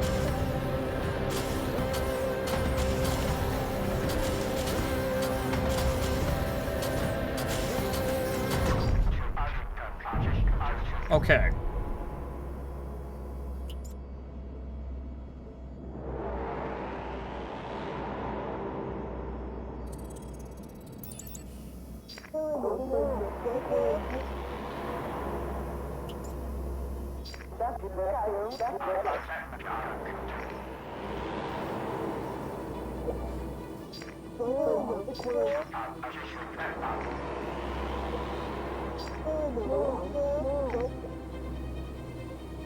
Waiting for everybody to get their abilities back, because we're going to need those to punch through this, I'm saying. I'm extremely annoyed that I can't bring back all the railguns, because that loadout worked, but for some reason going back on it means the game just, whatchamacallit, it just punishes you for that for some reason. That feels like a dumb bug. That feels like something that shouldn't actually happen.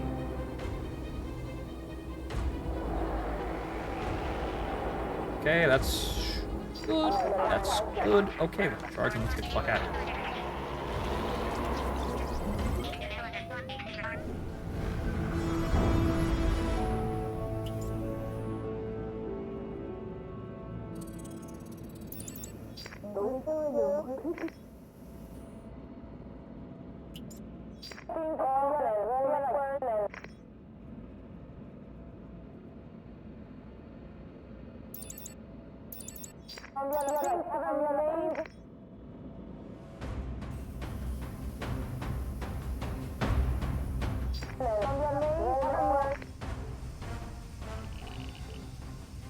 Actually, if I save backup power, I could use the EMP and still fight. So that doesn't do anything, so I'm just gonna stop mashing it like an idiot.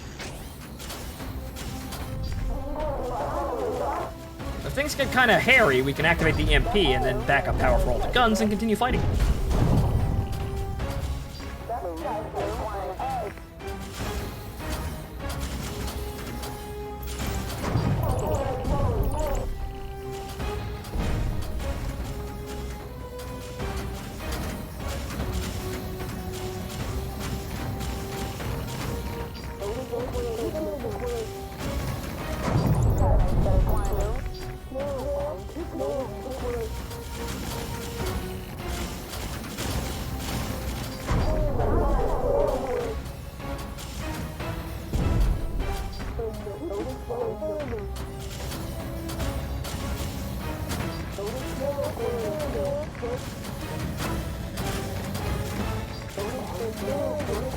And now we activate.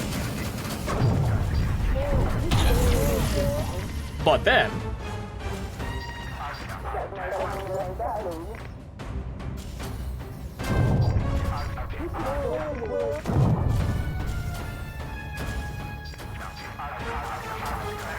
Seems the guns have a bit of trouble hitting something above us.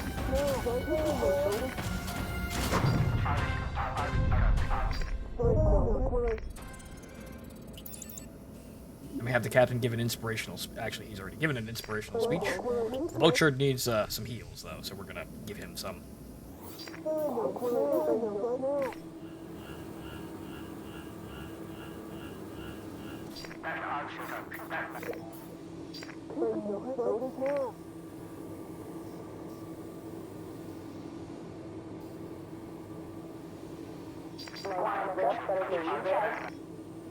So we're gonna wait around a bit because we need those abilities to just obliterate the encounter. Because it's gonna be a boss encounter. It's gonna be something that's probably pretty fucking annoying to fight. So we're gonna have to have everything that we can to get rid of it, I think. Just throw everything we've got at it.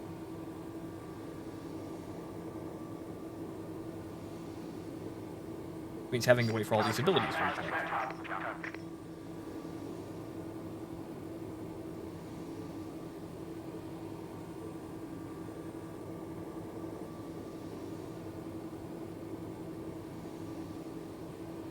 And for the sake of it, inspirational speech and also performance analysis.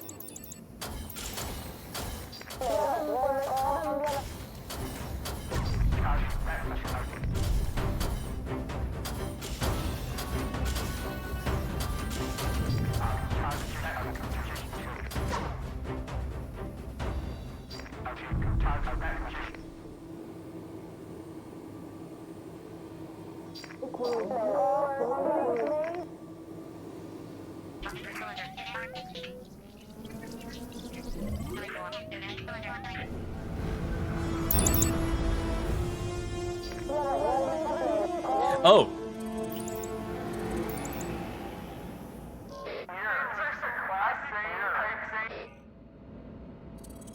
Oh, it's gonna do this now. Okay. Well, better call in that support, boys.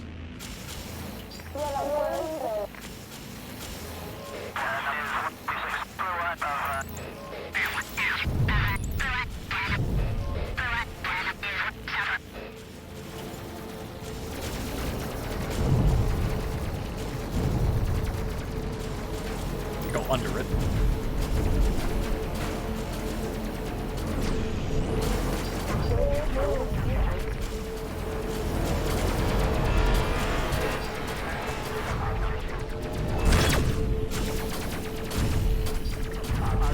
That looks horrifying. Let's not get shot by it.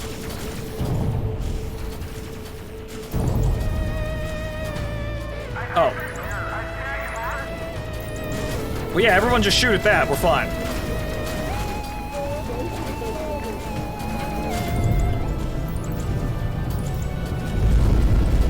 That was easy!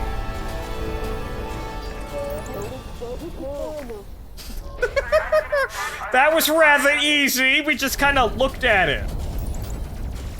And just kind of pew. The beams might be more effective against that, or rather, just as effective as the railguns, because it's so large, it can't miss. Scan that. Okay, then. We're good.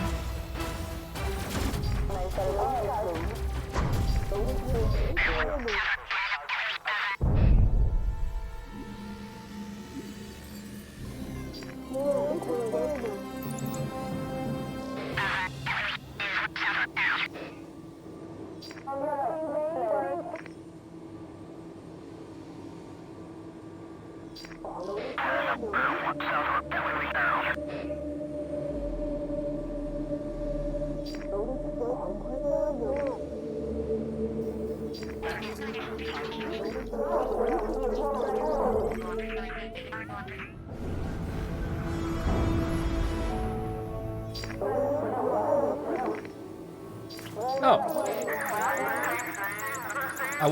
I kind of... No, that thing.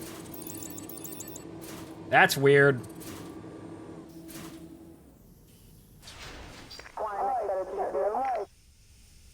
Also, the oxygen's malfunctioning.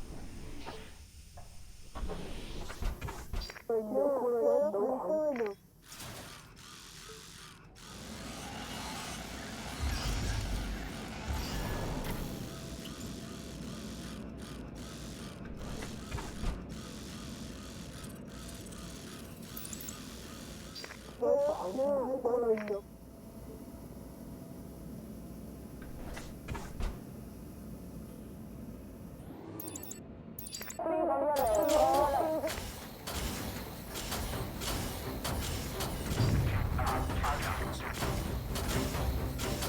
deal major component damage with beams. Ah, right. Then those were all components on the outside of the ship, so they did extra damage.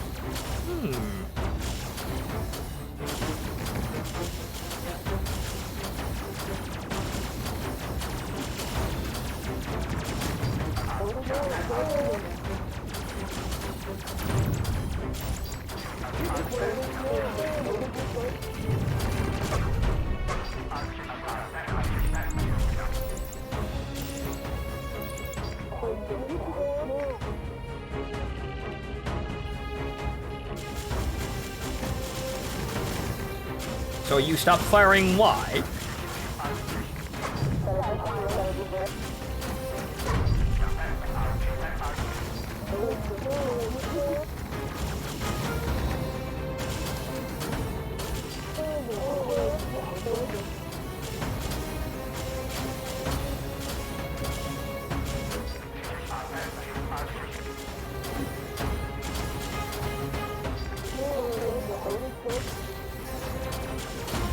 Now we're having trouble hitting these small ships all of a sudden.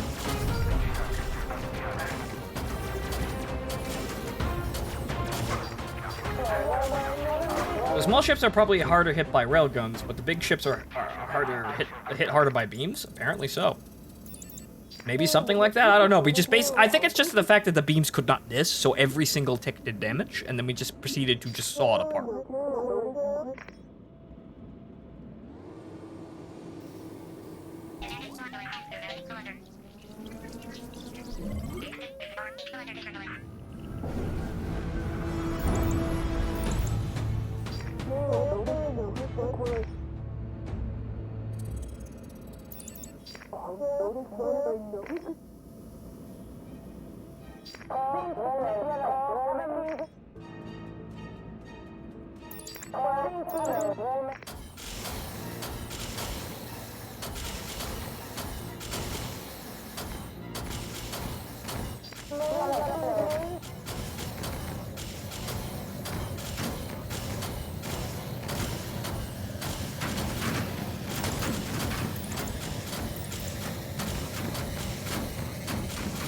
I think we shed some of its armor off, actually, looking at this.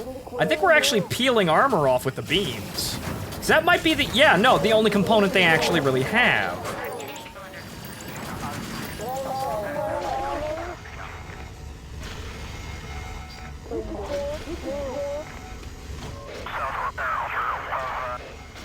Also, the O2's down again.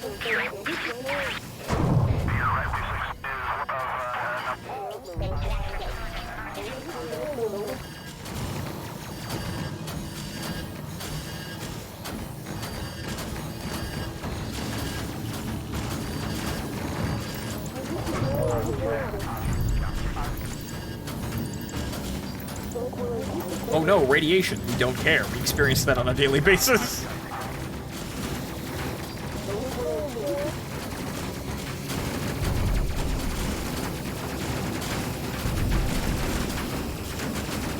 You know what?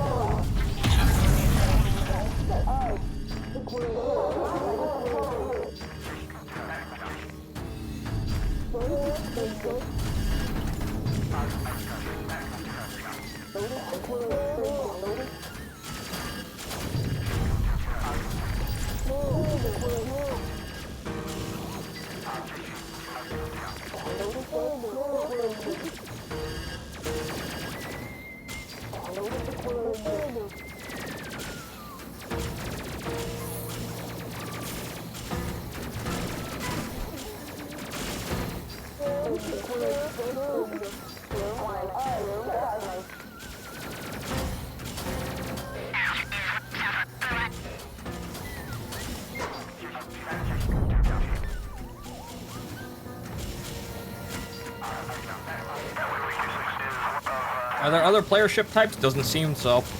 Which would be, it's kind of a shame because that would be very interesting, but I guess not. Also, why are we, what are we doing? Why were we just standing there and not actually able to hit him?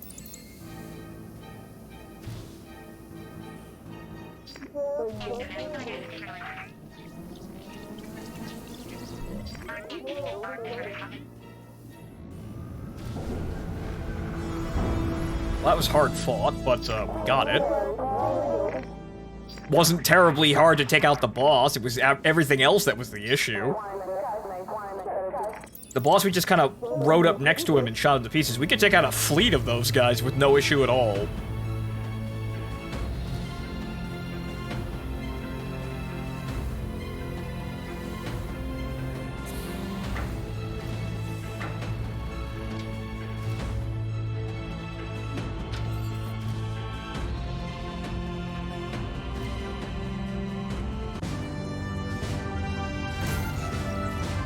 What's a circle in 3 dimensions?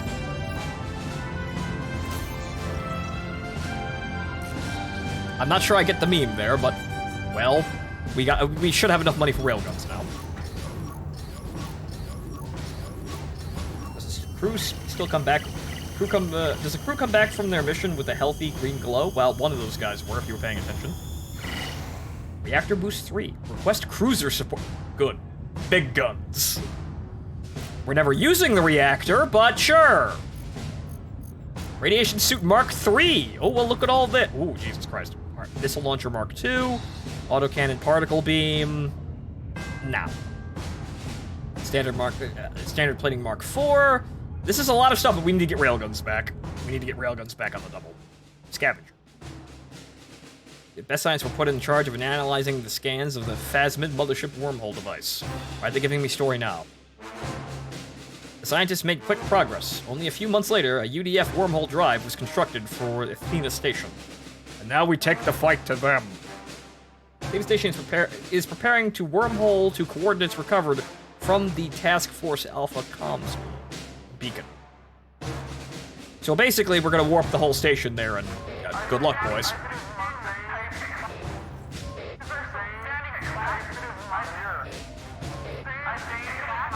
We could be warping to the enemy homeworld and surprise the shit out of them, or we could be cast somewhere into space, nowhere to be found, ever again. It could be an attack, or it could be Event Horizon.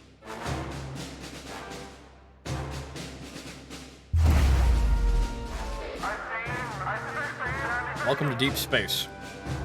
Okay. Okay, I suppose we've reached chapter 2, question mark? But okay, so weapons here. We need those railguns back. Ooh! Railgun Mark IIs. But we need the regular railguns back in order to do anything.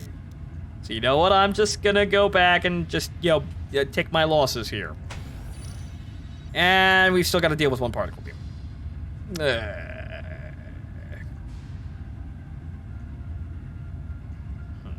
we upgrade any of this stuff? Not really, no. We should save the money here.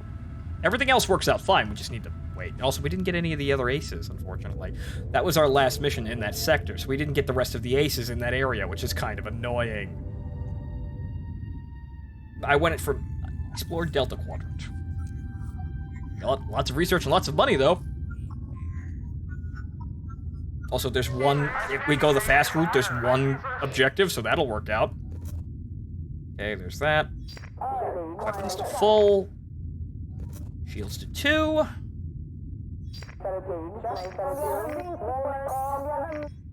Alonso goes to the front turret, and we are ready to launch. Now we have a cruiser to call in, just in case we get into trouble. We need to map more of the Delta Quadrant region, head there, and release a mapping node. Go fastest route. I think there's only one jump. Navigate to Hades. Well, maybe more than one jump.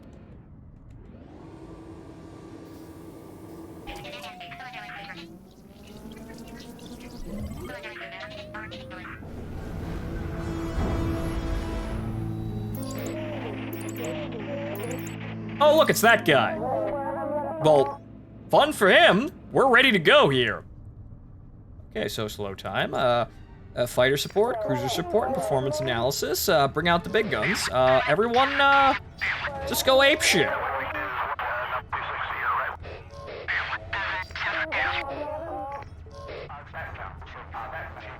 Actually, what we could do is we could also EMP him.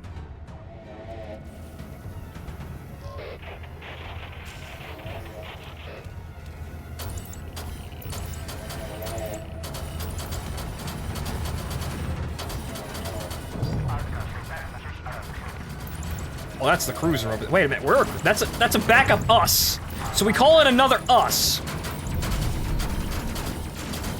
Oh.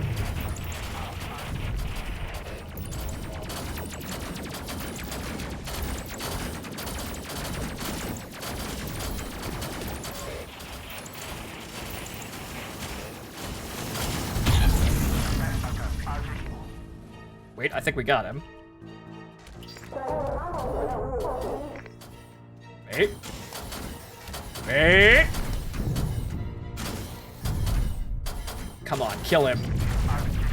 Ah! If only he was a little closer. But no, he runs away like a bitch.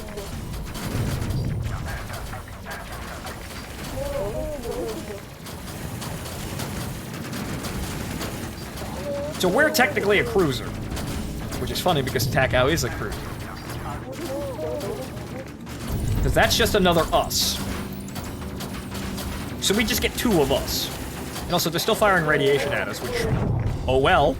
We're set up for that. We're set up to counter that as best as we possibly can at this point. It wasn't even a trade-off. We just get to use our weapons even more effectively. Clearly, what we need is Mark II railguns now.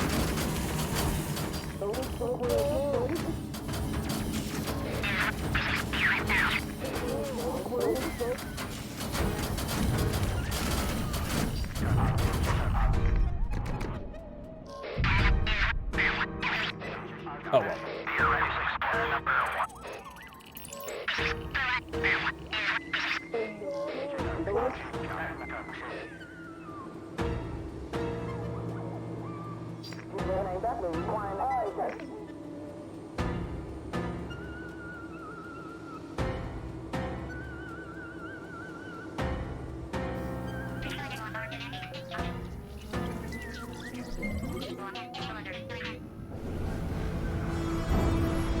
We have arrived at Hades.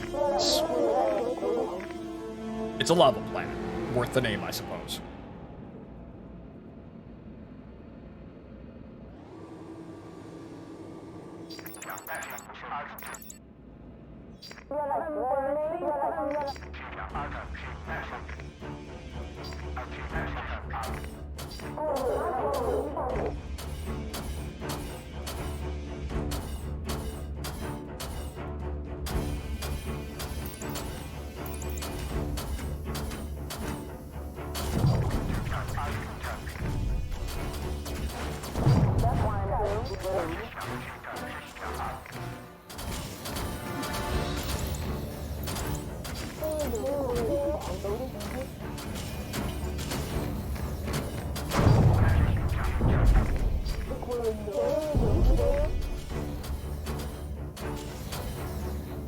This accuracy, though. Come on, guys.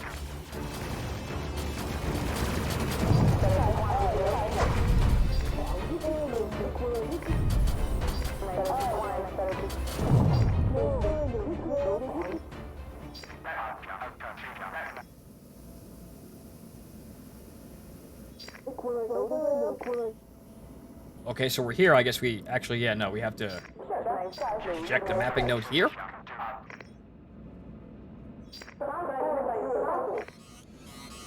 Satellite away.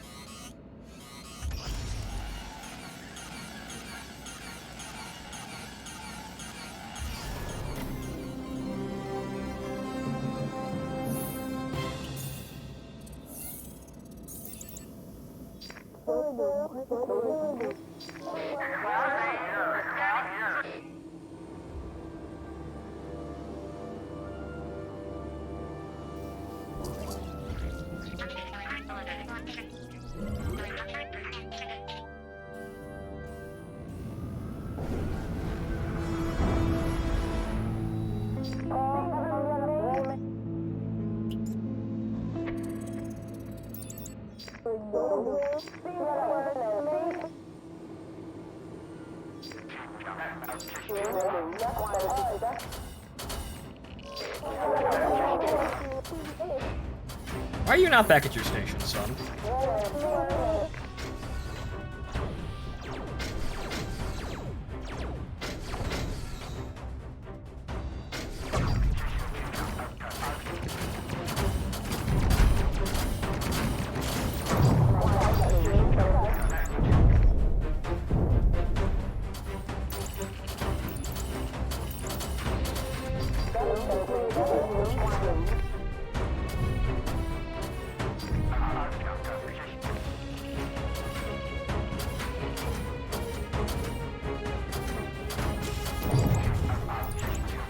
So yeah, it seems like actually just damaging those guys strips off armor, so that's not necessarily a required thing, or rather something the beam does especially.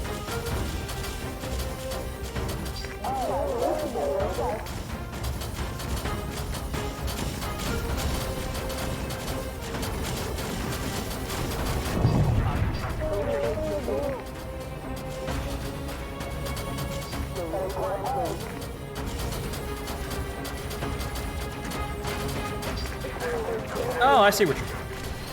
Nope.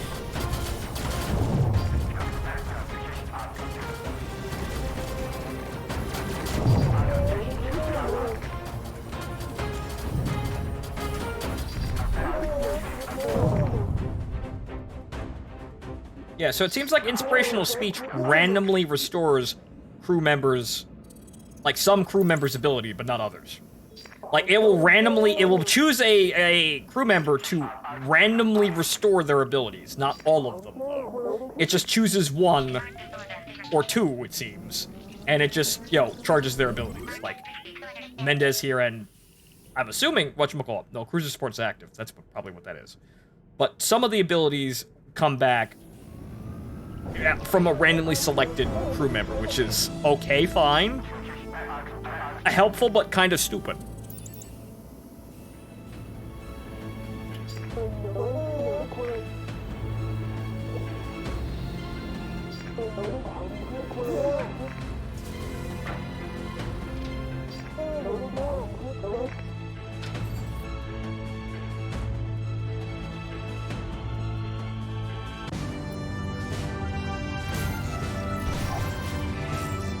I'll get this guy one of these fucking days.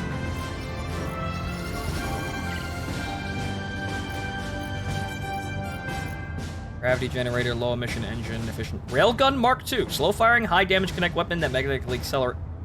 Okay, so basically the same thing. Okay, so we actually have railgun Mark IIs now, which are probably hilariously expensive. So what we're going to do is we're actually going to replace one of our weapons with railgun Mark IIs. Which is incredibly expensive, but we're going to do the rear turret. Because that seems to be the one that gets the most action. Also, new reactor. Wait a minute. I didn't see the reactor. I thought those were like oxygen stuff, but hang on here. Reactors. Okay, so balanced reactor Mark II. No.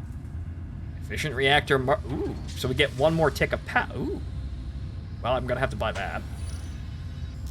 And while we won't be able to buy the Mark II, we'll be able to replace the last railgun on the side of the ship, finally. So while we won't be able to get the Mark II railgun, we'll at least get all Mark I. Now we're still fucking short! God damn it. I hate that shit. Alright, well, at least we've got more power to all weapons now. Okay, so missions. Eliminate chance. Let's go. Yeah. Yeah. Let's go kill this guy. Let's go kill that guy, because I think we can. Okay, so now we've got a different reactor here, and we've got more shields, more energy to play with here, so... Okay, so, weapons full.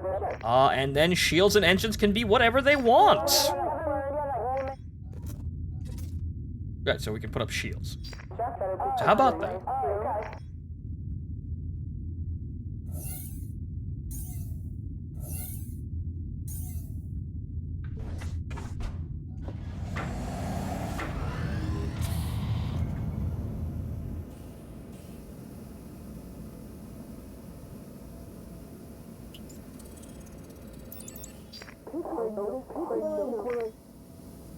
So we're gonna hold off on activating our abilities just so we absolutely fucking obliterate the ace as soon as he comes into play.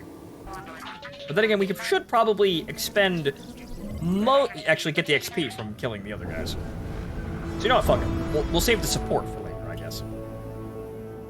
Or you know, we can just call it in all now. Doesn't really matter. Fuck it.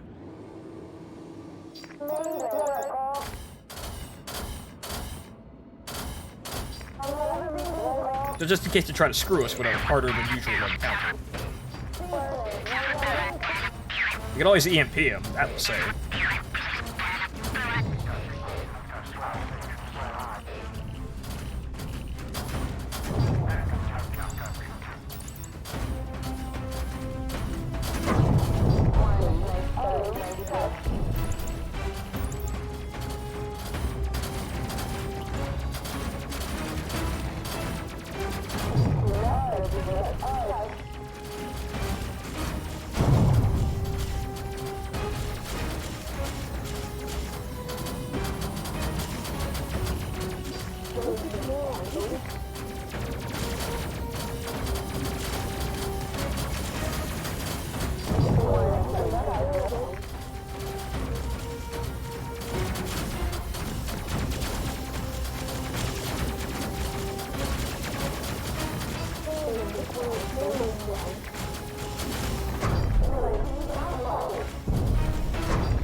Okay then.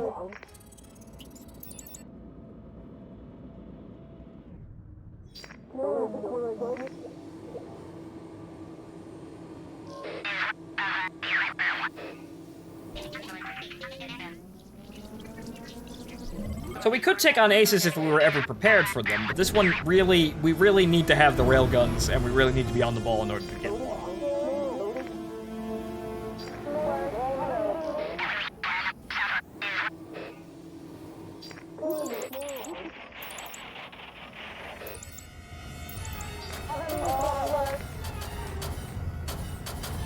Wixley gets close.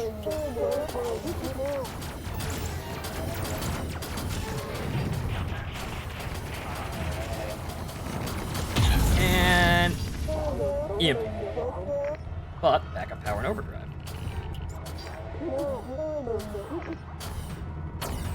Oh, well, I misclicked, but I canceled it. That is unfortunate.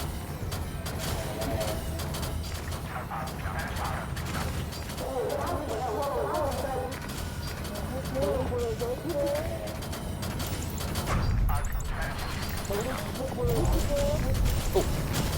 Oh, shit. Oop. Ah, nope, they're stuck on. Damn it. Amos, get a gun. Peters, also get a gun.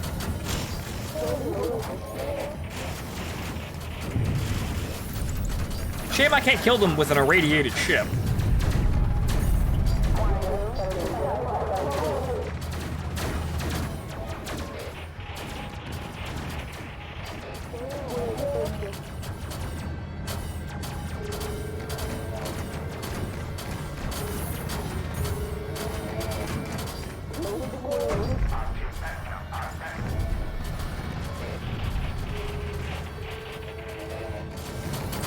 Where is he? We've almost got him.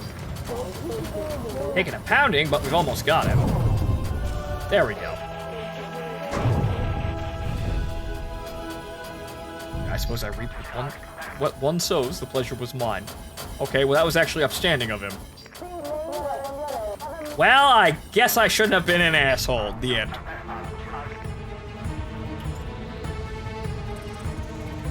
Now let's get the fuck out of here. Now that's done.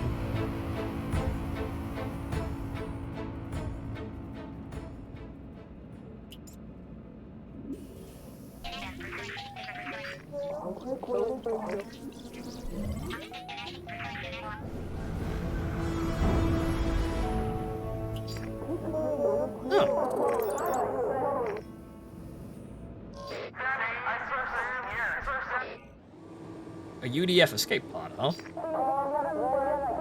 That will get the other crewmen out of there. Leroy.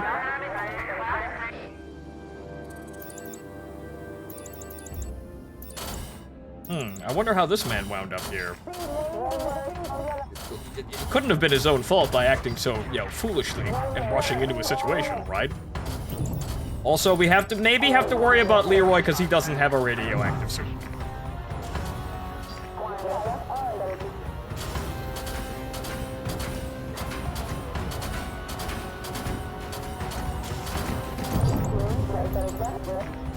He can go to the med bay if he needs to.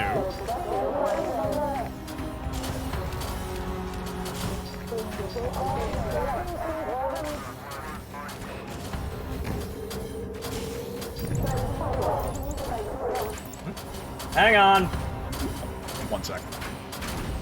Let's get through this fight at least.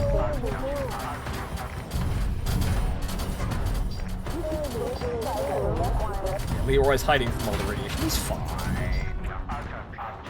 And we're good. Okay, then. Let's get the fuck out of here. I'm then gonna go see what I need it for at 1:30.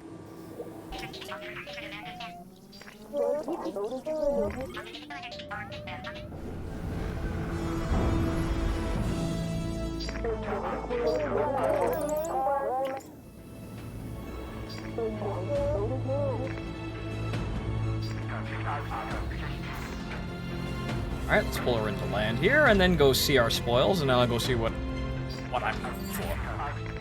But that seems to be more than enough money to buy railgun 2s, or at least replace that one railgun, and then buy a couple of railgun 2s. Okay. Weapon backup power, at least, well, there's that. Heavy gloves, high-capacity shields. Interesting. I'll be right back, though, folks.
Folks, I need to actually go see to my cat because apparently she needs to be sprayed down for fleas. And also, it's 1:30, so you know what? We should probably call it here and I'll be back tomorrow because I'm actually enjoying myself, even though this game's really grindy. But with the 1.1 editions that I read that we're utilizing, this is, I would have hated this game at launch, but this is actually palatable. So it's just really fucking grindy. This is my problem.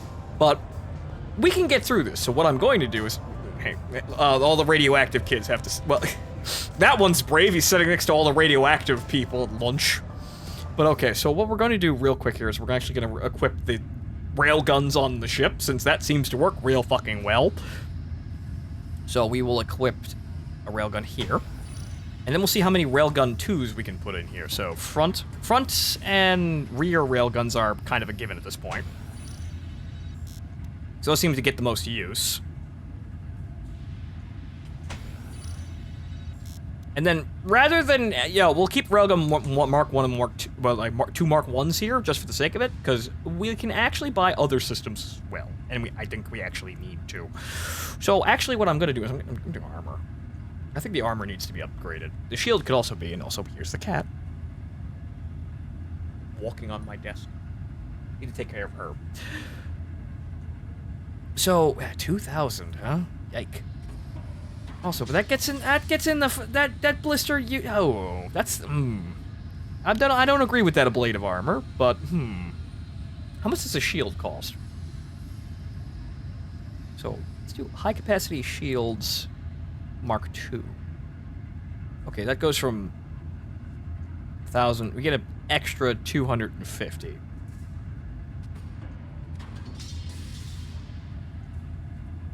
But we do get a faster recharge.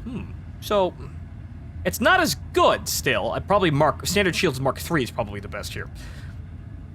But, fast charge... they're a little bit better, but I kind of want 1,000... whatever the hell this is, hit points? I don't know. So, strong shields, but it has a slow recharge rate. I kind of want to have the fast recharge shields with like 1,000 hit points, because that seems to work out pretty well, but we can just get more hit points. But I think the shields are doing fine. The armor probably was... The armor could probably you stand to be upgraded. Or we could also upgrade things like the oxygen that keeps failing. So you know what? Let's do that.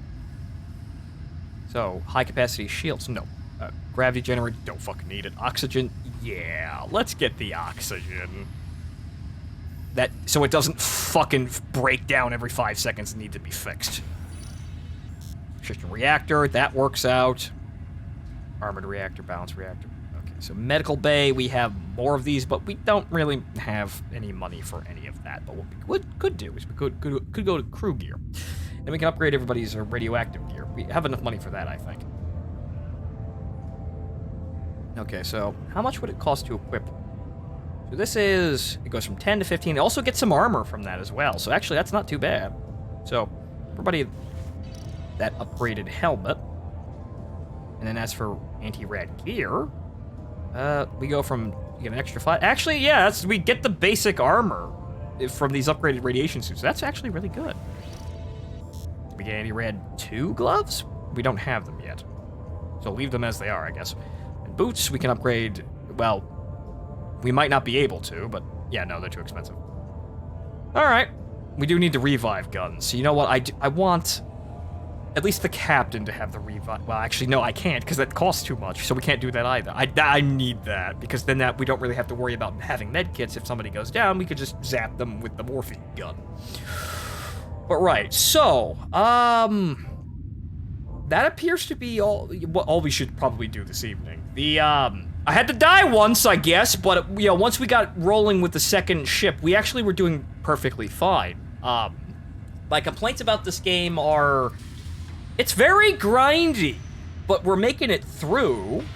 The mission structure is very simple, too. It's kind of tedious, and other people were bringing this to light in the Steam reviews, and I agree. It's basically just the bomber crew missions that you get more of them, but at the end of the day, you're kind of doing the same mission over and over and over again. I feel sort of fatigue coming on. We're not dying horribly because we're cheesing the game at this point, but I feel like there's a certain fatigue, and this game could definitely benefit from more mission variety, and maybe a faster pace for progression, because it is kind of ridiculously long. But you see, this is a roguelike, so it has to be difficult, and also potentially has to kill you. So without that, it's not really a roguelike. It has to be difficult and kind of chancy, or it's not really what it says it is, you get me? So I can understand a bit of difficulty here, but I feel like the way we are right now, I just zipped right ahead of the leveling curve, and it's not really a roguelike anymore, but it's taking forever to unlock new things and get further because it's just arbitrarily grindy. But since I did the basic grind, my ship is perfectly fine, and I'm not really under that big of a threat of dying. And also the crew has abilities like call in fighters and then also call in fucking cruisers to help me out, which is basically a copy of me. So this game could be better, but it's, for $15, pretty damn good, and with the, I think most of the major problems that I would have had with this game, to the point of being fucking infuriated with it, were solved with the recent update. So, yeah, actually, I was kind of kicking myself for not playing this last week when it came out, because I wanted to play it the day it came out, but I didn't really feel like it, and there's other things to do. It seems like it was a good decision, because 1.1 fixed the game. Or rather, fixed it in a lot of ways that would have infuriated me to hell and back. So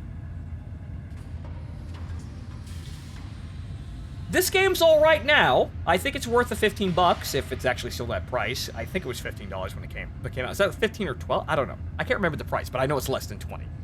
I think it's worth that. So if you want to pick this up and go, run your own little ship here and come up with your own combinations and, put your own crew members, your friends, family, and or anime characters to death in space, you may.